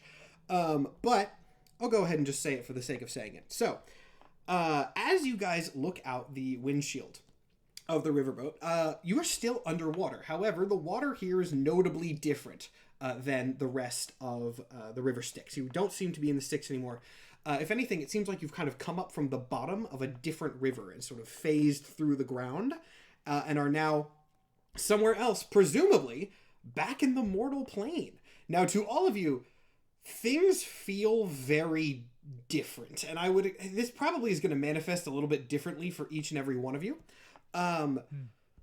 Soma and Theo, it has been quite a while since you guys have been on the mortal plane. Everything feels almost like a little bit lighter than you remember it being. It is clear that you guys, you're still dead. You are not back in your mortal bodies, and you can feel that, your physical forms are kind of interacting with the world around you very differently. Things seem less, solid. Not like you're full-on ghosts, but, the laws of physics and things are more solid in the physical world than they are in the underworld, and you can kind of feel that just as you move around. Grimnir, you also feel that. Again, you're probably a little bit more used to it. Paul, you're in a box right now. We'll see how you feel when you get out of the box. Wait. Hold on. This is probably a good time to mention Paul is in a consistent state of gaseous form. He's not in the box. Yeah, I should be more clear He's about the that. gas surrounding the box, so I can still feel and interact. Okay. I'm just not corporeal. Then if anything, like, it, I would actually kind of maybe, we'll go into some, like, weird, nerdy world building here. It almost feels a little bit like you're swimming, because there's an atmosphere pushing back on your gaseous form. It is not enough that it is going to impede you, because that'd be really annoying. Gotcha. But yeah, like, that's how I would describe the feel. Is like, there's not really air in the afterworlds, and here there is. So, like, moving around, you can feel stuff. I imagine it's very strange. Gotcha. Weird. Yes. Ronnie kind of looks around at everybody. Again, you can't see his face, but he seems surprised. He goes, I thought at least somebody would fucking vomit. Jesus. I feel good. Where are we? Yeah, that's a good fucking question. Let me pull up some scans here. I kind of just tried to, like, hone our signal in as close as I could to the place where the magical energy from the thingy was. It's not a great system, but I'm doing what I can. He taps some things. You guys are still just under the surface of the water, by the way. I'll go ahead and say that now. So you can't see above. He goes, okay, so looks like we're somewhere in Texas, which is, well, I don't think most of you know what the fuck that is. He kind of looks up at some things around and goes, fucking Dallas area, something like that. And yes, I did just put this setting in the place where I live. That's what Stan Lee did, so it's fine. That said, I do have to give you guys some context here. So Ronnie is going to tap some more buttons, and the riverboat is going to, somewhat surprisingly, just like pop out of the water and start flying, like seemingly in full view of everything that is around. Which maybe not the stealthy approach that you guys were asking for. Goodness, like last time I was here, they didn't have these flying things. Paul said this good idea. I got a cloak and device on it. It's gonna be, look, I'm stealthy. I'm good at flying this shit. Nobody will see us here. They don't got good magic here. As you look out the windshield, you see a very, very, very vast, sprawling city out in front of you. This is where you guys get the first bit of lore on the world of the living in this setting. I'll remind everybody, this takes place in like the mid-2030s. And in that time in this world, for anyone familiar with the Dallas area, basically Dallas and Fort Worth, that metroplex has merged into a massive, massive, massive city. For anyone who is not super familiar with American cities, which I say, especially for Skyen's benefit, I looked this up before doing the episode. The DFW metroplex, as it stands like now in real life, is over half the size of Denmark. So it's a big city. I mean, that's still smaller than, like, what's Denmark, like the size of 2 Rhode Islands, something like Still, that? yeah, it's a massive, massive, massive city that is from here. There is a kind of river that you have emerged from in the center of it. But yeah, this is by far the first time that I think any of you have seen anything like this. Grimnir, you might have seen like a big city 20 years ago or so, but most of the time you were like chasing people to the world of the living. They weren't immediately going to like cities and stuff. For Theo, for Soma, and for Paul, like, you have never seen anything like this before. There are towers of metal reaching up to the skies, cars, which you guys don't have context for, going through the streets everywhere. It is probably, in a weird and somewhat ironic way, it is more mind-boggling than Urkala. Yeah, Green sort of looks like, yeah, it's true. Things really are bigger in Texas. Wow. So is that- this part of, this is America? Yeah, it's a whole fucking, don't worry about it. It's America, but it's also Texas, but it's also a city. It's a whole, you know how there was like Greece and there was like Athens and Sparta and all that shit? Yeah. Yeah. Of course. Yeah. Okay. That's, Yeah. so he doesn't know things like this. It's, For that sure. kind of thing. So somewhere in this fucking place, that's where this fucking thing came from. I'm realizing now that I've taken us fucking here, this might not be as easy as I hoped it was going to be. It's quite large. Yeah. Is that 7 roads stacked on top of each other? It's just something like that. Yeah, they do that. I assume you're referring to a parking garage. I'm actually not sure what. I'm referring to the insane interstates. Oh, in also Texas true. Yeah, that- true. that Yeah, it's like, yeah, they got. That's how they look. So, you know how down in the underworld we use magic for like all the shit? Mhm. They use this thing called electricity, which is like lightning that they put in the wires. Zeus lives on. Like in the arm. Like in the fucking arms, Soma. Yeah, in hindsight, should have picked up on that one before. Interesting. Hmm. This is a godless land. Yeah, something like that. They got, we went over what a fucking superhero is, right? Yes, kind of. Yeah. You called me one. Yeah, you basically fit the fucking poster boy stereotype. I mean, look at your goddamn hair. Well, thank you. Yeah, Grim's a superhero. Yeah, it's a thing, like, God, how do I fucking explain this to a birdman who hasn't been here for 20 years? Like 15 years ago, there was this thing that happened on Earth where this guy appeared in the sky. No one knows, like, where he came from or what he was or, like, what he was there to do. But, like, 45 seconds after he showed up, another guy, like a human, showed up next to him and killed him. And then people started getting superpowers, which is like magic, but it's different. It's the whole thing. Paul said hero is like King Arthur. Was it some sort of fraternal slaying? Who were these people? Yeah, so they're like... Oh, fuck. It kind of looked like that. He looks out the windshield. Everyone make a perception check for me. Oh dear. Oh wait, that's deception. That's, Ooh, that's a 5. 5. that's a 16. 16. Deception. That'd be a 6. 6. 21. So Theo and Grimnir, you are the first two to see up above, like looking up out the, it's a big kind of dome like windshield. There is a form dropping out of the sky to presumably land on this windshield. And after a moment of this falling, you see a figure kind of just like slam into the windshield right in front of you. It seems to be a woman in a primarily white and pink costume with a big heart insignia on the chest, pink heart-shaped sunglasses, and heart-shaped brass knuckles on her hands.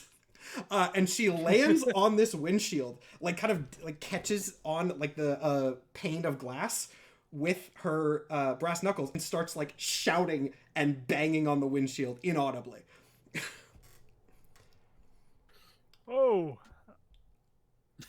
So this is a superhero. You look ridiculous.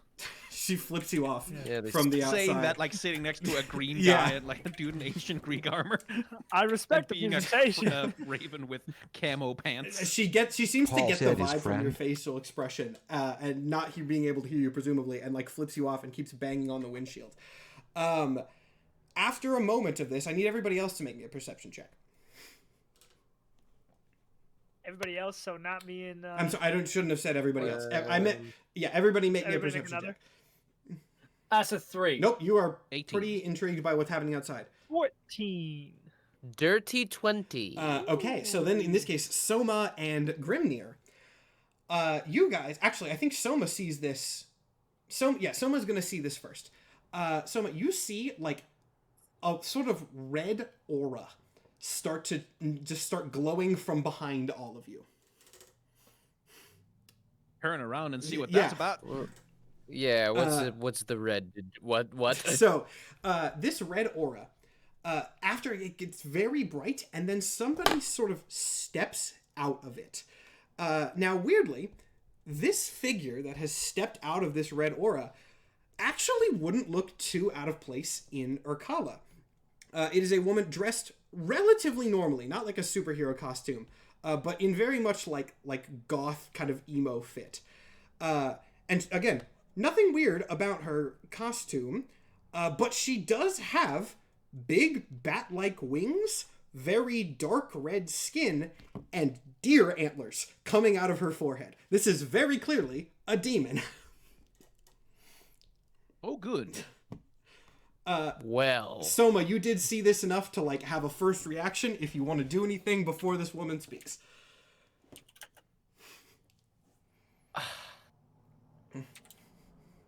like super confident it's a demon. I mean, you can roll a check if you would like, but, like, bat wings, dark red skin, horns, antlers. Yeah, you know what? That is enough for him to put his sword up to her throat. So you immediately put the sword up? Yeah. The woman... Explain, demon. The woman kind of crosses her arms, looks somewhat unfazed by the sword, and just kind of, like, looks down at it and looks back up at you and goes, I don't think I'm the one who's going to be doing the explaining here. Well, you're on our fucking shit. Yeah, the ship that came into my and city... I have a sword at your throat. out of nowhere through a portal that I detected. And you are? And why are you here? Many questions. Paul said hello. I am Paul. These friends. Question: what are the light conditions like in the ship? Think like classic sort of fighter jet sort of thing. There's like white lights, probably not like super well lit, but not like super dark, like Avengers Quinjet, you know. Okay. Right. I'm trying to think if there's anywhere like he could hide and fade into the shadows, but I guess not. So I mean, much. it's not cramped, super right? well. It's not. I compare everything in this to Marvel because it's the easiest superhero comparison to make. Size wise, think Guardians of the Galaxy ship, the Milano. So like, there's some space. Right. Well, he's going to attempt to like just sort of slip behind Soma's back so he's out of her sight and like find some place to hide. Give me a stealth check. Gladly. That's a natural 20, so that's a 33. I will roll, but as far as you know, at least, and from my reaction, that probably confirms it. You are unseen at this point. And yeah, this woman just kind of looks up at Soma, seemingly waiting for a response, as the woman outside keeps just banging on the windshield. And what gives you claim to the city? Conquest? How do we know you're not some charlatan saying that you have all this authority, but you're just a charlatan with some portals? I mean, I don't really have authority, I wouldn't say, but I'm generally in charge of protecting this place from supernatural threats, which you seem like the type. Hey, Matt, does a 14 pass? Yeah, 14 will pass. Awesome. After not being heard, Paul forms around the leap pad.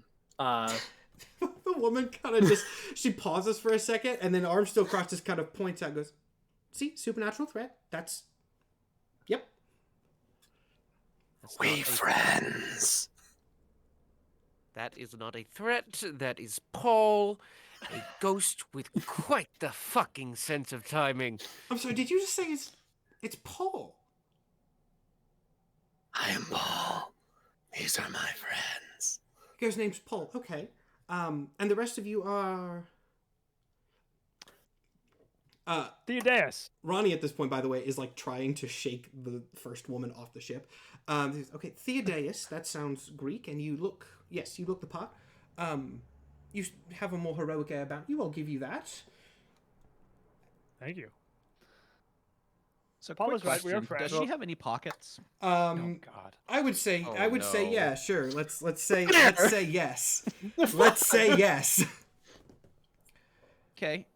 Can she beat a 24 sleight of hand check to check what is in her pockets? Angled. She cannot. Okay, I'm gonna rifle through.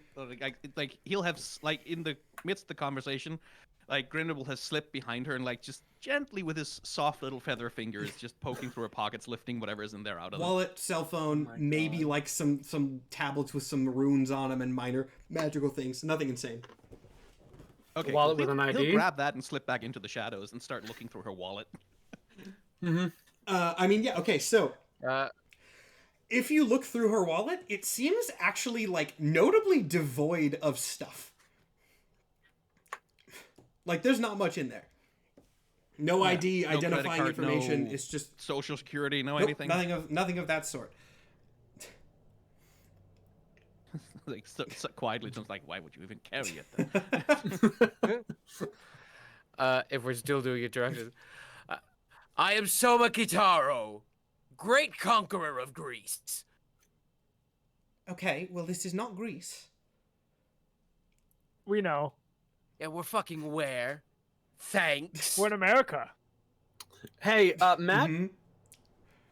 are we all speaking English or are we still speaking Underworld? At the moment, you are all again. It's the same kind of thing where, like, at least in the riverboat, you don't Okay. know about outside. Gotcha. Language just kind of seems to work. You Gotcha. again. The riverboat has so many enchantments on it. Gotcha. Paul holds out his hand to like try and shake or something to the lady. The lady kind of like looks confused for a second, but then reaches out and shakes your hand. Gotcha. Does she have any negative effects to freezing cold? I mean, again, she looks like she definitely seems to notice it, but is Demon, not right. hurt by it. Got it. No bad. Am friend. Well, that's All friend. okay. All friend, that's good. And why are you all here? That's been one piece of information I've been trying to gather this whole time. Well, if your area of jurisdiction is making sure there's no supernatural threat in your city of H.A.D.E.S, then you're doing a piss poor job.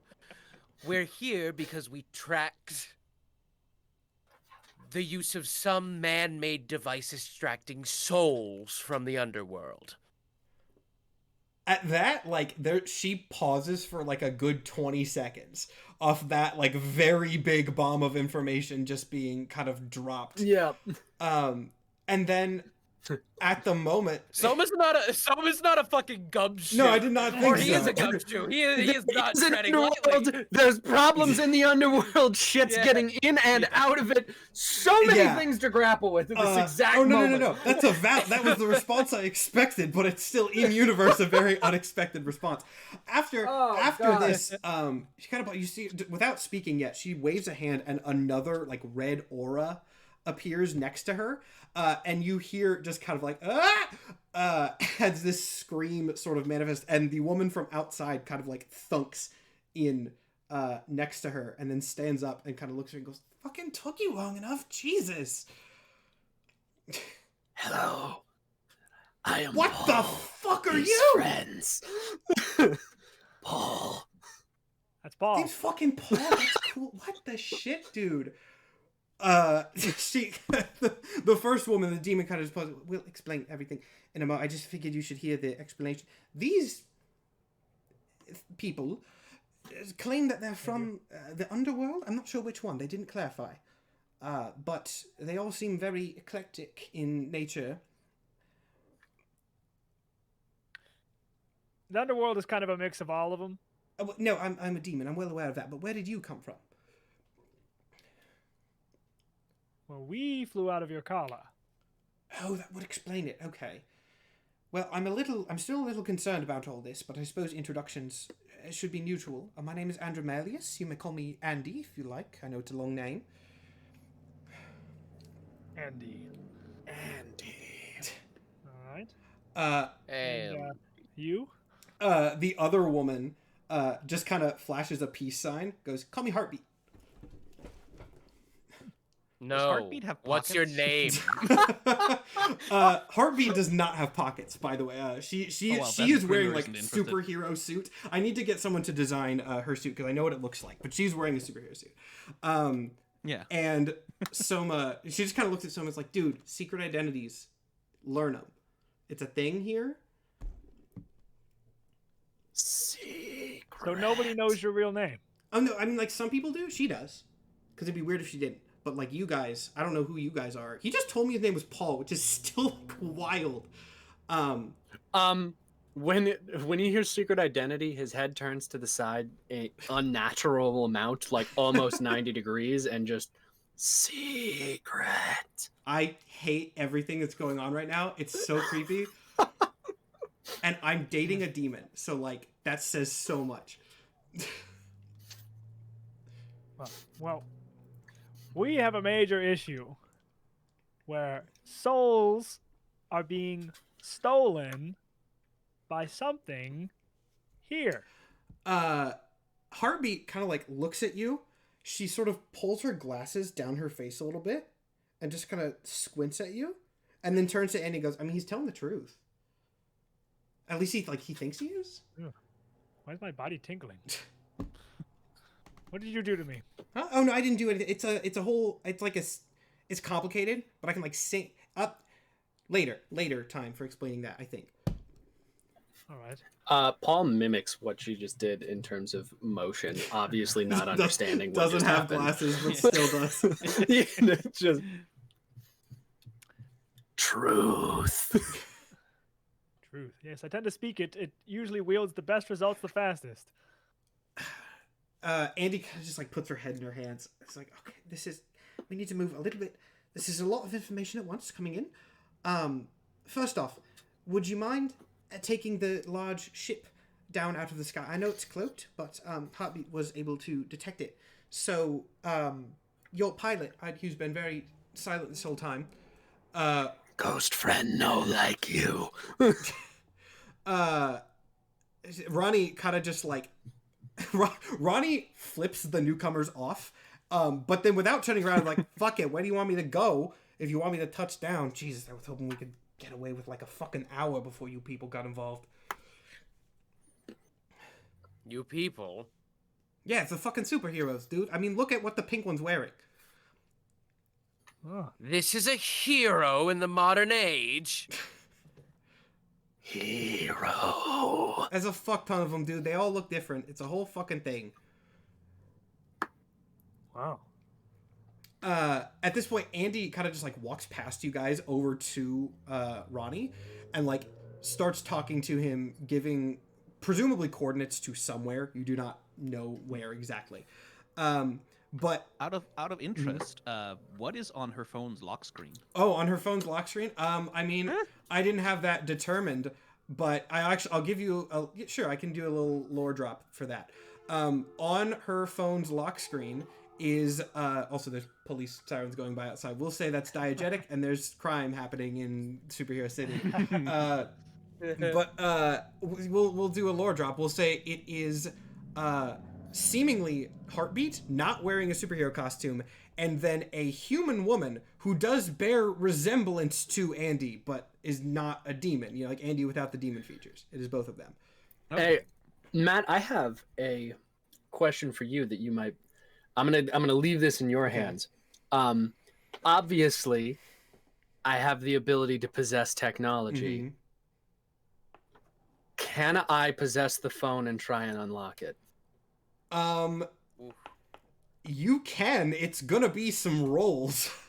I can do don't that. know what I can do roll. that. Depending on what Paul wants to do, like maybe we'll wait until she's no longer on the ship. Yeah. That's also. I can turn into my gas form so that no one can see what I do. Is that what you're doing? She's a demon, Paul. She is a demon.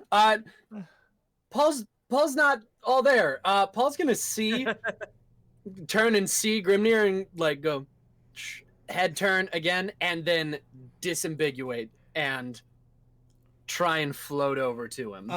Now as you do that, Grimnir, give me a sleight of hand check. Sleight of hand check. That is a 24. Right. Oh yeah. Okay. Wow.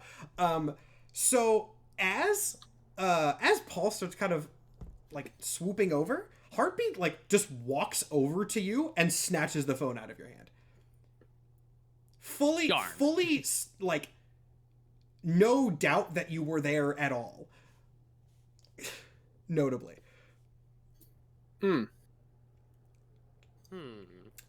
Yeah, I think Grimda's so like not used to being spotted. Gives a little bit of rock and like sort of like flaps his wings and like flies a little bit back up into the rafters. She kind of like puts her hands on her hips and like watches you do that. She's like, this is okay. At this point, Can I still try? yeah, I mean, go for it. Sure, if you want to try, make me a. What the fuck would a possession check be? I'm open I to can suggestions still here, technically guys. I could Add, like, probably Constitution, maybe? Yeah, Or- like a con, con sleight of or- hand. give me a con. I'm still trying to get. Give me a con. We'll just say Okay, that's... con. All right. Constitution. Give me something. Not that. Not that. That's an 8. Okay, I'm gonna say you don't even know how to do it. Like this is different. No, from your, I see from the your thing. phone's more advanced than a leap pad. Yeah, you don't. I float around it for a second and just go back to the leap pad, I guess. So small. So after Man, I can't hack this one by playing a math game. This is hard. after watching the bird kind of awkwardly fly up into the upper part of the ship, Herbert just kind of like leans on the wall and goes like, "So, okay, bird, ghost, kind of just a guy." She points at Theo, and green Yeah. guy. What's If she has any ability to like detect the supernatural, she might also detect the presence of Oh, Frigg. that actually is. Oh, that is actually really notable. How would her powers work with that? Yeah, because Also, maybe Odin? is technically exists inside of Grimnir's body. Oh, that's a and like really can make noise weird and power can interaction. like yeah. Yeah. Okay. Then in that case, her eyes kind of drift back up to the bird after saying this. She goes, and other thing in there. Yeah, he kind of shuffles backwards a little bit like What's the deal with the Well- thing in there, dude? Grimnir's sort of like again like fluffs his he's very offended that he got detected. Yeah, I imagine your power set got Fluffs hard his countered here. feathers a little bit. Oh, you don't want to know. I mean, I clearly do, man. But like, whatever. We just met, so I'm not gonna push it any further. You guys said you were from the underworld? Yeah. The rest here, most here are just sort of allies. Me and Ronnie here are actually a part of the Agents of Hades, the sort of The what? Agents of Hades. That sounds like some We protect supervillain people shit. in the. Well, no, we protect people in the underworld from other monsters in the underworld. As he's explaining how he's the good guy, I'm going to try and possess the phone again. Give me another roll. Nope, that's a 5. Give me a stealth check. Actually, since you failed, give me a stealth on that. And All right. That's a 20. a 20, Dirty I 20, but mean, it's a 20. I don't think that's okay. Yeah. She she like jerks the phone away from the gas that's sort of slowly creeping towards it. Goes, dude, I will punch you. Can't you're a ghost. Can I punch you? I'm not like can I ask permission to punch? Like physically can. You know what? We'll fuck around and we'll find out. As I said, they are not part of the agency, so they kind of are just acquainted with us. Me and Soma here are both demigods as opposed to just guys.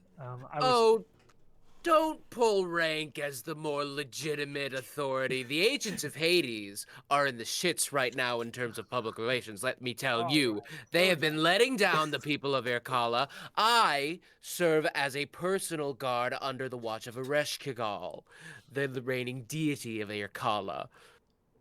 If you want a hero with authority, then I should be leading the charge. That's all I'm saying. I love how Point you is well said very that. capable. I love how you said that like I would somehow know what any of that shit meant, dude. Paul said, I It am means Paul. don't listen. He's back He in is the box. Paul. It meant don't listen to Theo's grandstanding. Grandstand. Anyways, we have more important matters to discuss. We are only here because people have been going missing. Okay. Do you know anything about anything where that would need souls? Do you even know about souls? Do I know like what they are? Yes. That's a really weird existential question. They're real. Good. And they're being stolen. When you die, you are not Good. safe. You can still be attacked, and it doesn't get any better. Bad. and there are threats in the afterlife. You think it'd be I mean, I easy? know some of that because of Andy, but like, that's still wild. Speaking of Andy, Andy! She just kind of like abruptly turns and yells up to the cockpit, where eventually like a moment passes and Andy and Ronnie both come back down. Ronnie looks pissed, slightly more pissed than usual, and he kind of crosses his arms again. Okay, so turns out we have a fucking mutual connection here, because we all remember Jack, that fuckhead. Yeah, Jack knows The one Andy. who threw his head off the Yeah, ship. the coward. yeah, that's the fucking one. Jack knows Andy because they did some stuff together. They did some work together on some fucking weird operations and shit. I mean, personally, I would love to do this just independently, but they understandably feel as if they have some jurisdiction over this area that they've been protecting for a while. So we're gonna try our best to work with them and not antagonize anybody along the way. He says in a tone that makes you feel like he's convincing himself more than you. Should be no Would now problem. be a bad time to try and possess the phone Go again? for it. Go for it. That's a natural 20. That is a nat 20. You love it. You love it. Okay. Give me a stealth check on it. With advantage, because you did a nat 20. Give me a stealth check with advantage. Good. Oh, God. So that was a 4 and a second natural 20. You are in the Wow. phone and no one saw it. I mean, I guess Silent. technically I need to roll for if you are in the phone and as best you can tell, no one saw it. I'm just gonna start rifling through shit while this conversation is happening. I saw what Grimnir was like sneakily doing, and I'm like, yes, help friend. So now I am just trying to find things in the phone. Go ahead and give me an investigation check, and we'll check back on you in a bit. Oh, poor Matt. I don't think he was planning on people going. Hey, I through like that these. NPC I was phone. admittedly not, but I do know these characters, so Got it. That would be a 9 on the investigation check. He is still yeah. dumb. Okay, it's So not even that did you're not dumb. help It's you out don't very know well. what a smartphone is. Yeah, I'm now in something way smarter than me. Okay. I Whole don't other know what city. to do Yeah, we'll come back to you in a bit. Then you're gonna be digging through that for a while. Someone in it. chat just said Paul says Paul is in. That's. Oh god, hold on. I wish we can could do change that. the TTS to make it sound like Siri. Oh man, there's probably a pretty good piece of merch with like Paul in like hacker glasses. Oh, we and, can like, do cap- some real good merch with Paul. Oh yeah. Oh, it's gonna be great. All right. was in. So, at that, Andy kind of nods. Karan has briefed me on the situation. He like when she says Karan, you see his head just go, oh, and snap to the side like you fucker. I just told you not to call me that. But yeah, she kind of Karan has briefed me on the situation. So, it does seem like something that you could maybe use our assistance on. I don't know exactly what you're dealing with, but it could be related to some of our recent problems. I'm not entirely sure. Do you happen to have that tentacle thing on hand? I assume we brought it. Did anyone bring it? Not It's Soma's explicitly. trophy. He would have brought it. Okay. He Oh. has the full intention of after this Okay, ordeal sure. is over, putting that in his room. All right, in that case, sure, that's believable enough. You brought the tentacle. So it's probably, if you brought it, it's probably, close enough on hand, so you get it. Andy starts kind of investigating it. At this, I'm trying to figure out how to deal with the ghost in the phone. Sky was right. I was not expecting ghost in the phone. The ghost, literal What do ghost we in the do shell. about Yeah. A 9. I mean, I don't think you found anything super relevant yet. I guess I'll go ahead and ask just for this. I'm not guaranteeing you any information. Are you looking for anything specific?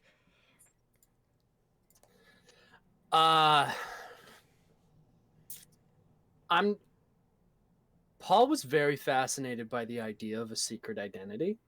So he's trying to find the truth because he went secret identity, truth, and then Theo told him that truth was the best thing. That is how good things happen. So Okay. now Paul is trying to find the truth in this phone. Interesting. Okay. And again, noted. I don't know what a 9 is going to get you off of that, if anything, but I will continue to think as we Gotcha. as we play this scene out. Yeah. I guess you'd be looking for names. That and yeah, stuff, that's like that's truth. what I that's what I'm names, also addresses. thinking. That is what I am also thinking, which is going to be an incredibly suspicious thing to do if anyone finds out that you are doing that. I mean, I've seen their real faces. Paul is about to get their names and their addresses. We can do some real identity fraud. Oh, they with this. 100%. They 100% can. All of their I'm gonna dox Yeah. them on a leap pad screen. Neither of them have All of a sudden- incredibly like. Solve the equation and it's your fucking IP address. Neither of them have like incredibly like secret identity effective costumes. So yeah, like this would not be a super difficult thing to do. But I'll get you any information as it comes to my mind and as I think of something that you could possibly Lovely. get. So yeah, Andy kind of goes, we're going to take you. We have a sort of base in a sense around here that we can take you to. I don't think we can provide you like lodging or anything, but you do seem to have a ship. Do you have any leads as to where exactly you're going beyond this thing? Gestures at the tentacle. No. Not at all. Okay, that is going to make things a bit harder. Well, we'll just touch you down and see what we can do. At this point, Ronnie is just going to take the ship to the coordinates, as is usual at this point. If you guys have questions or interactions you want to do, feel free to do that now.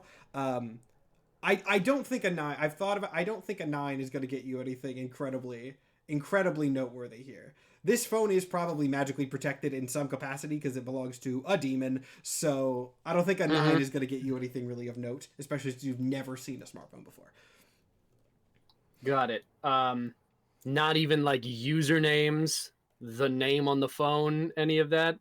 I mean, the name on the phone, like, the name on the phone... I know is it's just, Andy's. Yeah, it's just... Everything on the phone is just listed Andy. Yeah. Like, there's no last Gotcha. names or anything noted for like, the user Can I ID. ruffle through contacts? I mean, again, with a 9... With a on, 9, I on, know. You have, like... With a 9 on, you have never seen a smartphone before. That's gonna be a really hard sell, so... Got it. That's fair. Go through That's the camera roll maybe or something. Yeah. Yeah. There's photos of Lots crazy of superhero Instagram parties. shots of her lattes. And stuff. Yeah. Yeah. But yeah, anyone have any interactions they want to do, or should we go ahead to the place? I think we can go ahead. Yes, actually, there is Oh. one thing that the Grimnir has to do, which is, like, he'll tap Heartbeat on the arm. Young lady, I know you were joking, but do not threaten the dead in my presence. I mean, like, I don't... How do you even threaten the dead guy? Like, I don't mean any offense, dude, but, like, I genuinely didn't know if I could punch him or not. Do not attempt to find out.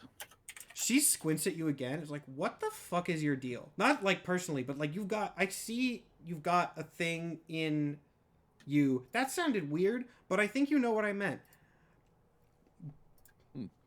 Yes, and you don't want to meet him. You're an ominous little bird. He sort of goes, ruffles his feathers. He's a vigilante. Hold on, I have a question because I don't know how to get out of the phone now. Oh, fuck. Okay. And Heartbeat's the one with the phone and is currently talking to Skye. Yep.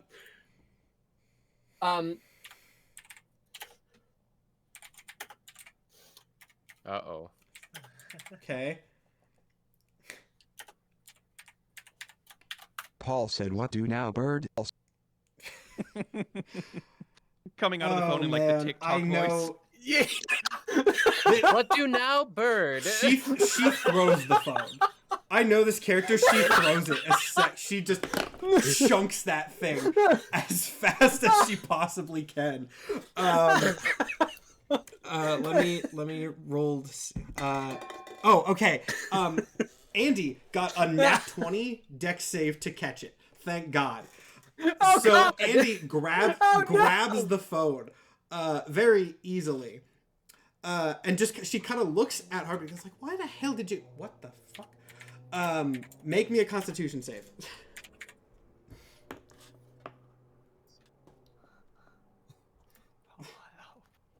Oh, Paul fucking hell. 6. A 6? Yeah, you are immediately ejected from that phone. Got it. Immediately ejected from that phone. I guess make me a second save to see if you manifest in physical form or not. 8. 8. Okay, so yeah, you're just back in gas in the Got in it. the cockpit. Got it. As this happens, Ronnie just thunks his head into the wall again. He goes, "Why the fuck is everyone around me like this?" Yes, we would love to head down to your safe house. Theo trying to talk over it. Yeah. At this point, after a moment of probably just very awkward silence, I imagine, Ronnie parks the ship on top of a small building.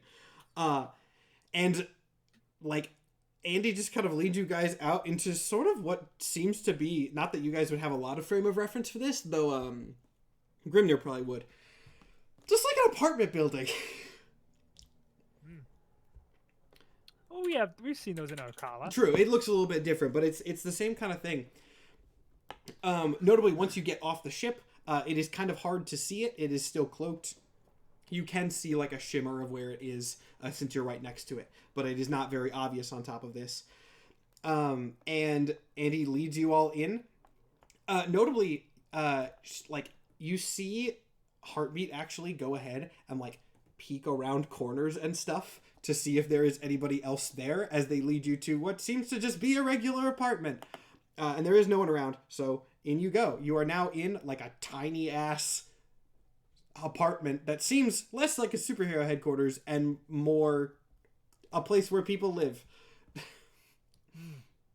Seems oddly. Grimnir will have picked up the iPad thing for Paul, Got it. Oh, and yeah. like as they're going out, it's like, it was a good try, friend. All said no find truth in box. Lots of secrets. Sorry, no help.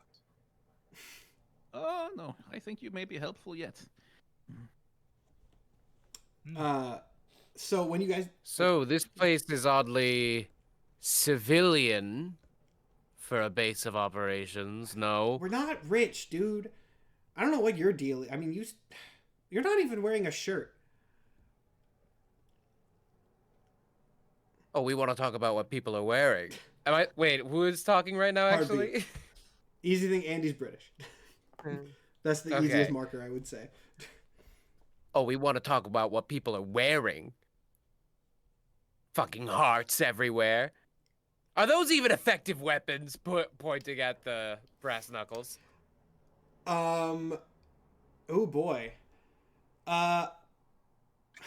You sure you want to go down I this route, need man? you to.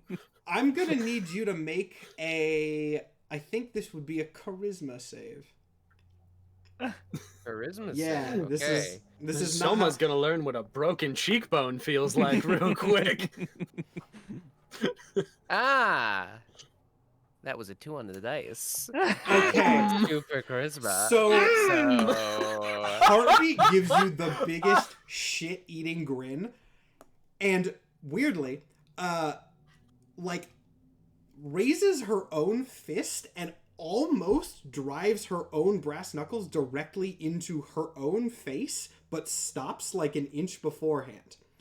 As she does this, your arm does the same motion and drives you directly into the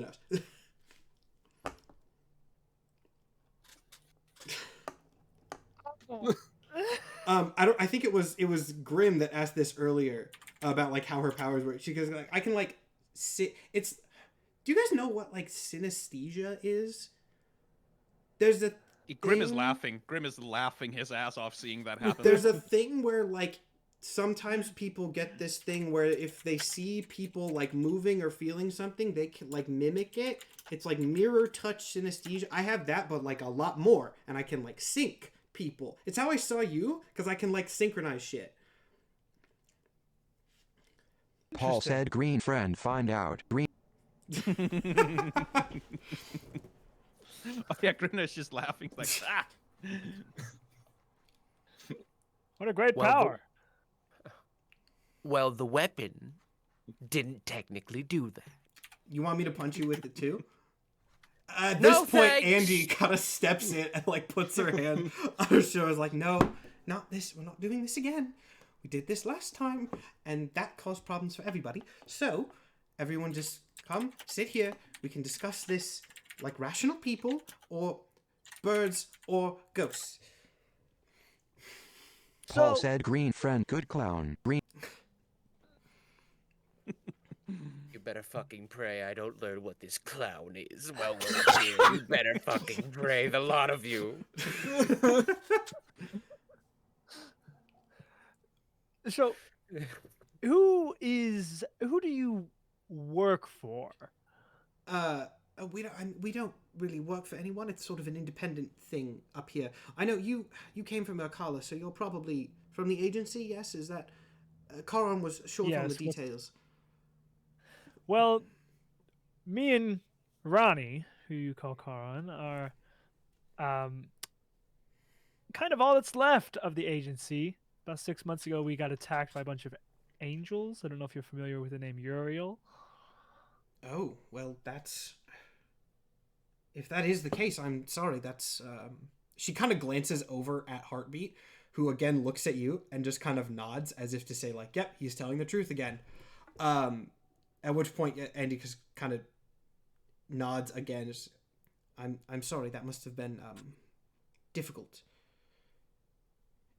Well, it was handled.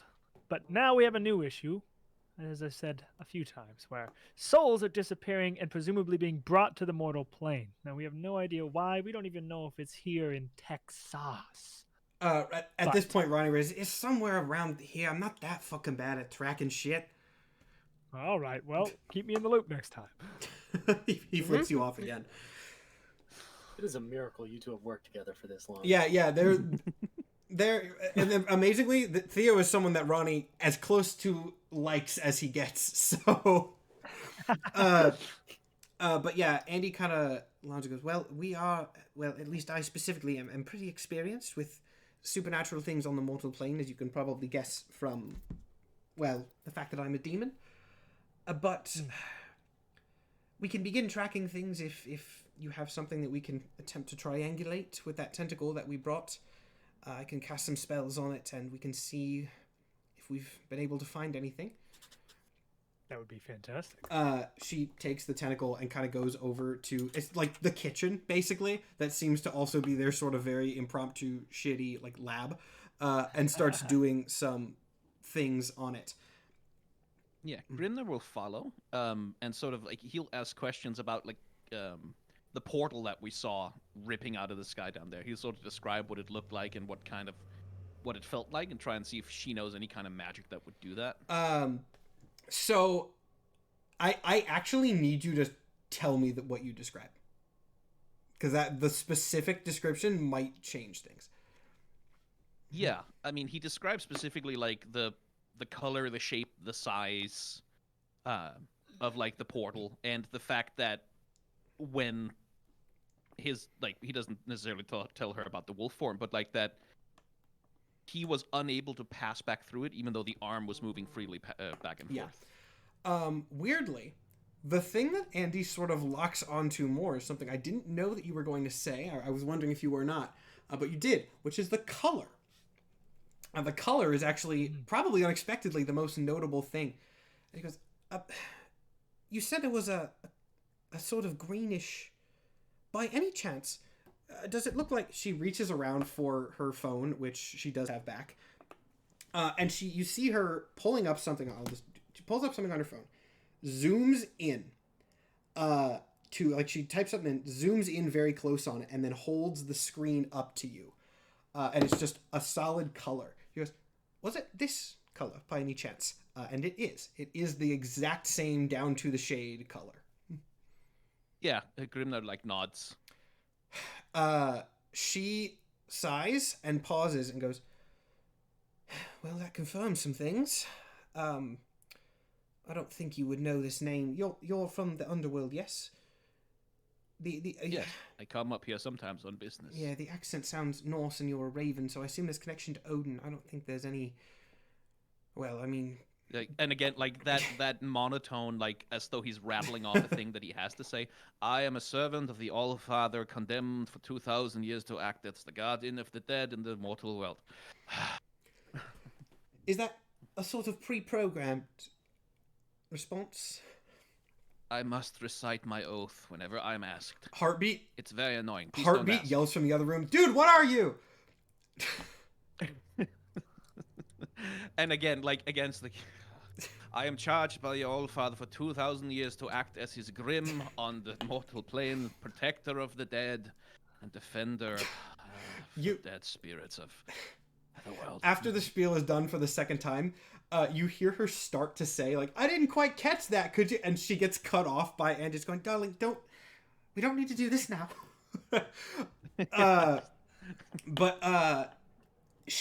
Andy quickly takes the phone and walks back to like the main group, who is just kind of sitting in like the living room. Definitely not enough chairs for all of you, so I imagine some of you are having to sit on the floor here. But she takes the phone that has this green color on it and sort of shows it off to everybody and goes, "Can you all just confirm for me that this is the color that you saw here? This exact color, not a shade different." Indeed. Fuck me. Okay. She taps the screen and zooms out. And though, again, all of you but Grimnir will not have any real context for like what this sort of thing is, what the screen zooms out into is a logo. A corporate logo that is in this exact shade of green for something you do not know called AternTech. Which I will spell for the chat. It is AternAtech. AternTech.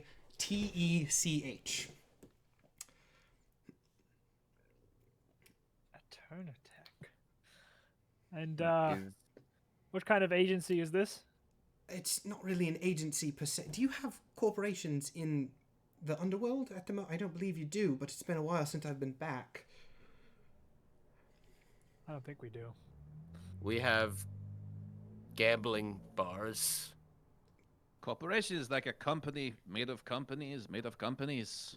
Something like that, yes.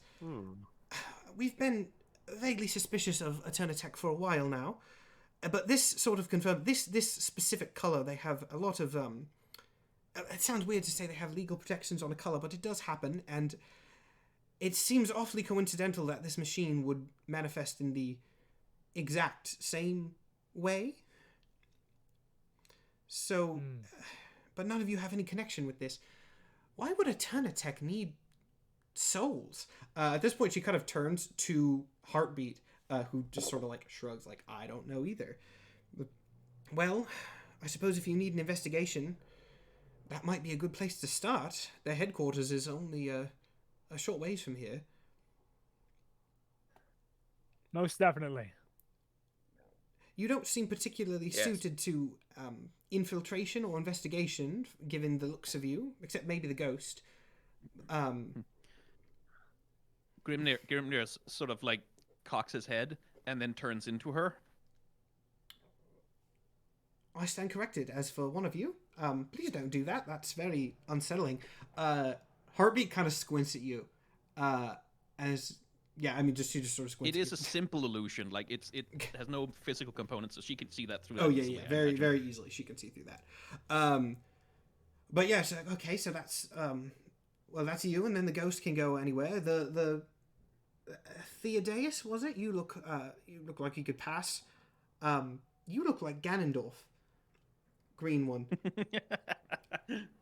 Yes, I am partaking in the sacred human tradition of cosplaying as Ganondorf. All right, that will do. And then, as for you, she gestures to Ronnie, and Ronnie, before she can say anything, just goes, "Oh fuck no! I'm staying on the goddamn boat. I am not fucking around in the human realm like these idiots." The ferryman's always been a bit of a shut-in. Infiltration, I can handle. Lingo is not too different than it was 20 years ago, is it? All right. Well, if you don't mind, I don't think that Heartbeat and myself are going to involve ourselves directly in this. We have our own sort of things to deal with, but we can point you in the right direction. And if you need any sort of support, we can. I'm sorry, I'm not used to this sort of thing. There's not really a protocol for visitors from the underworld needing to investigate a human corporation. Find me someone who has access to the building, just so I can see them. Looking actually surprisingly happy to have like a concrete path in front of her. Andy kind of like looks up at Heartbeat, who nods and starts pulling up stuff on her phone. After a moment of that, it's fairly easy for her to just like essentially go to LinkedIn and find somebody who works at the company. And she'll... Yeah, like a YouTube video where they're talking. I do need to hear their voice to a coffee. Okay, I mean, either way, yeah, that is doable. So it's like, she pulls it up, she goes, I don't know who this dude is, but like he works there. It says he's the like CFO of corporate marketing expansion initiatives. I don't know what that shit means, but like just business nonsense lingo. Yeah, Grimna sort of nods, like experimentally turns into him, like mimics his voice from one of the recordings. Sort of like starts talking like a Silicon Valley tech bro. Okay, excellent. Really, we believe in the expansion of the potential for our customers through aggressive monetization of our current market capitalization. Fantastic. I have no idea what any of that means. I hated all I don't of think that. it means anything, honestly, but like, I mean, is that what you need? Like I said, dude, we don't really know how. We're not very good at this. At which point Andy just goes, Heartbeat, no, we're very good at this. It's a difficult time. What, is it hard to be a superhero? Heartbeat. Does the city not sing your praises every time you walk through? I mean, like, no, they like us, but like the Narthex fucking hates me. But that's like a whole other. You probably don't even know who the fuck that is. That's another thing. Don't worry about it, dude. It's okay. You're dead. Is that rude to say? No.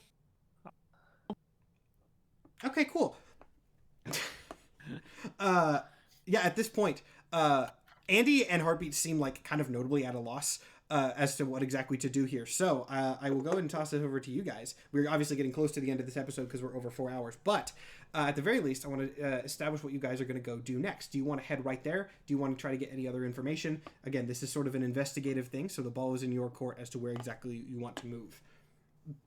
Yeah. Ronnie Grimna's is not. plan Ronnie to is impersonate there that at the guy and moment. walk in. You are still in the apartment. Ronnie basically said, "Fuck actually going on the mission. I'm going to stay in the ship." Oh, okay, yeah, and he will provide support from the ship if needed. But like, you also get the sense that maybe he doesn't necessarily have like a good way to appear normal. He is a skeleton in a flight suit. Yeah. As best you can tell.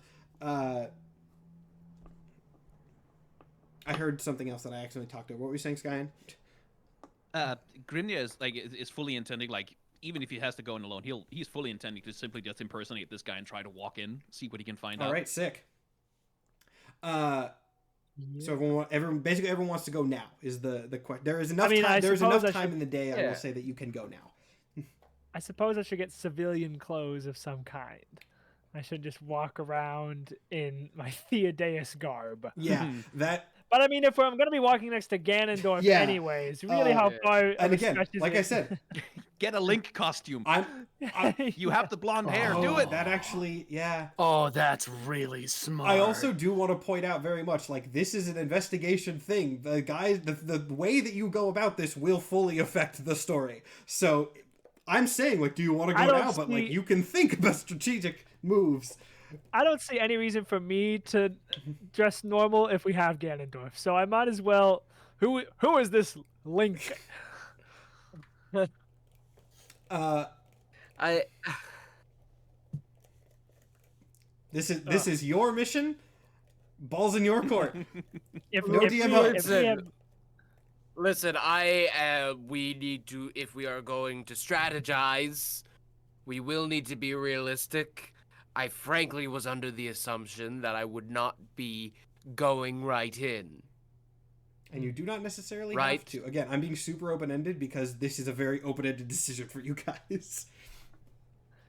The Birdman can go right in. The Green I'm- Man cannot. I know that much. yes, and I can look like a modern human with relative ease. The question is, what would we Grimnir have sort you of is do? still in the guise of the CFO. So like, this man seems to have authority. If I say that you can go in, I'm sure I can get you past. I have pulled off more difficult heists. Surely I would need some sort of regal garb. Surely people of higher stature in this era still wear something to signify that. Are you asking the people from your? Yeah, I'm kind of asking is- the modern people. I mean, we can get you a suit. A suit. I'm almost. Yes. Hold on. I'm almost certain you think I meant armor, which is an understandable mistake. That is not what I meant. Not a suit of armor. It's different now. Oh. Well, if it's what came to mind, it should be what I get. We can do that somehow. Yes. Is the CFO wearing a suit right now? Probably. Yeah. Yeah. Yeah. Oh yeah. So Either that, or he's doing the tech bro thing with like the hoodie and sneakers. Oh yeah. nah. This is He's wearing he like is- he's wearing like a black T-shirt tucked into terrible colored jeans. Yeah. This guy's not a character, so sure, whatever. Yeah, he's just wearing the tech bro badge. Sure. Soma lightly kicks the leap pad like, "Hey, pull your weight." What Paul do? What? Paul said I am box. Box okay? What do you mean you are box? You went into the weird small box she had. Can you ghost into the building? Well, he certainly seems to be able to possess technology. Tell you That's a what, great Paul. question. Why don't you come with me? Tech bro bringing in a leap pad to work. Paul said bird is friend. Paul said Take that as a yes. Yeah. And I need to go shopping.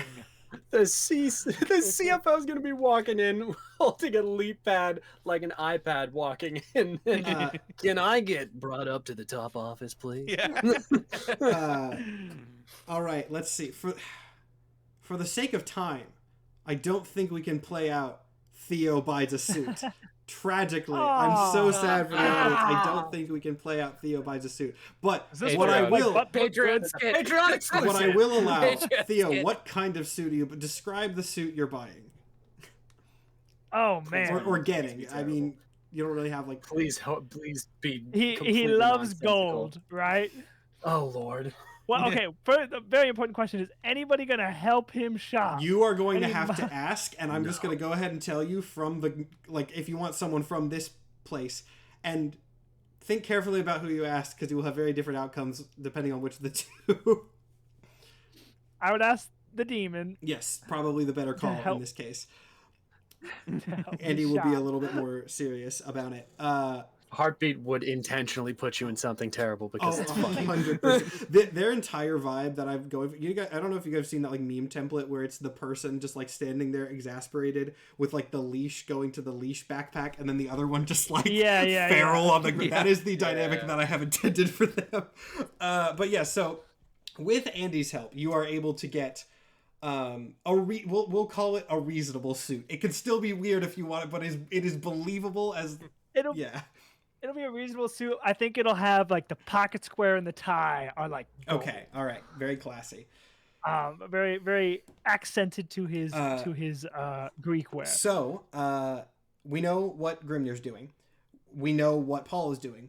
Soma, what is your disguise plan, if any? Or if not a disguise plan, what is your alternate plan? What is Soma gonna do? Just put on an 'Cause, like- orange vest and bring in a ladder. You should be fine. No one's gonna question the maintenance guy. Yeah, you're green. That's probably not weird. Don't be prejudiced. He's green. That's just let him To be pass. fair, People you have guys, I was about to superpowers say, here. you guys don't know like how many people in this world have superpowers or like what the attitude is towards that. You have no idea, which is again one of the things Yeah. that I think is very funny about this situation. Oh god. You know I what? mean, he That could is always tag true. along with Grinny and Freke and like be like, if we needed a distraction, we'll send you a signal and you just make an uproar. Maybe kinda he's thing, our if- superpowered bodyguard. Like this is Oh yeah. That Big could Green. work. From what you know, that could work. And again, I'm not Big Green's my hired I'm help. not dumping all the lore on you because I'm not going to dump all the lore on you. But if you have specific questions about stuff, there are people you can ask if you would like to know. But yeah, if that is the plan, you guys Yeah. can set off. I think. All right, so this will be the final scene of the episode for those who are wondering when we're going to wrap up. So, with your disguises and in some cases lack of disguises set, you guys set off to the headquarters of AternTech. Now, it is in a skyscraper downtown. It is very much like center of this massive shining city. Weirdly, like it's probably sort of similar to Arcala in a sense, except there's a solid ground underneath your feet, and the sky is very light. You're all probably squinting a little bit just from not being used to. When's the last time brightness. any of us saw the sun? Yeah, it's been a dang while for most of you. It's been a while. It is, I'm a ghost. I'm not allowed outside Yeah. usually. it is definitely a very strange experience. Again, if you have any specific questions about what you see, feel free to ask me. But you guys eventually make it to the headquarters of AternTech. Before you all go in, I need all of you to roll me an Arcana check. Oh boy, got a +0 to that. So It'll be really interesting if all of you 17. fail this. That is 10. a dirty Okay, 20. you're good. I think the 17 was also going to be good, but it actually probably makes the most sense that Grimnir is the one to see this. So, you guys walk into the lobby of this skyscraper. The whole or most of the building seems to be owned by the same company, which of course you guys don't know, but I say for the benefit of the audience. As you walk in, there is like a little almost desk-like thing in front of you where you would normally sort of see some kind of receptionist, but instead there's just this sort of glass screen.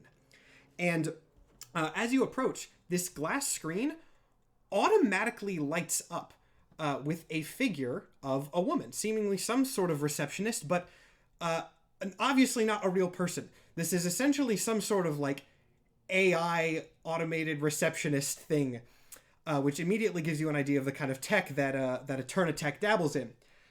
Here's the thing, Grimnir. While everyone else is looking at this thing, probably a little bit confused as to what exactly this strange two-dimensional woman is, Grimnir, you sense an aura from this thing. This AI is 100% one of the missing souls. And at that, I think we're going to cut the episode. oh boy. You know what's absolutely hilarious is that Paul is 100% going to just assume that's another ghost. Mm-hmm. So, Fred. Yep. And with that, Oh, that is boy. going to be the end of Agents of Hades Metastatic Episode 1. The first sort of big reveal as to what sort of things you guys are going to be facing in the next 2 episodes, though. Oh boy, it's going to get even wilder. Chat, I hope you all enjoyed. Thank you all so much for watching. I'm glad you all came back for the sequel. Thanks, as always, to the cast. You guys are fantastic. Special thanks to Skyen for showing up and being our sort of featured guest cast member for all 3 of these. Again, Momo is out of town, and so Skyen is going to be here for all of Metastatic, which I'm super happy about. Other announcements, there is not a lot. We'll talk about scheduling in a minute because that is the most important. But we have a Patreon. We do a lot of fun things on there. There's a lot of special Agents of Hades content. I need to see if the concept art for Season 1 was posted. I don't actually know. If not, I will get that posting this week because it was auto-set to post by Momo, and I don't remember when she auto-set it to. But it's somewhere and I'll get it. Also... the merch store. The merch store has not yet been updated with the new designs. It will be before the next episode. I'm not sure exactly when because I'm about to go out of town, but the merch store will be updated with the new designs for sure. Now, final thing, speaking of the next episode, it is not next week. Next Thursday is Thanksgiving for all the Americans here, and then Black Friday is right after that, and we decided it would probably just logically be best to not have an episode when a lot of people are going to be out of town traveling, etc., etc. So, the next episode of this, and I guess just of D&Dorks in general, will be December 1st. Same time, same place, same upload schedule like usual, but December 1st, and then this series will wrap on December 8th. Actually, last announcement this is something I kind of need to bring up to the cast as well. Momo's usually the one who uploads this to Patreon, and I don't remember if we established that she was going to be able to do that while out of town or not. Which, if not, I can do it. That's fine. I just need to find out if I have to do that or not, because we don't want to double post it. So the Patreon upload might be delayed like a day this week, but it will be uploaded, and then the future ones will be fine. We didn't establish the protocol. Whoops. We're going to figure that out. But otherwise, I believe that is all the announcements we have. Again, thank you all for watching. I do hope you enjoyed. We will see you in 2 weeks. All right. Have a good rest of your night, everybody.